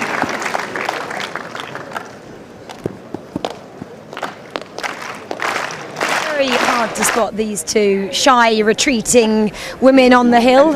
I'm kidding, obviously it wasn't. I mean, look at their outfits. They've got matching necklaces, bracelets, handmade, of course. I mean, ladies, you're obviously looking for a little bit of attention this year at Wimbledon. Fabulous outfit. Just a little, not too much, just a little, but it's great to be noticed. It's a real special treat to come to Wimbledon, so we're really lucky. You might as well make the effort, really, mightn't you? Yeah, so here we are. Hi, everyone. What's the reaction been like to your outfits? Tell me about them, because if you look down, Bash, the cameraman, they've even got matching trainers here. I said, have they been dyed? And no, we bought them like this. Yes, we did indeed, several years ago, in fact, just in case we ever got to Wimbledon, and here we are. Handmade bracelets and necklace. Tell me about the process. Well, they're obviously tennis balls made from Fimo clay. You know, you've got to do it, haven't you? But it's because Jackie's a very special jewellery designer, so she's well versed in making, special stuff for special occasions. Yeah. So we're lucky to have that. Yeah. And you guys had tickets for 2020, COVID year, but you've deferred them until 2022. You got centre court, a pretty nice day already. Djokovic, Raducanu, and Raducanu. We're really looking forward to seeing Andy Murray because we're both from Scotland. We don't sound it, but we're both Scottish. So yeah. Well, Jackie lives in the borders, but I'm from York. But originally we're from Scotland. Scottish roots. Yeah. So we're looking forward to seeing Andy. Yeah. And tell me about Wimbledon. Have you been here before? Is it the first time? Yes, we've been here before. We came in 2017. 2017. Yes, and we were in the same same garb. Yeah. Well, slightly different jewellery. Slightly yes, different jewellery, and people noticing and saying yes. Oh, I love your wigs, love your hair. And also we managed to get on the Monday evening BBC highlights programme, so that was great. Anyway, you've got to try, haven't you? Yeah, of course you do. Yes. So tell me quickly as well about who you think may be crowned champions, men's and women's draw.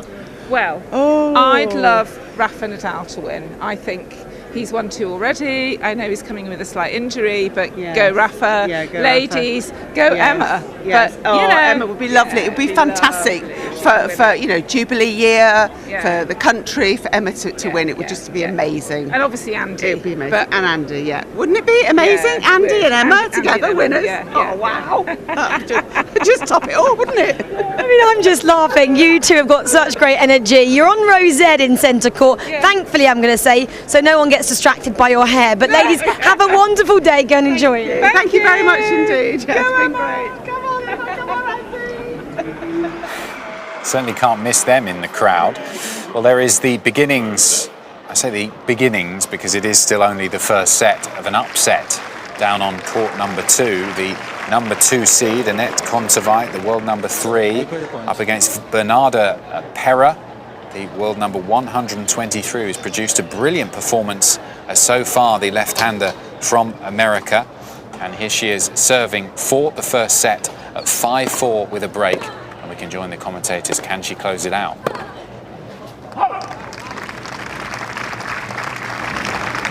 15-love.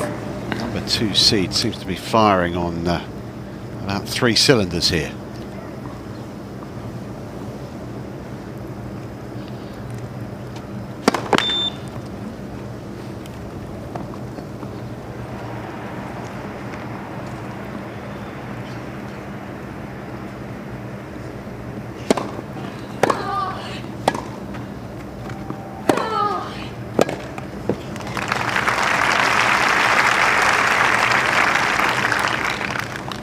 Love.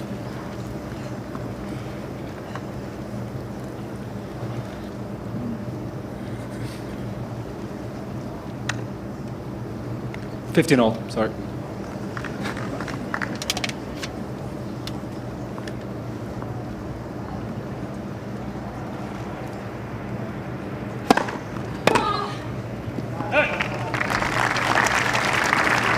$15.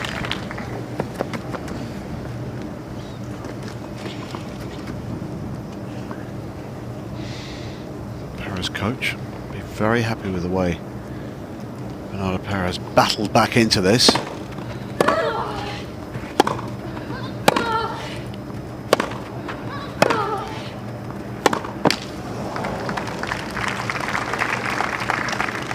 $30.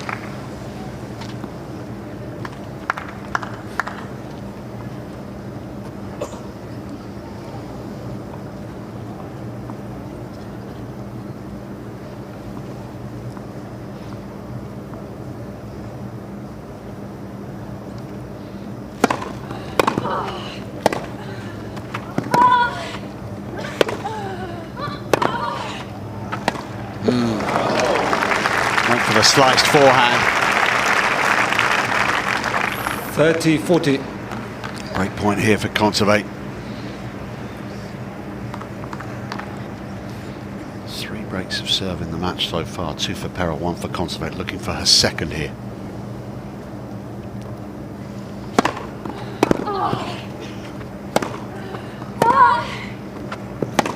No, missed by a mile. No wonder she's frustrated. The chance to serve out the first set has passed her by.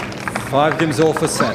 She had 30-15 there, didn't she, Perez? She made an unforced error from the middle of the court, and then a forced error.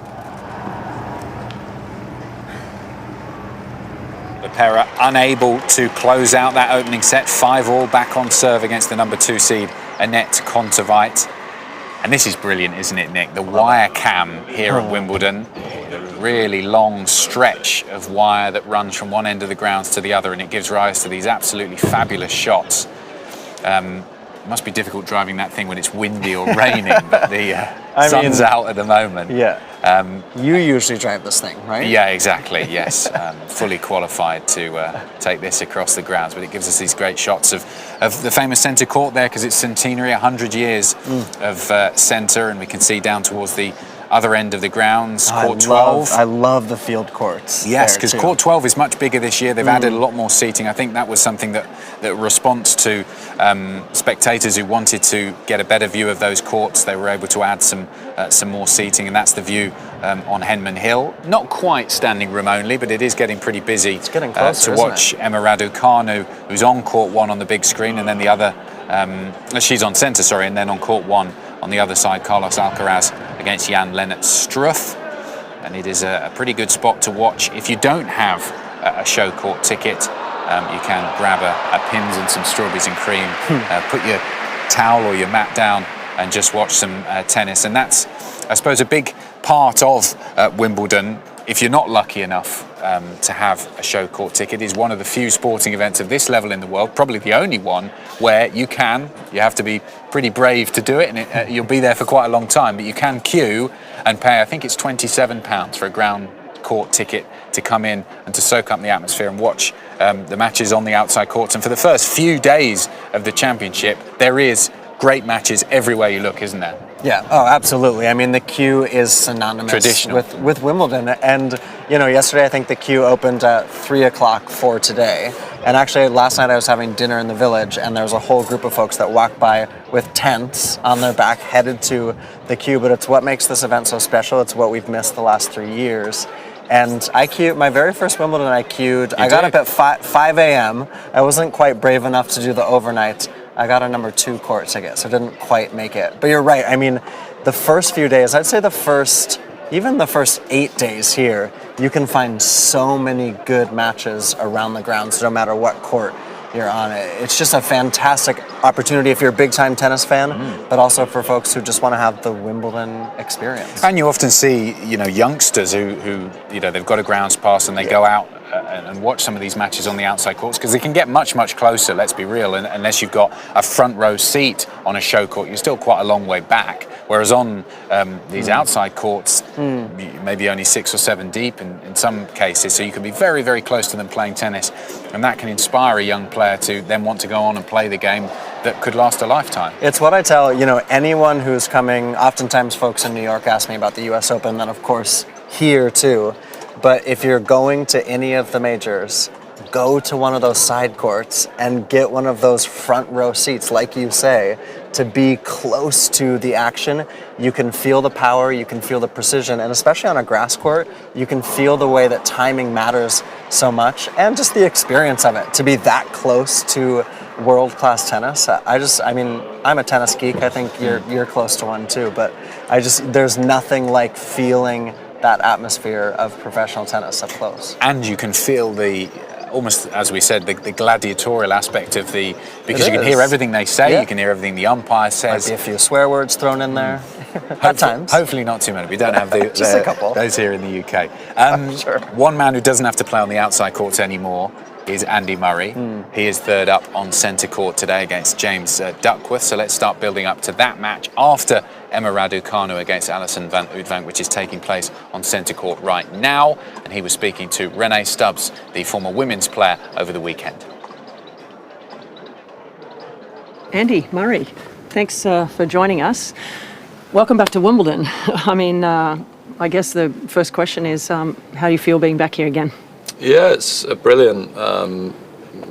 Obviously a few years ago, didn't know if I'd be back playing, and I got the opportunity to play again here last year in the singles, and it was brilliant. It was great atmosphere. Got to play a couple of really, really good matches, coming in this year, feeling a lot better about my game. So, of course, you've played here many times with great crowds, obviously so supportive of you.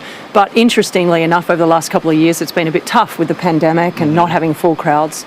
How do you feel about it finally being back to somewhat normal, having the full crowds? Yeah, it should be great. I mean, we obviously didn't happen a couple of years ago. Then last year was in the bubble, and like you say, the limited capacity. It was still a really good atmosphere last year. But yeah, I think for everyone, for the fans and the players and everyone involved in the tournament, just to go back to having a normal Wimbledon and being able to go up to Wimbledon Village, and I know a lot of the players obviously rent and stay in houses around here. Like it's a slightly different feel to a lot of the other tournaments, and it should be a good one. Obvious question: how's your form coming in here, and how do you feel? I mean, it's been a crazy couple of years for you. We all know what you've gone through, but how's the form going in here?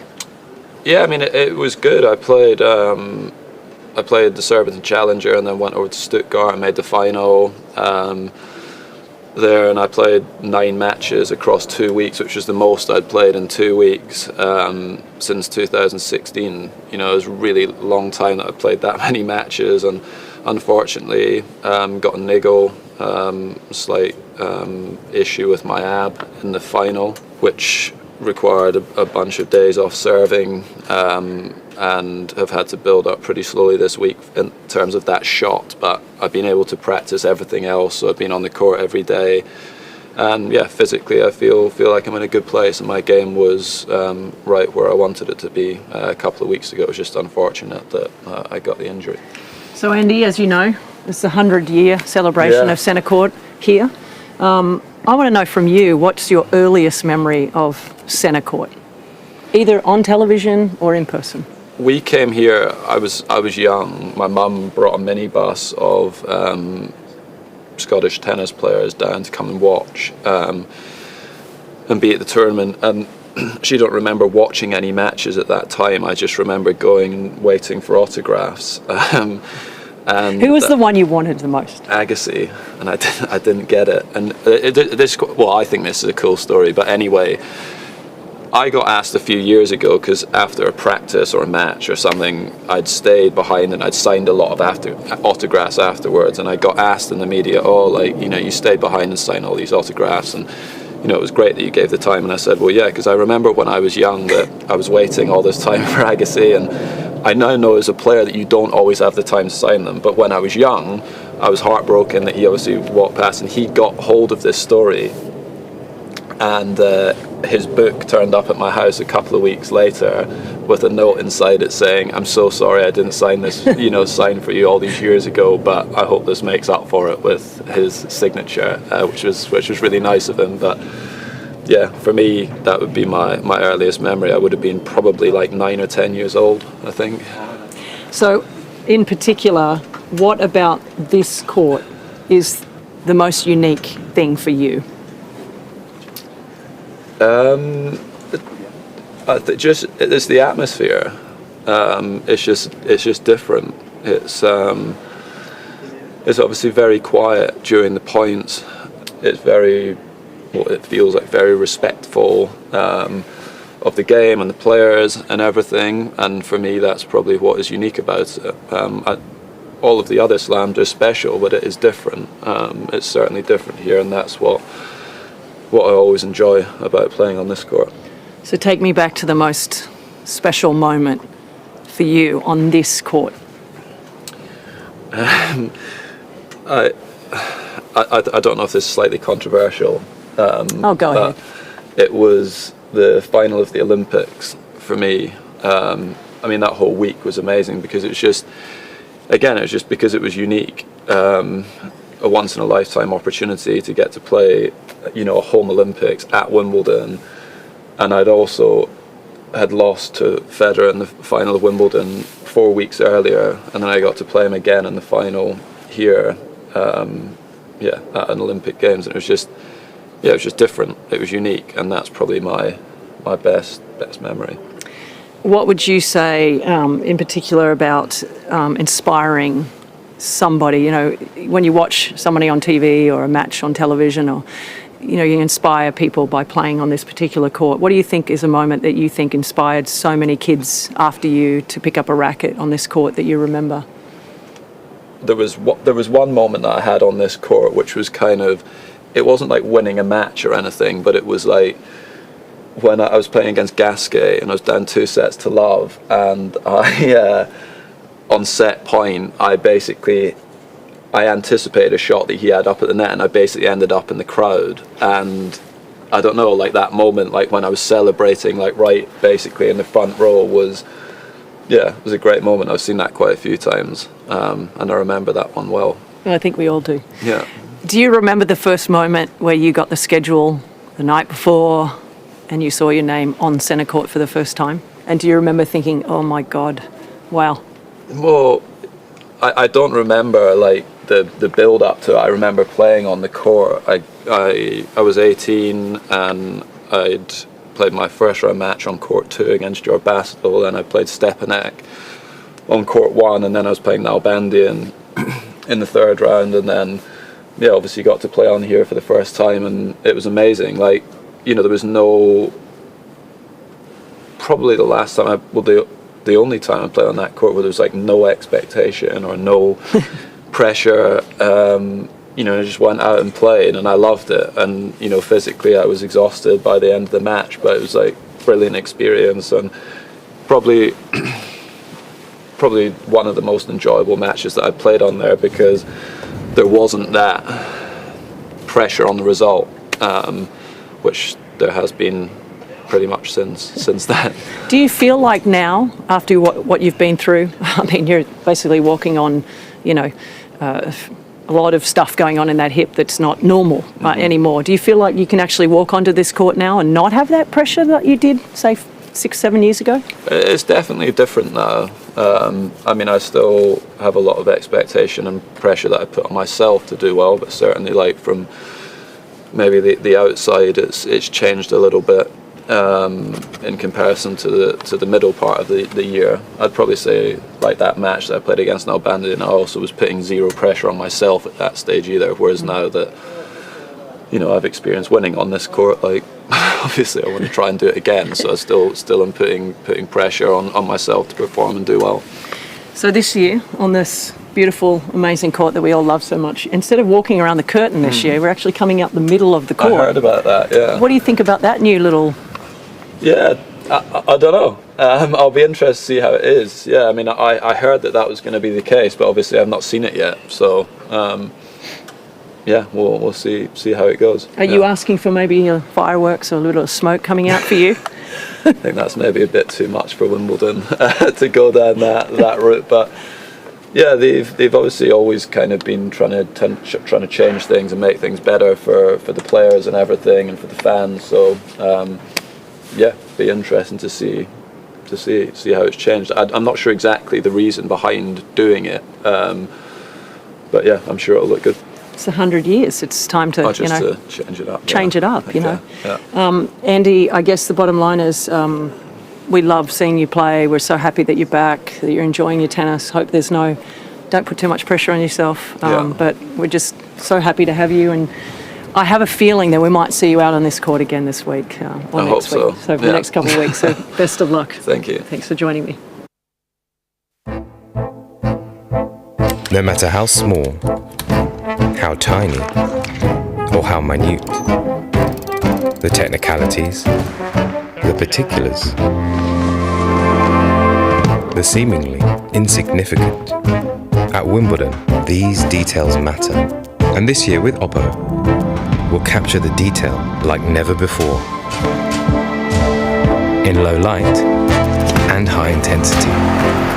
Because when you take care of the detail, the rest takes care of itself. Greatness. It's all in the detail.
Yeah, it's the kind of vibe I like. Make me wanna ride with the window down all night.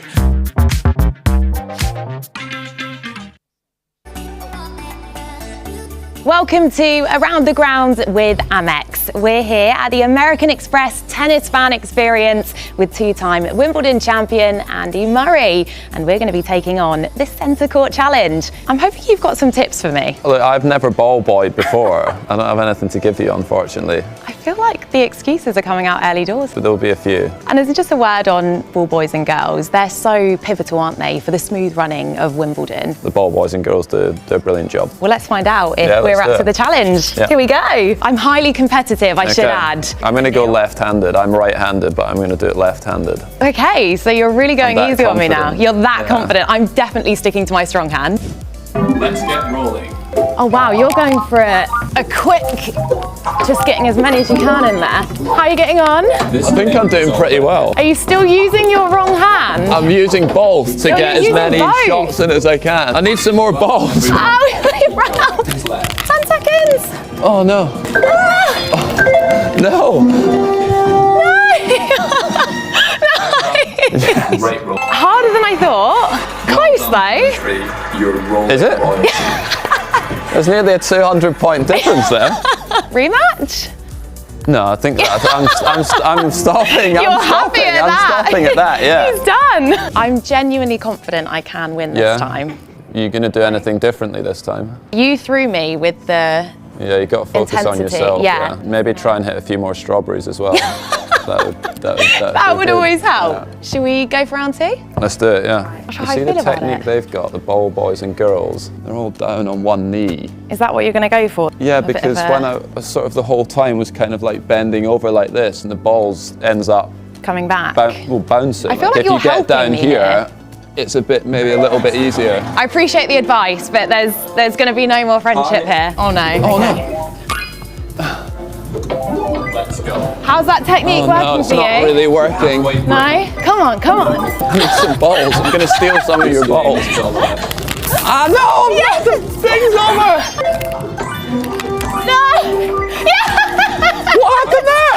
Yeah! I was like 150 points ahead and then... Oh my goodness! I mean, I have no idea what happened at the end there. Well, we're even now. Is someone messing with the scoring system here? It's one apiece. How do you feel about a little decider? Yeah, let's do it, yeah.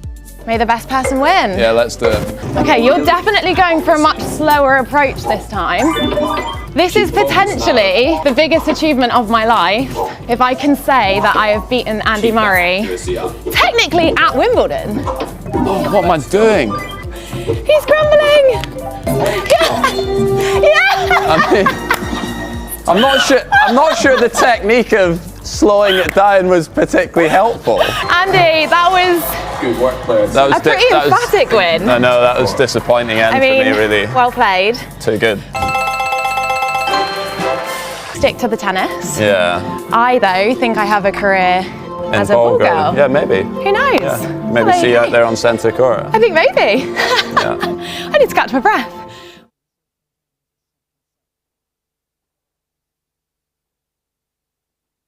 Currently very much in the guts of court number 1, right underneath the seating here, joined by Billy and Leighton. Leighton, first of all, who's your favourite tennis player of all time, and is it one of the most famous Australian players ever? No, I wouldn't say it's Andy Murray. You're going for Andy Murray? Yeah, Andy Murray, very popular. What about yourself, Billy? Probably Roger Federer. Nice. So who out of those two, at their absolute best, who would win on centre court? First of all, you, Leighton, who are you going to go for? I'm going to be biased and go Andy Murray. He's going to go Andy, and who are you going to... Myself, Federer. No. And where have you guys come from today? We're all the way from Pilton in Barnstable. So you come a little way, and what do you love most about tennis? Just the excitement of the play, and the points as well, yeah. Did you know what to expect when you came here? Because I was about your age when I first came to Wimbledon, and I couldn't believe what I saw. What's it been like for you guys? It's been pretty fun, actually. The atmosphere's been really nice, and it's quite chilled out as well. Like, there's not like not everybody's trying to get around and things. So yeah. Absolutely. Here now, just for the record, behind the camera, there are a few more of these guys' friends. These are the guys who said, you know what, I'm going to step up to the plate and speak on the microphone. So kudos to you both. How many of you have come to Wimbledon today? 40 maybe. 40. Yeah. On a bus, or how's it all arranged? Bus, yeah. And are you attached to a tennis club, or what's the reason for being together? School trip. This is a school trip. I want to go to your school, so let's give a massive shout out to your school. What's your school's name? Pilton Community College. And what's your headmaster or headmistress called? Graham Hill. Nice, with forename and surname. Lads, great interview. Great interview. Thank you. Enjoy your time at Wimbledon. Thank you very much. You too. Thank you. It was a great buzz around the grounds here at SW19. That wire cam once again giving rise to these fabulous shots of the All England club, resplendent in the sunshine. Hasn't always been sunshine today. We've had some dark clouds and rain that have headed over, but at the moment it is set fair. Play is taking place on all of the outside courts. It's a real hive of activity here as play continues into the early evening, 5:30 local time. At the moment we will be playing for a good few hours yet, given how late the sunlight remains here in this corner of southwest London. Radzie's alongside me. You've been cruising around the ground, speaking to all of the good people here at SW19.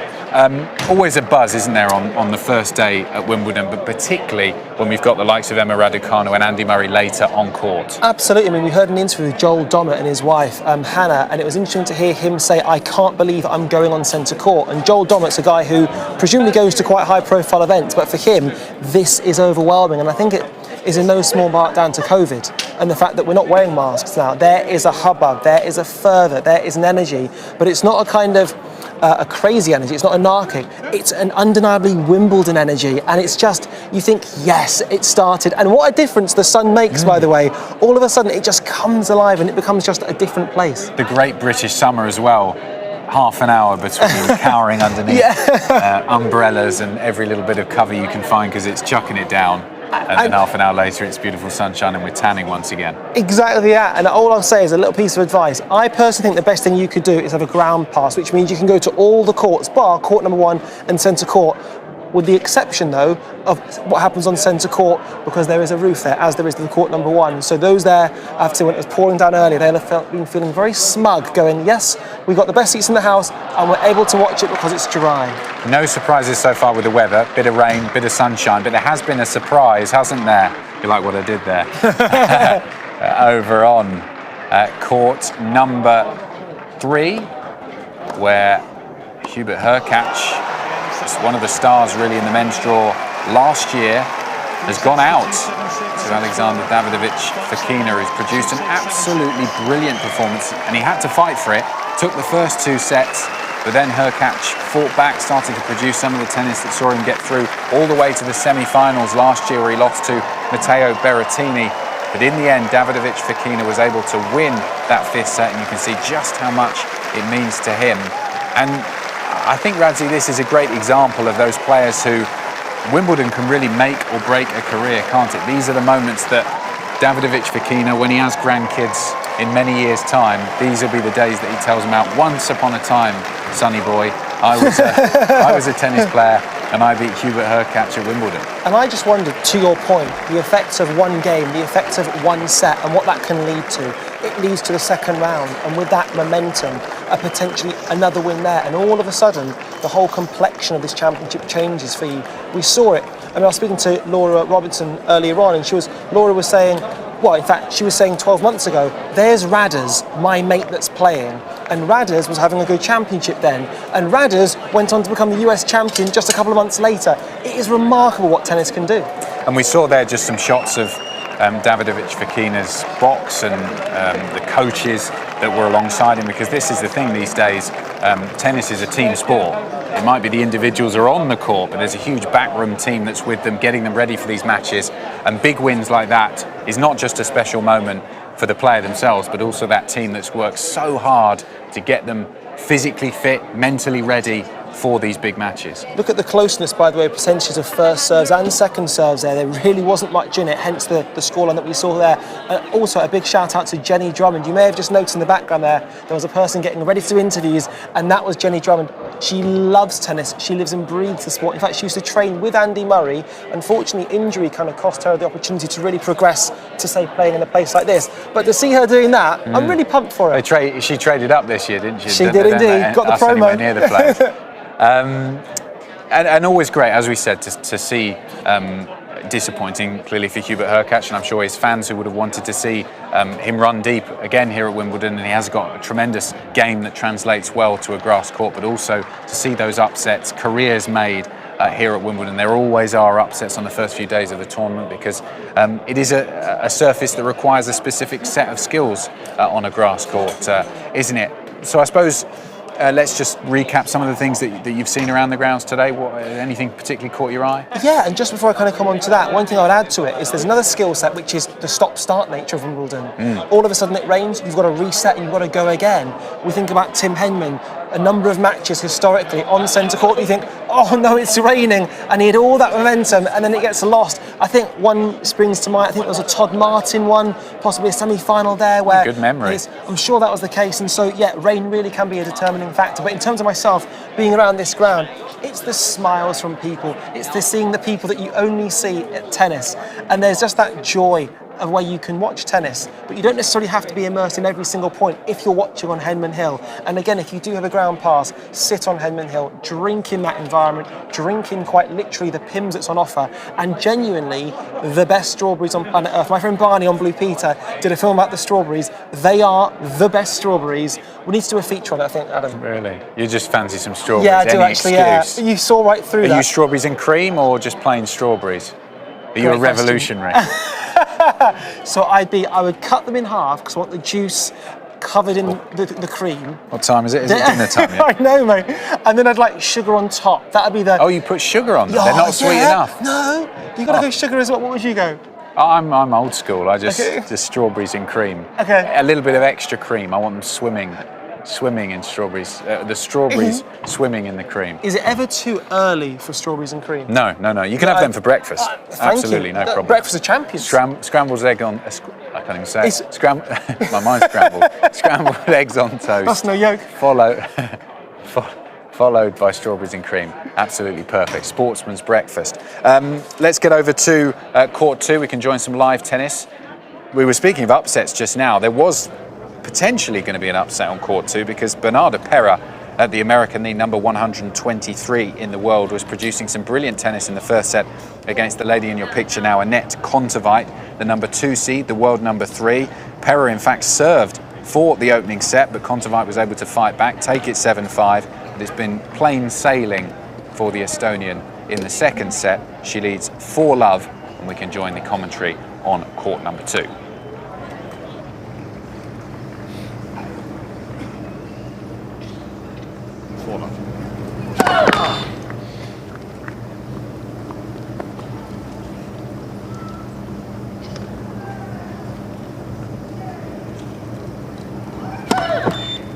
Love 15.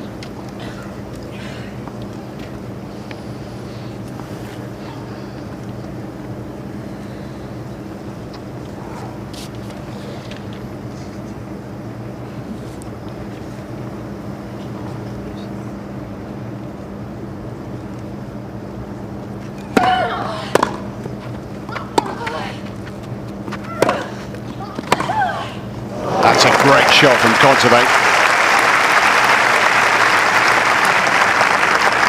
15 all. Worth another look with this one. He only had to make 1 or 2 steps to the left, Kontaveit, and the approach was hit so fast that Pera had no chance to get to the net in time.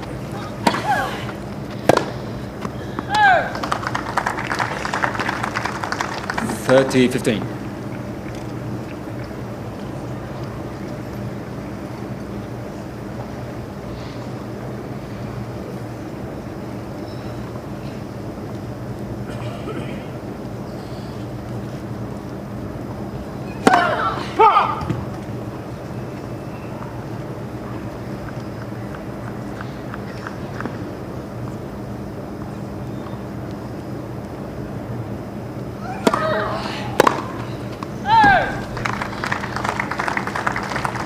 Forty 15.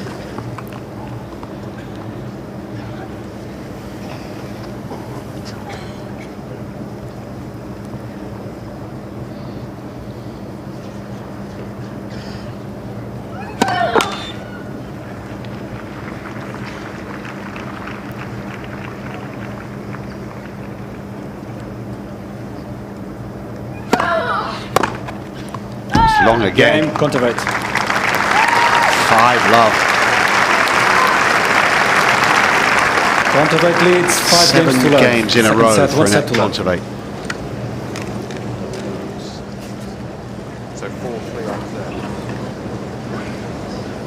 serve. Okay, from court number 2, where Kontaveit has that 4-love lead against Bernarda Pera, and looks like she is going to cruise through to the second round as the dark, gloaming clouds begin to gather above SW19. But hopefully we'll see no more rain, which has really stopped, I suppose, the flow of the day so far here on day 1 at the championships. Inside court number 1, no such problems inside there because they, of course, have a roof on court 1 and centre court. For this one, been an exciting encounter. Carlos Alcaraz, the Spaniard, the number 5 seed against Jan-Lennart Struff. It was Struff who took the first set 6-4. Alcaraz got the second 7-5. 6-4 to Struff in the third. And here they are serving. Struff is serving, so it's still on serve. 5-4 down in that 4 set. Alcaraz looking to stay in the match.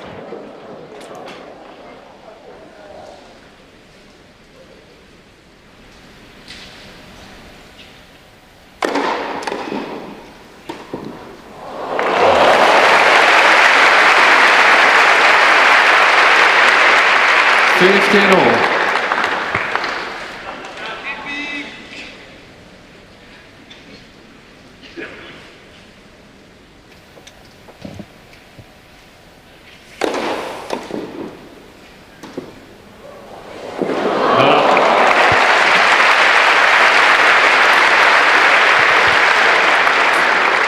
Thirty 15.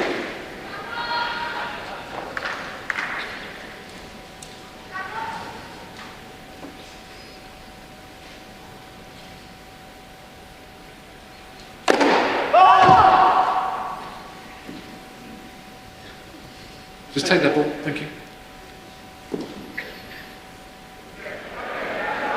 Hey, need some help. He's hiding in the tarpaulin. Thank you, thank you. Get there in the end.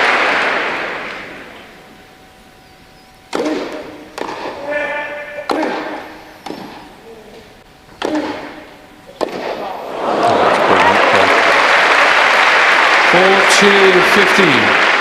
Whip on that forehand.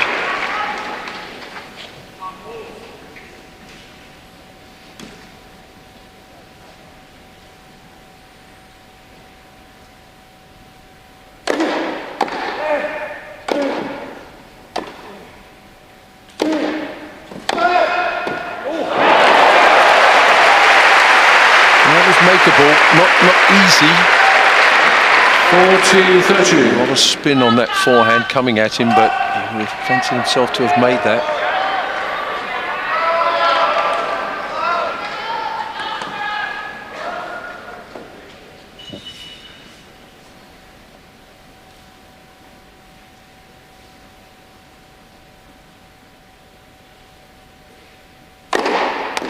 Game's true.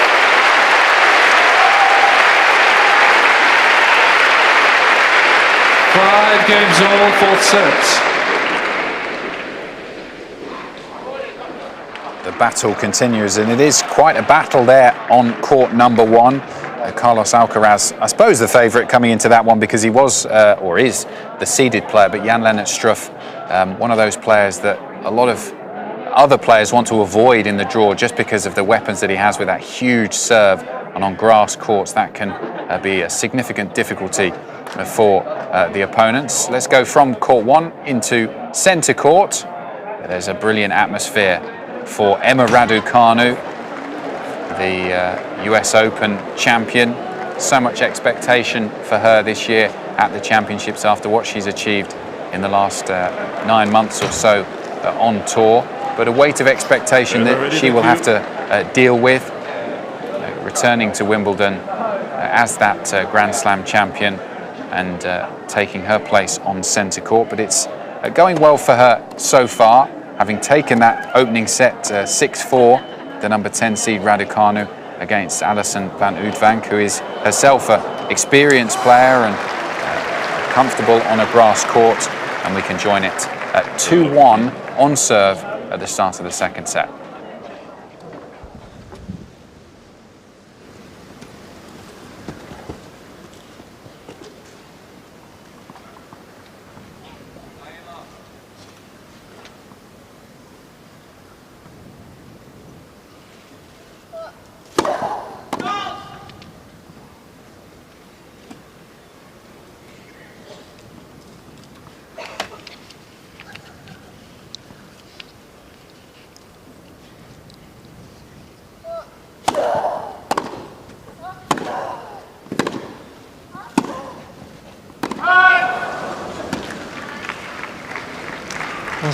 Just want to put this match into context. Emma Raducanu, this is just her 7th professional grass court match. 7th. Vank, well, she's close to 40. We did see Emma here in the juniors where actually she lost in the quarterfinals to our new world number one, Iga Swiatek. That was a number of years ago. So Van Oudvank has had double the number of matches on grass just this year alone. Yeah, exactly.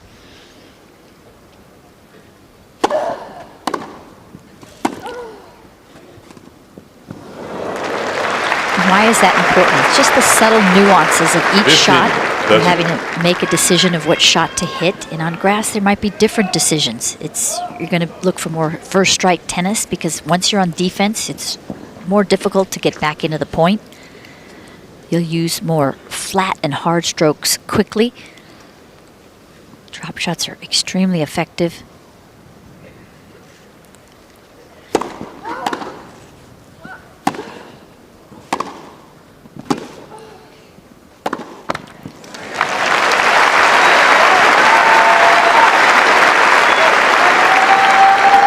Ready all.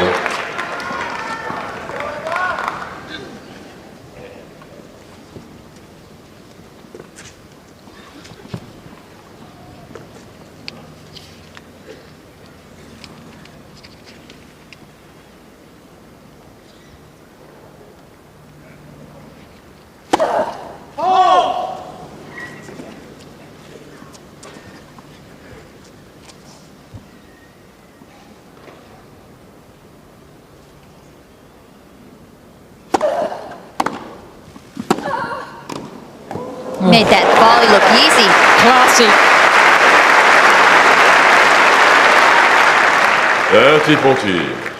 30-40. I can see Martina Navratilova, her hat on and now in the roll box, just quietly nodding with approval. Do it. Martina can still do that. She still can. Even these days. Mid-60s, I'd say she's still the best volleyer on the women's side. Chance here.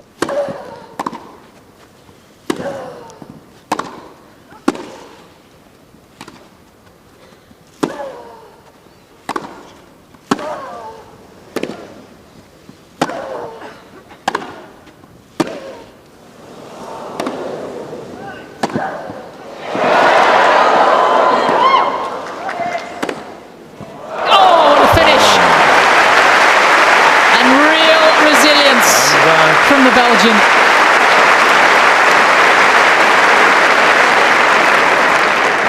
Line is back, please. 3 games to 1. And all of a sudden, this match has switched gears on us. Yeah, that was the point of the match so far. Great hitting from both players. Great deep.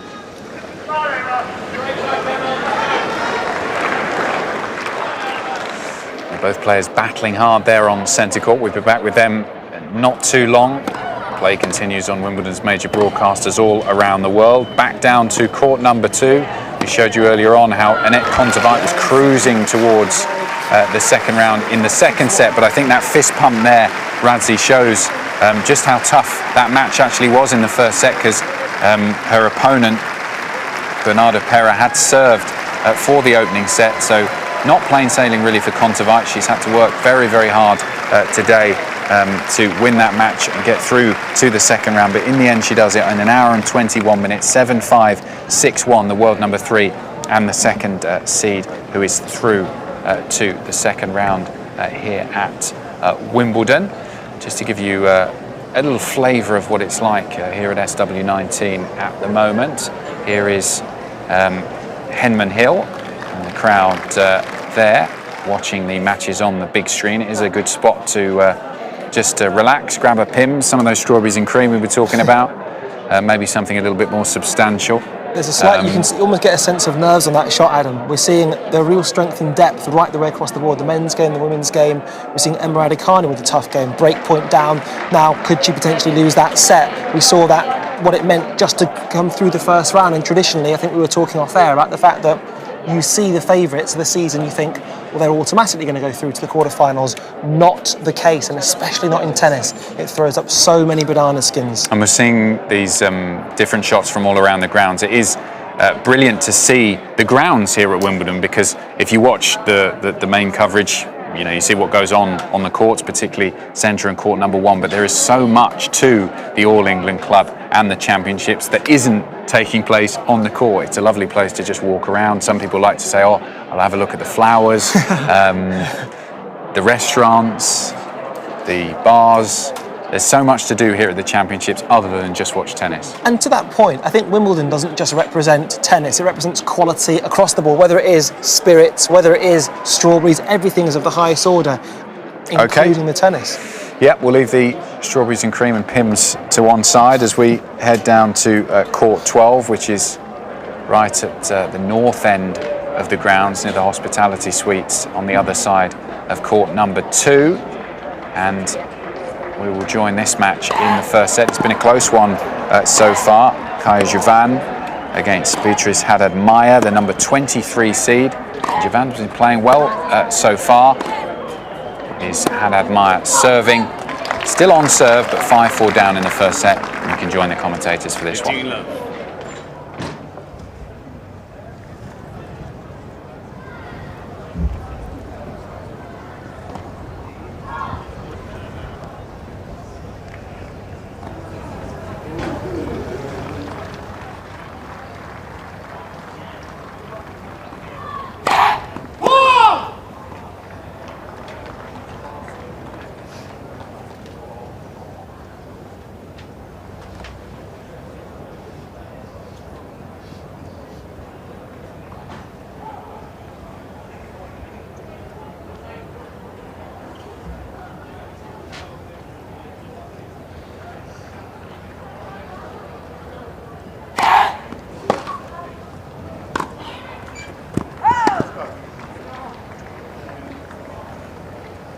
All.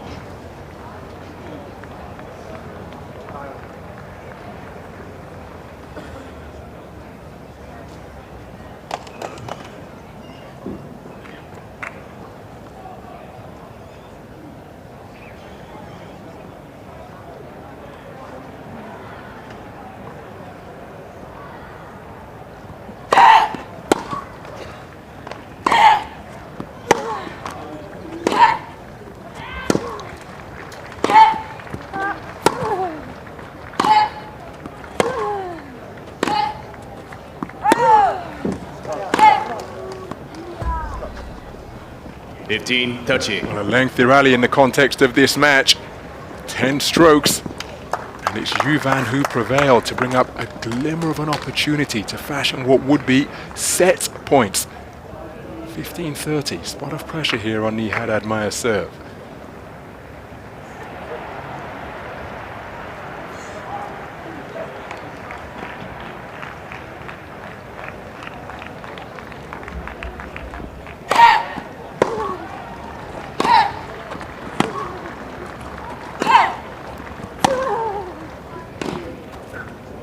Oh, what a terrific point there from Juvan. This is now very interesting. 2 set points, but gee, her whole mission statement for this game was just to make every ball. Terrific play there.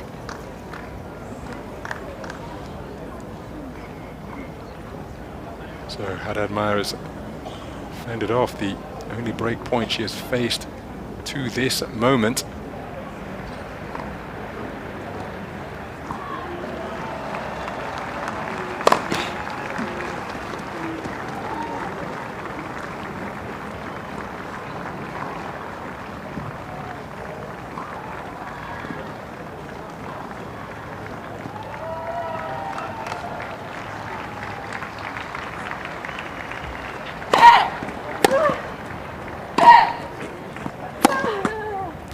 Wow, what a gutsy serve there. Really went for that. Almost 100 miles an hour and really directed well and then committed to hit big on the forehand. That just shows the confidence of winning a lot of matches on grass. Still another point here for Juvan though. This is tough, having to duplicate this good play twice.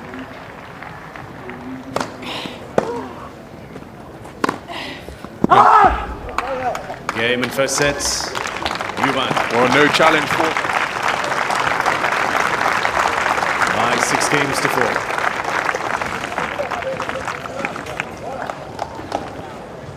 So Kaja Juvan gets that break in that one, takes the first set 6-4. Let's hear from one of the early winners. British interest on court number 2. Cameron Norrie, who produced a brilliant performance, the number 9 seed, 6-love, 7-6, 6-3, a winner over the Spaniard Pablo Andujar. And here's him speaking after that match in his press conference. Yeah, it was a tricky one, obviously, with the delays and having to stop and restart, and especially at the end with having a couple match points and then coming out and having to play again. So it could either be 5 minutes or it could be 3 hours. So I was ready for anything, and overall pretty good match. Great first set and pretty clean. Obviously, still things I can improve, but pretty solid.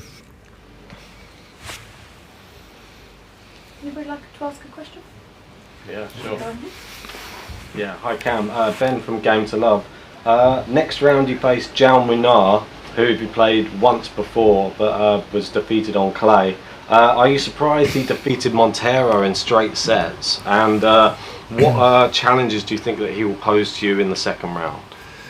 Yeah, I wasn't really too surprised. I mean, I think they both prefer the clay, and it was a pretty 50-50 match for me. And I've played doubles with Jaume before, and he volleys very well and has really good hands. And I saw a little bit of him. He's serve volleying quite a lot, so he can be tricky when he's locked in. And I lost to him last time, so I can see him being dangerous on the grass. I think it's a great match for me. I know that I'm going to go in getting some rhythm and playing a lot of longer points, which I like. So very talented guy, but I like the challenge. Cam, Robert Martin from Scottish Sun. How conscious were you of the clouds coming in before the second rain delay, and how desperate were you to try and, I think you said you got heckled, how desperate were you to try and get finished before it? Yeah, I wasn't too aware of it before someone shouted, "Come on Cam, get it done before the rain," and then obviously trying to get it done, and then I looked over and there was a huge grey cloud, and I think after that I had one more match point, and I was. It is what it is. It'll be nice to get it done earlier, but it is what it is. And it's tough. You're there waiting another hour, and you're on edge. You know that I just had chances to finish the match. It could be eating, could be in the showers, could be eating, and just try to block that out and come out and focus. And I came out a lot better the second time than the first time I came out, and I missed a few returns. So I wanted to make sure that I didn't do that, and it was nice to get it done in straight sets for sure. Spencer Vignes, the Western Mail. How conscious of you, or are you now, of fans really getting behind you? I mean, obviously, you're born in South Africa and raised in New Zealand, but of course there's the Scottish and Welsh interest as well and everything. It seems with every passing year, it's kind of British tennis fans are warming towards you. Are you conscious of that? Yeah, I think so. I mean, especially after the match today, everyone gave me a great reception, especially more than other years. So I think it shows a little bit that the level that I'm playing, and I've improved my tennis. I think maybe people are a bit more aware of that as well. So I mean, I still trying to improve my game, and I'll take that. If people getting behind me a little bit more and supporting me a bit more, it's great. I can try use that to my advantage in the matches, especially here at Wimbledon, and it was I think it's great. Andy? Yeah, good performance, good win for Cam Norrie today, the number 9 seed, through to the second round, having won 6-love, 7-6, 6-3. He'll face another Spaniard in that second round, Jaume Munar, who won in straight sets as well against Thiago Monteiro. That's the scene around the grounds at the moment. Still no sign of that rain we had earlier on today, and play continuing on all of the outside courts and on centre and court number 1 as well. And on Wimbledon Uncovered, delighted to say, joined by Daniela Hantuchova in person. Yes. Last year, sadly, due to COVID, it was restrictions aplenty, and we had to stick with speaking via Zoom, but we're back together. It's nice to be back here at Wimbledon, isn't it? Oh my, it's so special, and like you said... How much did you miss it last year? Oh, big time. I was like, we were texting afterwards that I just so much wanted to be here with you guys, because there's nothing like entering this club. Again, this morning, I had the same exact chills, just like, 20 years ago when I first entered this special place, and you just can't believe that you are part of it in any way, whether it's as a player or doing TV or being here as a fan. There is something so special, and the energy is just incredible. And I think everyone involved in the tennis world just doesn't want to be anywhere else but here during this time of the year. As a player, obviously, you didn't have a home Grand Slam, and I'm sure you had a soft spot for all of them, and they're so different. But what was it about Wimbledon particularly that was special? It's that energy. It's so hard to describe. I think it's because of all the history that we are aware of, and I think the tradition of respecting all the original rules of the game and being as modernized. Wearing white, which you're still respecting today. Exactly. But you know, it's that unconscious choice, because that's what Wimbledon makes you. It makes you be so much more respectful towards our game. It's the reason why I think all the players here picked up the racket at the first place, and you know, just being grateful that, you know, we've got this event on, and being part of the history. It's something at least me personally, I don't feel the same anywhere else. And obviously we play in so many other incredible places, but there's nothing like Wimbledon. And great, isn't it, to have the spectators back? I know we had some fans last year. It was cancelled the previous year due to COVID, but full crowds back here at Wimbledon for the first time in a long time, and you get that extra buzz. There's always a buzz on day one at Wimbledon, but particularly today. Yeah, exactly. Not only here in the village as well, and you can just feel everyone was waiting for this moment, for this day, for such a long time, and I think we were all hungry just to be part of it. Like I say, whether it's from the players' perspective or from the organizers' part, and it was all worth waiting for, because, you know, this is what we play for as a players, and I'm sure every single one of them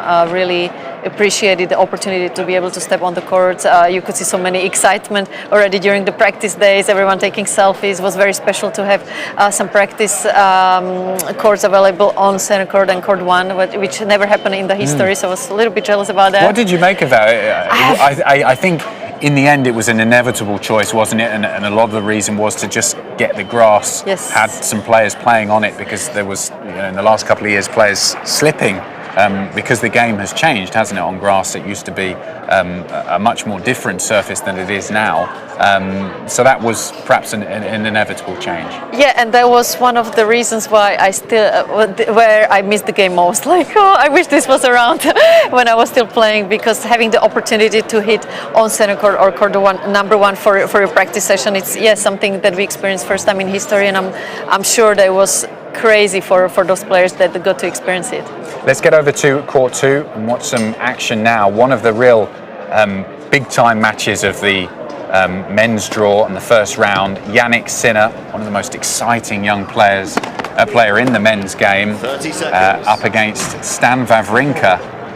There's always those moments, aren't there, in the draw that throws up a seeded player, as Sinner is, up against a player who perhaps is slightly older in their career and has slipped out of the rankings, or down the rankings, so that they're not seeded anymore. Those dangerous players that the seeded players in the draw just want to avoid. I think Andy Murray's one of those in the men's draw. Nick Kyrgios was one as well. No one wants to play Nick Kyrgios, and I think you can put Stan Wawrinka in that mix as well. Yeah, absolutely, Adam. We must not forget the Serena on the women's side as well, the obvious one. But yes, this is going to be, I think, a fascinating matchup. Also, will be interesting to see where Jannik is. He's got a new team and great addition. I think a very smart choice there to hire Darren Cahill now as his coach. I think that's going to be only good news for him, and let's see how much of an effect he can already have on Jannik. We know, working personally with Darren, how much of a positive change he brings, that attitude, that Aussie kind of laid-back mentality, and I think that's something Jannik really needs to be a little bit maybe sometimes easier on himself. We know how hard he works and how much he wants it, but so it will be interesting what kind of momentum he can bring into this match. And we saw what an effect that Darren Cahill had on Simona Halep's career, and the heights that he was able to help her get to. So let's join the commentators for this one, the first game on court 2. It should be a mouth-watering encounter. Jannik Sinner serving up against Stan Wawrinka.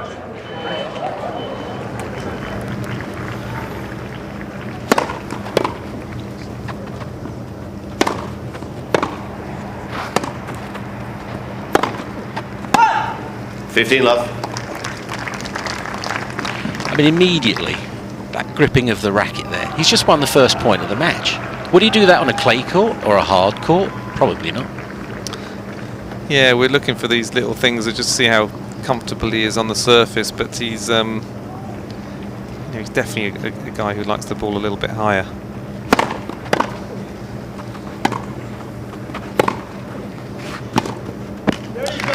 And their movement didn't look comfortable at all. I think the 15-all. Anyone who's good on any surface, one of the first things they do talk about is the movement, just feeling comfortable. And not just Jannik Sinner. I think there's quite a few players that on a grass court they're not as comfortable as they would be on hard on clay, and definitely the case with Sinner.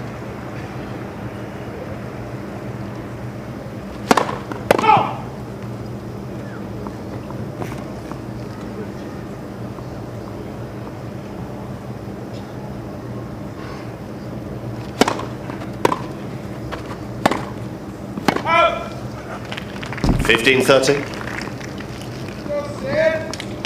6'2", Sinner, taller than Wawrinka by 2 inches or 5 centimetres.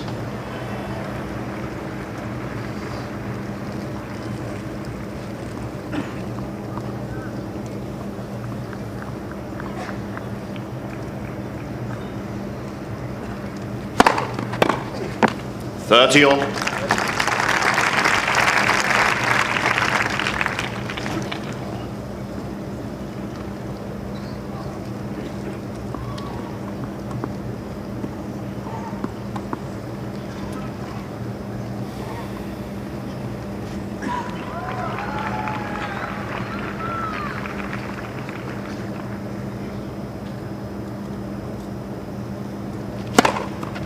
12s.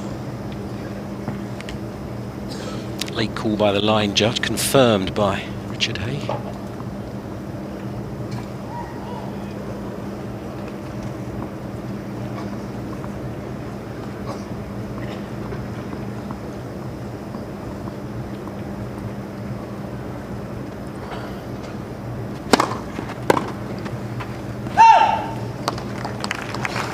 $40-30.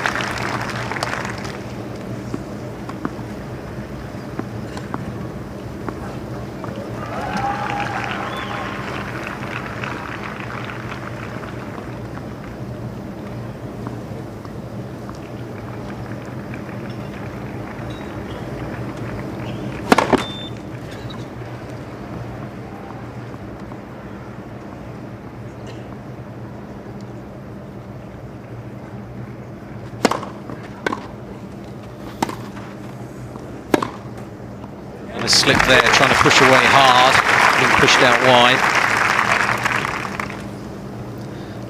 Yeah. Juice. Courts are so green, aren't they, on the first Monday? And if you're not natural, I mean, even they tend to fall a little bit, especially for Jannik. That'll be a bit of an issue today. You see, it's not good for the confidence as well, just that, especially early in the match. With that left knee problem at the French, it's not going to help, is it?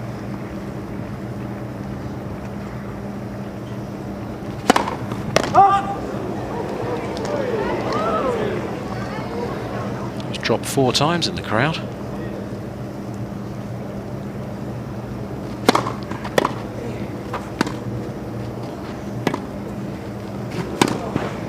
Brilliant.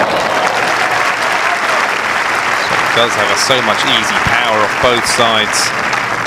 Smart shot from Wawrinka to get a nice backhand slice down the line to the side that does tend to break down a little bit more, but such good racket head speed on that low ball to get that ball up and down cross court. So much easy power.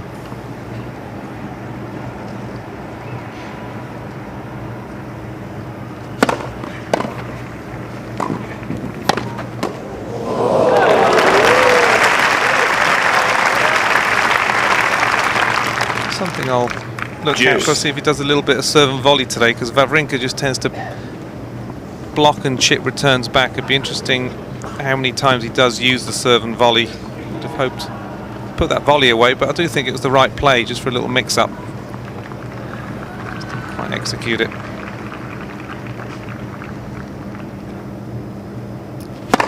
Let's for serve.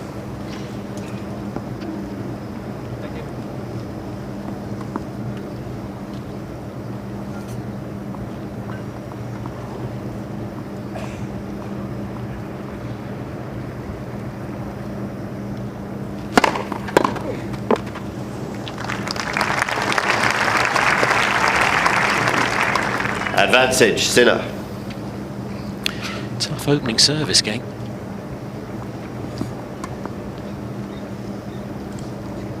Coach on the right there of Jannik Sinner, Simon Vagnozzi. I hope I said that right. Yeah, I think you did.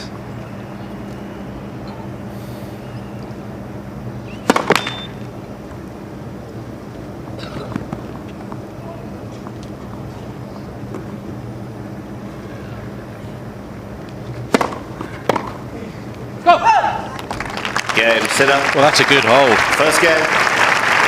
Gonna make him fill a hole up.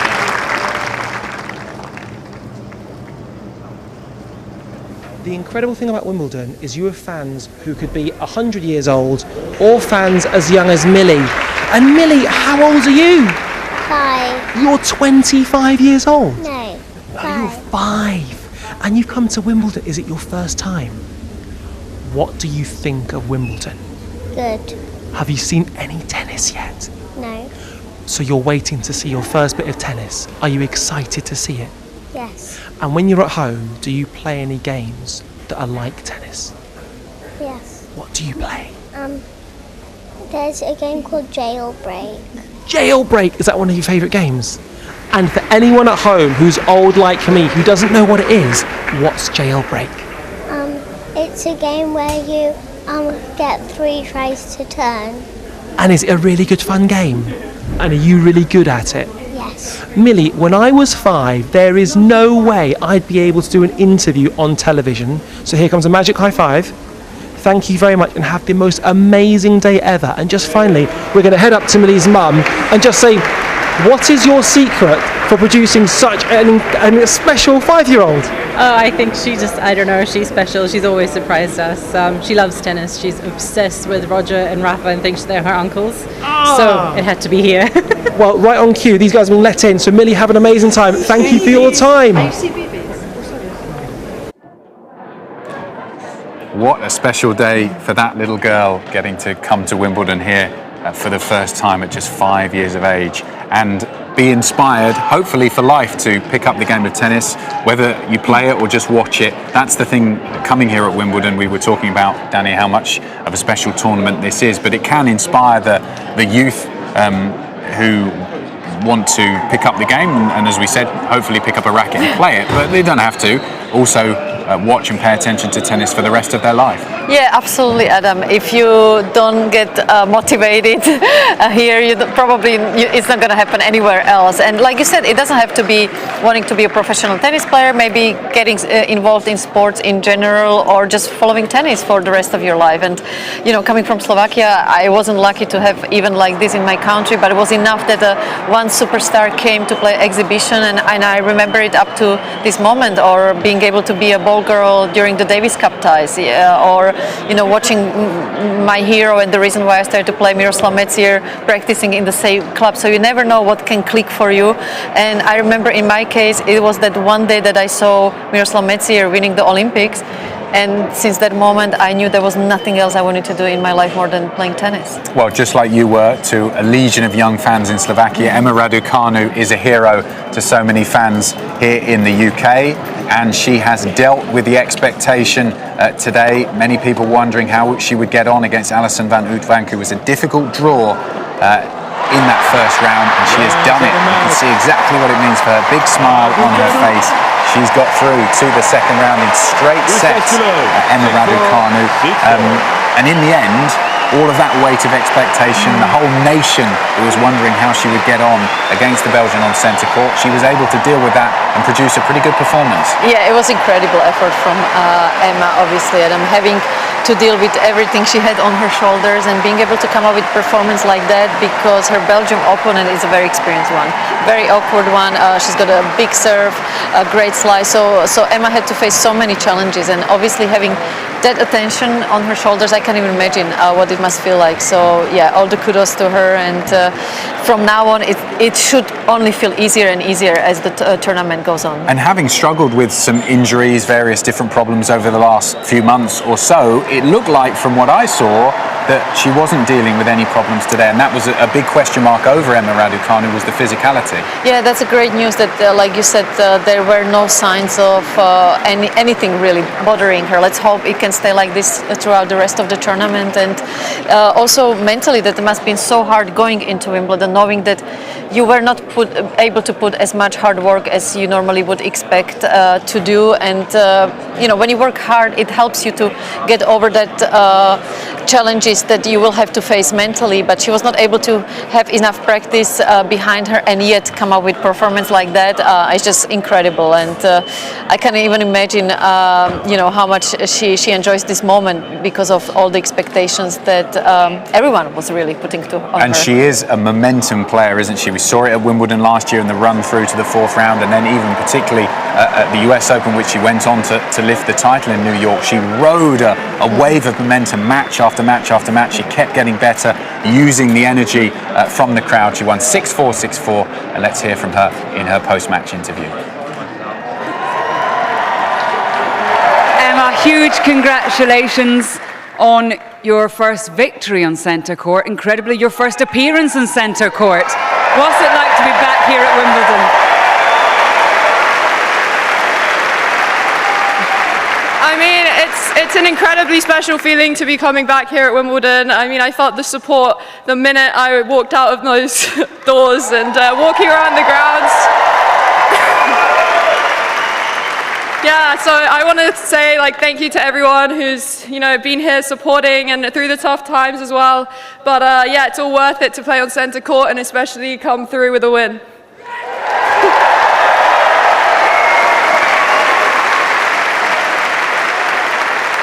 And Emma, you knew when you saw the draw what a difficult opponent that Alison is. She's put out defending champions in the past, top 10 players. You must be really pleased with how you played today, controlled the game. Of course, I know Alison's an extremely tricky opponent because, she's had some great results on grass in the recent few weeks, and I played her last summer, and especially on the grass courts where the ball stays so low, it is extremely tricky to neutralize such a great serve and flat and for hard hit. She hits the ball really hard, so it's tough. But yeah, I'm extremely pleased to have come through that match, and yeah, looking forward to hopefully coming out and playing in front of you guys again.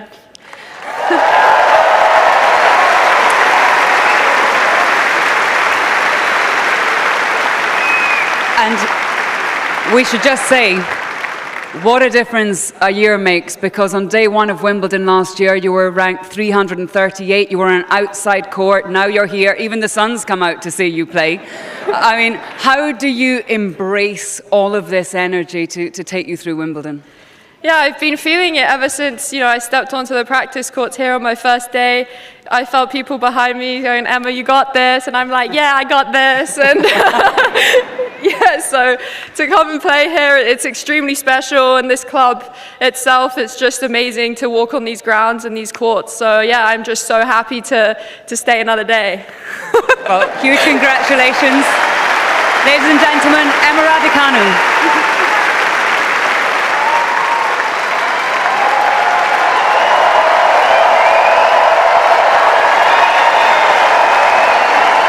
Lovely to hear from Emma Raducanu, that beaming smile that captured really the imagination of the nation last year when she announced herself on the world stage at Wimbledon, getting through to the fourth round and then doing the impossible really in New York, winning the US Open. She is such a fan's favourite, and that will be a signature worth a lot in a few years' time.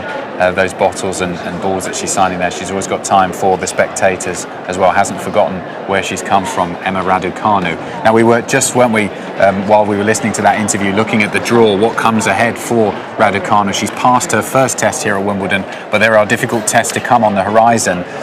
In the second round, she could be playing. It's not, we haven't got there yet because she's got to play Miyazaki, the wild card in the first round, but Caroline Garcia could be a potential second round opponent for Emma Raducanu, herself a former world number 4. She's unseeded here at the championships, which is why this second round is possible.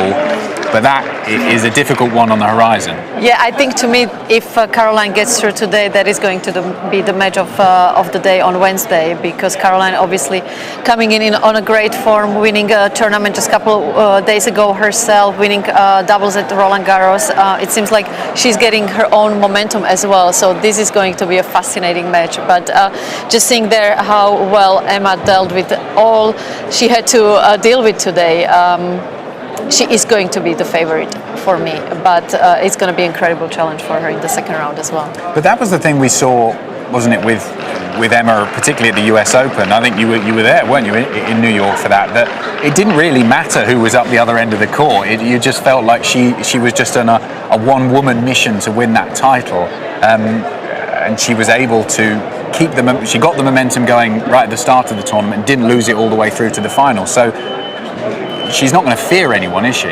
Absolutely not. And she's one of those players, Adam, that when she's on, it doesn't really matter who is on the other side of the court. When she's off, it doesn't really matter neither. So, we have so many players like that. So, let's hope this is the start of an incredible journey here for Emma. And honestly, when she's on, when she's healthy and she's playing the way she has today, really the sky is a limit here.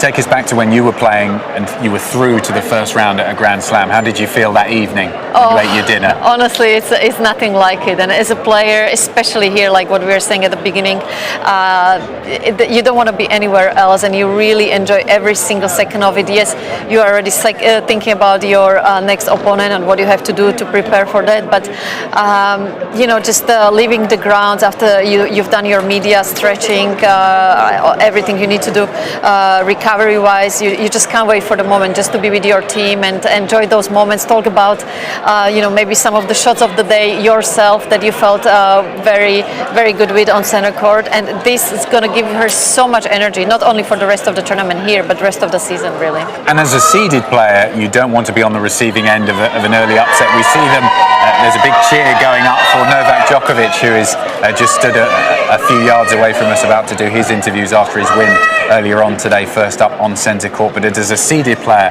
you don't want to be the one who's on the receiving end of an upset in the first round here at Wimbledon. Yeah, so normally on Sunday before a tournament, as a seeded player, you feel the worst, and you just can't wait for the tournament to start. The target is on your back. Exactly, and then once you get through your match, it's almost like, in a way, I know it's very strange, but almost like winning the tournament, because there is so much expectation and so much pressure on your shoulders that suddenly you feel like, okay, now I'm in the tournament, now I can start enjoying it. So yeah, it's a very special to get through that first round, especially here in Wimbledon. Yep, Emma Raducanu safely through to round two. Let's catch up with Nick McCarville again, speaking to Cameron Norrie. All right, imagine being match point up, the rain comes in, and you've got to wait to finish out your match. That's what Cam Norrie did today, but you came good, Cam. Tell us about those moments between the match point and then having to wait to close it out. A straight set win over Pablo Andujar today. Yeah, it was tricky, especially I had 3 match points, and then I think after the third one, a fan yelled out, "Come on, Cam, let's get it done before the rain."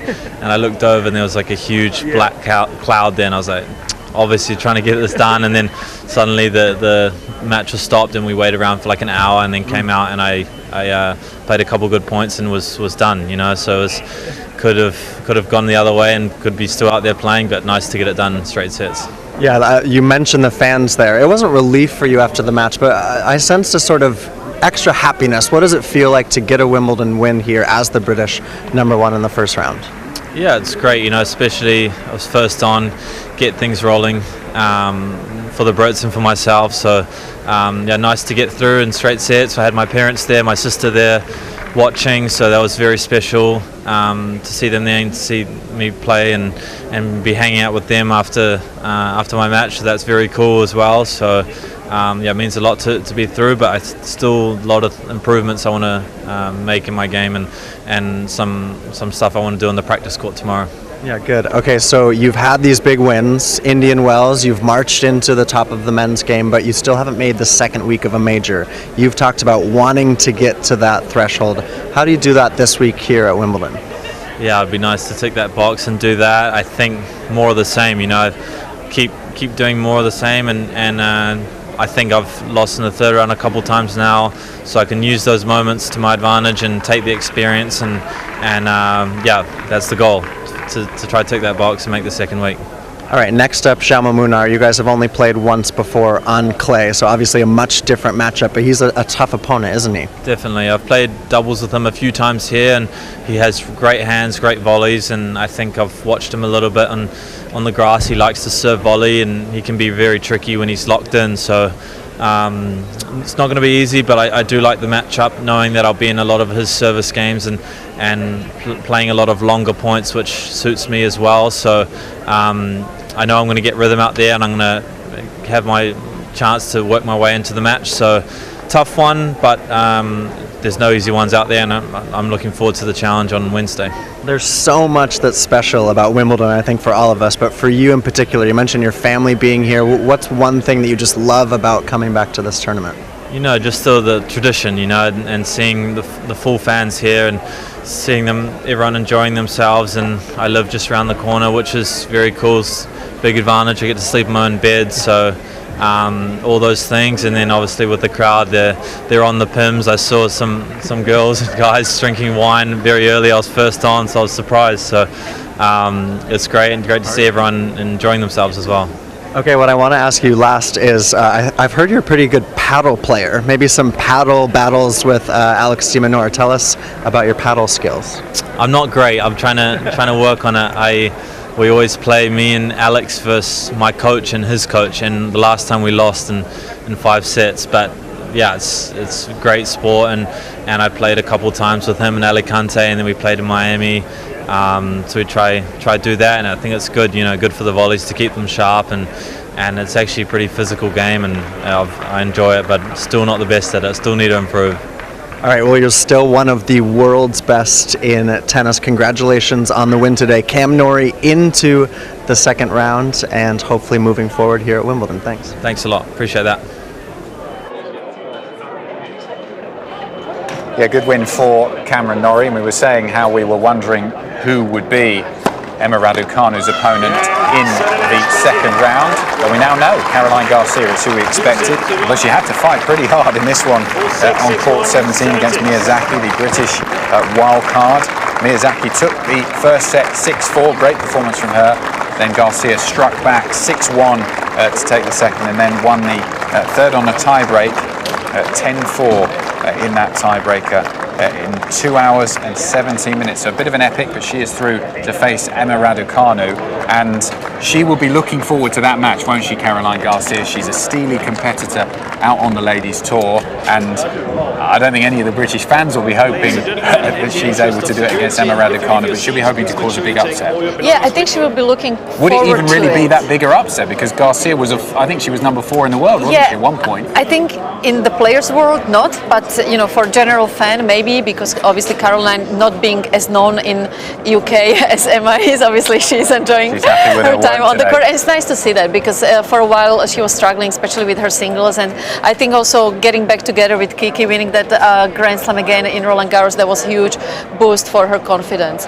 And yeah, I think it's going to be an amazing matchup against Emma. And she's had a good year, hasn't she, recently? She won a title on grass as well. She comes into Wimbledon with plenty of confidence. What is it about her game that helps her on a grass court? What are the real weapons that she's got in her armoury?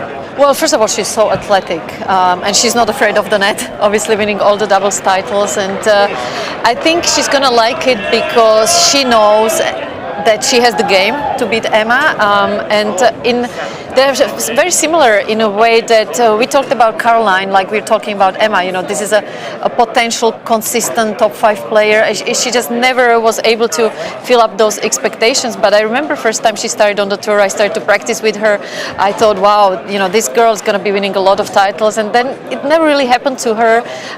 Maybe I would say sometimes a little bit stubborn to change a few things that she needed to, but as far as she strikes the ball, how much she's committed to the work that needs to be done, and how well she plays at the net, I think that makes her a really dangerous opponent, not only on grass but on any surface, really. Will also be interesting to see how she deals with the expectation in the crowd on centre court. You'd think, as you said, it will be one of the highlights really on day 3 at the Championships Can she deal with the big crowd, the expectation that's on both players for that one against Emma Raducanu? Well, we mentioned that he was standing, well, he's about 5 yards away from where now, doing an interview with one of the television companies, Novak Djokovic, after his early win, first up on centre court. Let's hear from him in his press conference speaking after that win. You know, it's always very unique match to play as a defending champion, first on the grass. Other than this year that Wimbledon made a change so you could practice before the tournament starts, you know, it was always coming out on the untouched grass, and it's really a unique and special feeling in our sport. So yeah, it was nice to be back. You know, I think it was a good win against a player who is very talented. He has a lot of quality from both forehand and backhand corner. You know, I did not start or did not play at my best, but I think when I needed to find the right shots, I did. I think serve got me out of trouble you know, in some decisive moments. I know I can do better, but you know, for the first match, I'm pleased, and I'll keep going. Hi Novak, congrats on the win. Joseph Riegel, Tennis Head. You posted a great video clip on Instagram last night of some trampoline troubles with your team. And the caption said, at the end, Stefan says, "How come you don't know how to put together a trampoline and you're competing at Wimbledon?" Do you think Stefan can be a little bit harsh with you sometimes? Or does he just expect a lot from you given your achievements? I think you can't argue with the child's honesty and you know, pure, no filter comments, right? I mean, for him, anyone playing in Wimbledon is a superhero. But he did not only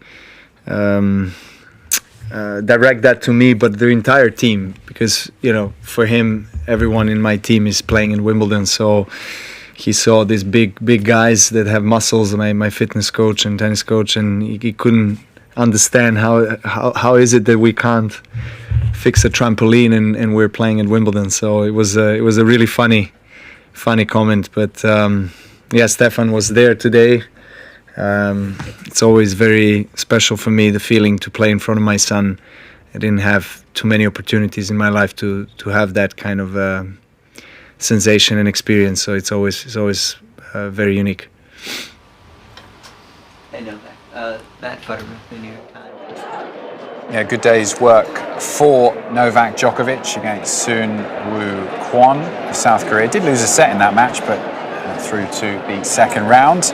Another man who's hoping to join him on centre court. Hoping to join him on centre court, but also join him in the second round. This man, Carlos Alcaraz, has had to battle hard against Jan-Lennart Struff, against his coach, Juan Carlos Ferrero,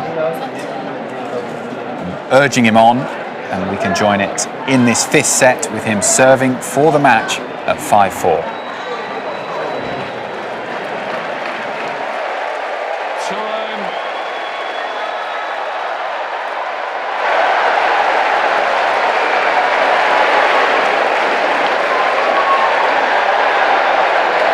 Thank you. Thank you. Players are ready. Thank you. Please. Well, it's been a contest full of entertainment. A long-distance contest.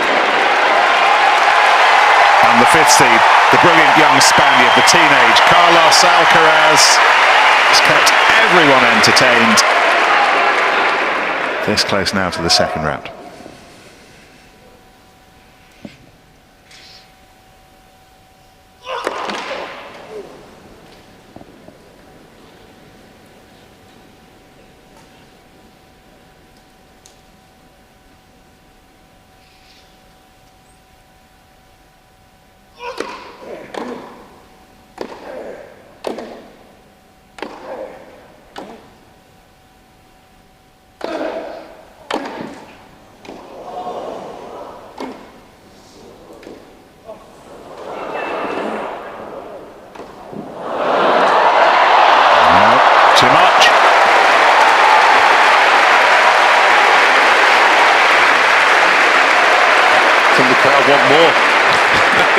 tiebreaker. Love 15. Loving this match, as they should be.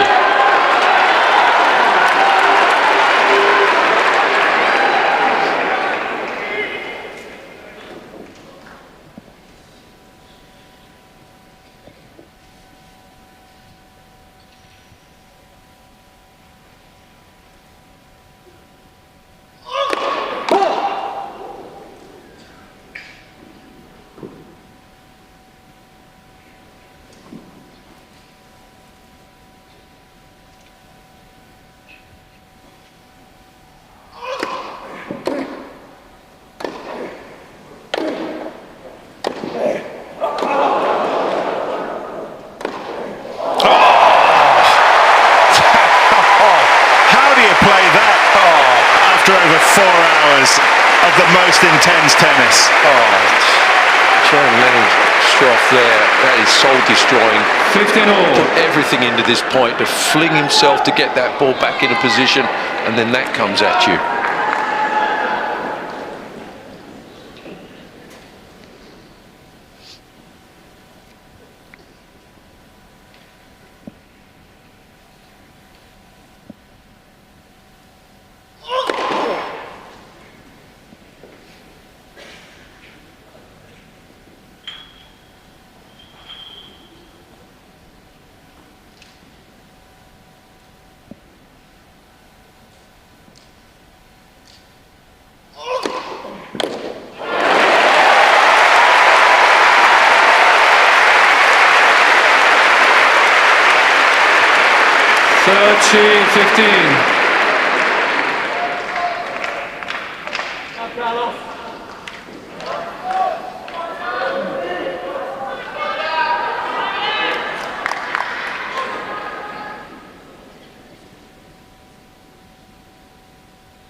Ace of the match. Brings up a couple of match points.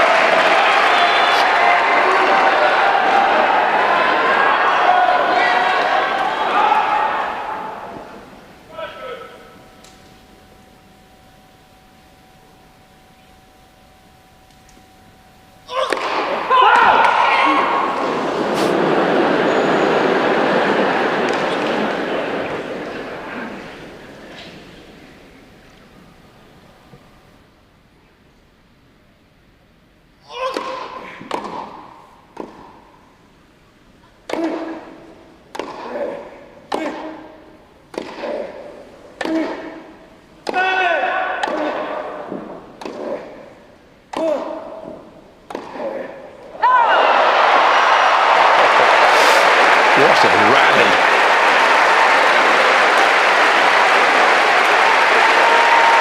Wow.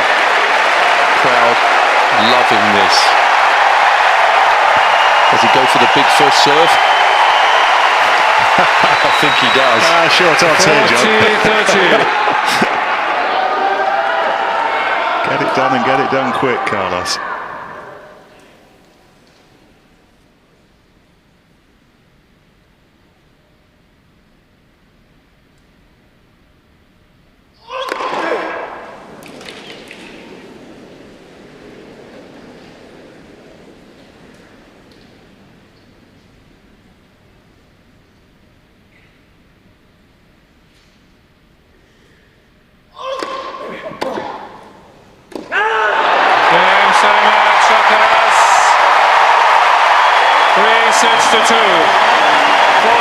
Well, he's a player who really wears his heart on his sleeve, isn't he? You know exactly how he's feeling, and how he's feeling after that one is delight. Carlos Alcaraz through to the second round. He had to battle so hard against Jan-Lennart Struff. We were saying before this one how difficult it would be against the big serving German, and the Spaniard, number 5 seed, has done it in 5 sets, 6-4 in that final set. It took over 4 hours for him to finally get through that match, and he appreciates the applause of the crowd through to the second round.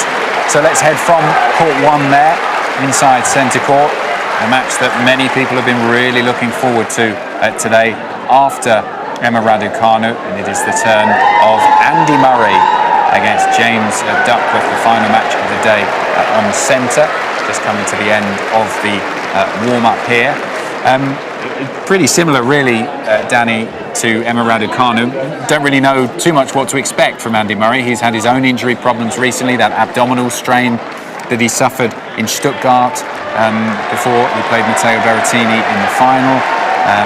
He's also saw him pull out of Queens. He wasn't able to play in Queens either. So hopefully his body is in full shape to be able to play well in this match against James Duckworth and win some matches here at Wimbledon. Yeah, hopefully the body will hold up, and similar to Emma in a way that obviously all the expectations are on Andy's shoulder. The only difference is he's been in that situation so many times, and the way he's been able to deal with all of it over the years. I think he's a wonderful role model for Emma in this department, how he managed to play with that pressure, and what Andy has done over the last 12 months is just incredible. To see him now on center court with Ivan Lendl in the box, I think it's a moment that I could have never imagined to happen again, and it just shows the resilience and the toughness mentally from Andy, and I think every single person here appreciates now having the opportunity to watch him one more time. Let's talk about that Lendl connection, because he, from Murray's admission, did so much for his career, helped him to win those Grand Slam titles. He was always there in his box. He was such a calming influence on the practice court as well. He turned Murray into Murray was always going to be a great player, he did it himself, but Lendl was able to add that little bit extra to his game and his mentality, wasn't he? Yeah, absolutely, Adam, and I think that's what he's doing right now, that just seeing that Ivan still believes in Andy, I think that gave him so much extra motivation and belief, and maybe sometimes when everyone else was doubting whether Andy is still able to play his best tennis, if for Ivan to commit to Andy, he wouldn't do it if he didn't believe that Andy still got it. So I think that sends a huge message not only towards Andy and how much he believes in him, but for the rest of the field that, watch out for this guy. He's got the experience, he's still hungry, which is incredible to see, and Ivan is now willing to do whatever it takes to help Andy to get many more wins still. As you mentioned, we never know when Andy Murray's final season and final grass court tournament, final Wimbledon will be. When you were getting towards the end of your playing career, were you more conscious of this might be the last time I get to do this here? Oh, that's a very good question. Yes, I would say the last 2 years you just appreciate everything so much more, because you just never know, how much more the body can take, and at one point you have to start thinking whether, okay, as painful as it is, and in my case it was shoulder and my feet, how much more I can push and yet find the limit where it will not affect my life afterwards, because I think at this stage of your career you really have to consider that the most, that whatever the injury is, that you are still going to be able to live a normal life afterwards. So it's one of those moments in your career that you suddenly start to be much more appreciative of everything, of your supporting team, of the tournaments, of the fans, of everything around you. And some serious pedigree in the box there for James Duckworth. We saw Leighton Hewitt sat alongside him, obviously the Australian Davis Cup coach. Duckworth himself, he's an experienced player, he's been around this level for a long time. He's got some wins against top 10 players in the past, and he'll be seeing this as an opportunity to pick up one of the biggest wins of his career. Yeah, it's great to see Leighton there in the box. I had the opportunity to watch him close at Hurlingham the last couple of weeks, and it's still the last couple of days, and it's still nice to see that he still got it the way he's been playing. And again, just like with Ivan Lendl in Andy's Murray box, to have these legends of our game, it just gives you so much more confidence and belief in your own game. And both of these players have had to come through injury problems. I was just reading earlier on today that James Duckworth had hip surgery, so Andy Murray had hip surgery as well, so they both know about what each other has been through just to get this to this point, and that is something that players at this level, I suppose, it doesn't get publicised quite as much, but the physical level that players have to reach, even to just be competitive at the Grand Slams, and the amount that they have to go through in order to get their bodies to a point where they can play is absolutely incredible. Adam, I played the last 4 days at Hurlingham and I can't move today. And I consider myself quite fit person in my normal day-to-day life, and it just shows. And I've been saying this ever since I retired, that you don't really have the appreciation what an athlete you are until you step out of it, and then you try to play tennis, say 6 months later, and suddenly everything hurts, because every single part of your body gets so involved. You have to be explosive, you have to be fast, you have to have the endurance. It's one of those sports that you really literally have to have it all, not even mentioning the mental part. So when you are able to be at your best, it takes so much effort. Well, I think anyone who saw that documentary that Andy did a few years ago about what he'd had to get through to get his hip back to the point, the surgeries and the recovery and everything to get back to the point where he could play again at this level was absolutely incredible. And the expectation that he has now on his body, that when he is out on court, that he is going to give his best. Perhaps he's not looking to win Grand Slams anymore. It may happen, but every time he gets out on court, he is a fearsome competitor. As we head towards the latter stages of the day here, we were saying earlier on how this is a beautiful vantage point. We're above court 14. The spectators milling around behind us as they watch the matches on the outside court. Chatting to Nick about this earlier, that it's a real treat on the opening days of the championships. If you aren't lucky enough to have a show court ticket, there's so much great tennis taking place on the outside courts. Yeah, I think the spot we have here, we are so lucky because you can really feel the energy of the fans and the players combined. It's so busy, and this is what we've been waiting for the last 3-4 years now. I lost count, and especially this time of the day when there's been so much tennis already played, but you just want to still hang around, meet up with your friends, have one more cup of coffee or a glass of champagne or whatever you come for here. It's really nice, especially when the weather is like this, too, a little bit chilly, but still good enough. And like I've been saying for the last an hour or so, there is no other place you want to be right now at this time of the year. When you were playing, after you won a match, did you stick around inside the grounds, or did you like to, because we've spoken to players before in the past that they say that it can drain the energy a little bit staying around here, being in the players lounge all the time. They like to get their match done, hopefully win, and then get out of here just to relax. What was your plan after that? I would stick around much more the days before, when obviously you don't have the fans, and the grass is still perfect, the flowers are blooming, and you want to soak up that energy then to use for the next 14 days. And once the tournament starts, I was one of those players, try to do what you have to do after the match, the media recovery, and leave as soon as possible, because it can be draining, and it's a long tournament. 14 days to be focused literally every single second, except when you're sleeping, is not that easy. So you want to try to save as much energy as you can, and like we said, after good win, go away, spend it with your family, with your supporting team, and enjoy those moments outside of Wimbledon, then to be ready to come back the next day as fresh as possible. Let's hear from another winner here on day one of the championships in the men's draw, Casper Ruud, the French Open finalist from a few weeks ago before losing to Rafael Nadal in that French Open final. He beat Albert Ramos Vinolas, and he's speaking to Nick right now. All right, he is a Grand Slam finalist, and now he's got his first Wimbledon win under his hat. Casper Ruud, congratulations. There are milestones in every player's career. You just did a big one in Paris, but first Wimbledon win, that feels good too. Yeah, I mean, when you say it like this, it sounds a bit that the contrasts are a bit big, because I've, like you said, reached a Grand Slam final, and here I am winning my first match ever in Wimbledon. So it's been 2 or 3, 4 very good weeks for me, and this is a fun day for me and for my family as well, because my father used to play, and he was 0-5 in matches in Wimbledon. He never was able to win a first round, and I was 0-2 until this point. We were 0-7 in the family until today. So now at least we have one win in the family that I can tease my father with a little bit, and let's see if I can make it more, because I have a lot of matches to win if I want to even out the bad statistics that we have.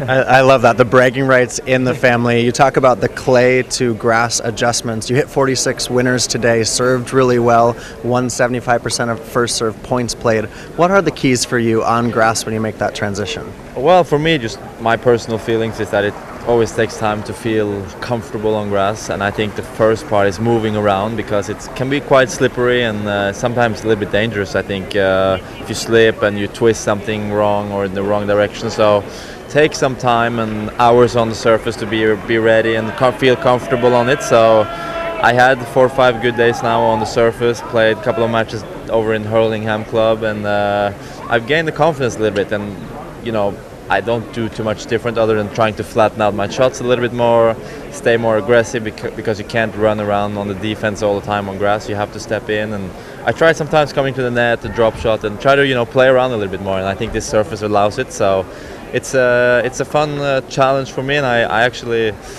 even though I don't feel necessarily too comfortable, I always like playing on grass, and to come here in Wimbledon, it has so much history, tradition, and this incredible feeling that you get playing on the courts is something you will never get tired of.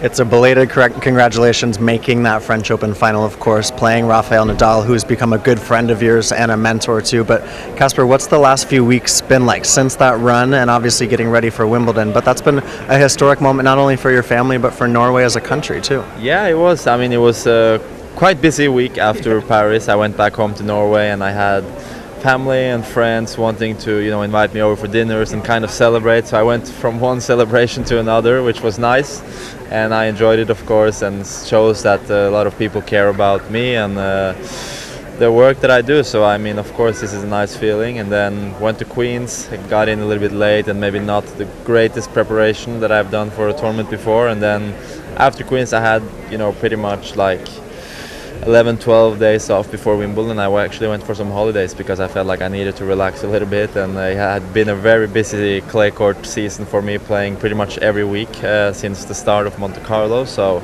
it was nice for the body and the mind just to think about something else, and tennis, nets, the lines, balls and everything, and then I came back here feeling fresh and ready. So I think it was a good way of getting ready for the tournament.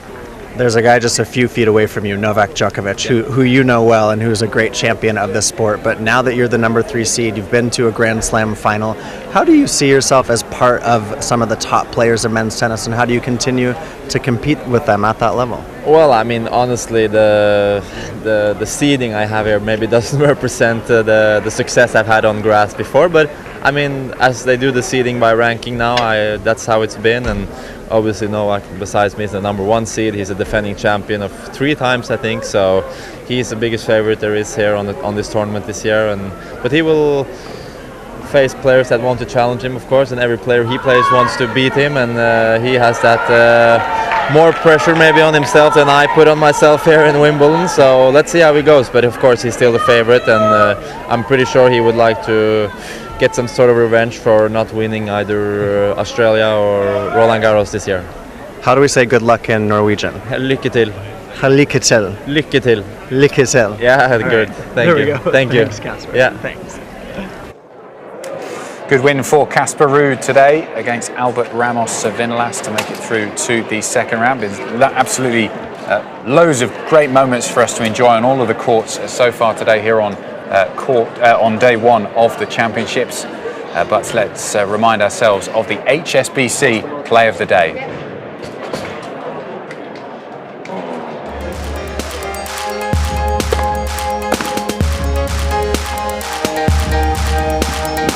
Yep.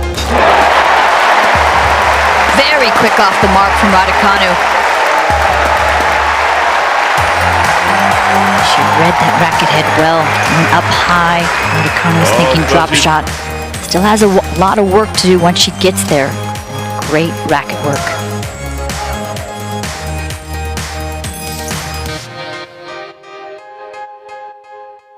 Yeah, that was the HSBC Play of the Day. Doing well to react to that drop shot, Emma Raducanu. Well, this is what we've got to look forward to tomorrow. Some great matches on both centre court and court number 1. Let's start with centre court. The world number 1, Iga Swiatek against Jana Fett of Croatia. Swiatek, I think a lot of people, Danny, wondering how she's going to get on the grass here, because she's admitted herself grass isn't her favourite surface. She's had so much success on a clay, on slower surfaces. What can she do to perhaps translate some of that success that she's enjoyed on slower surfaces to grass? I think it's that intensity she brings to the matches, Adam, right at the start.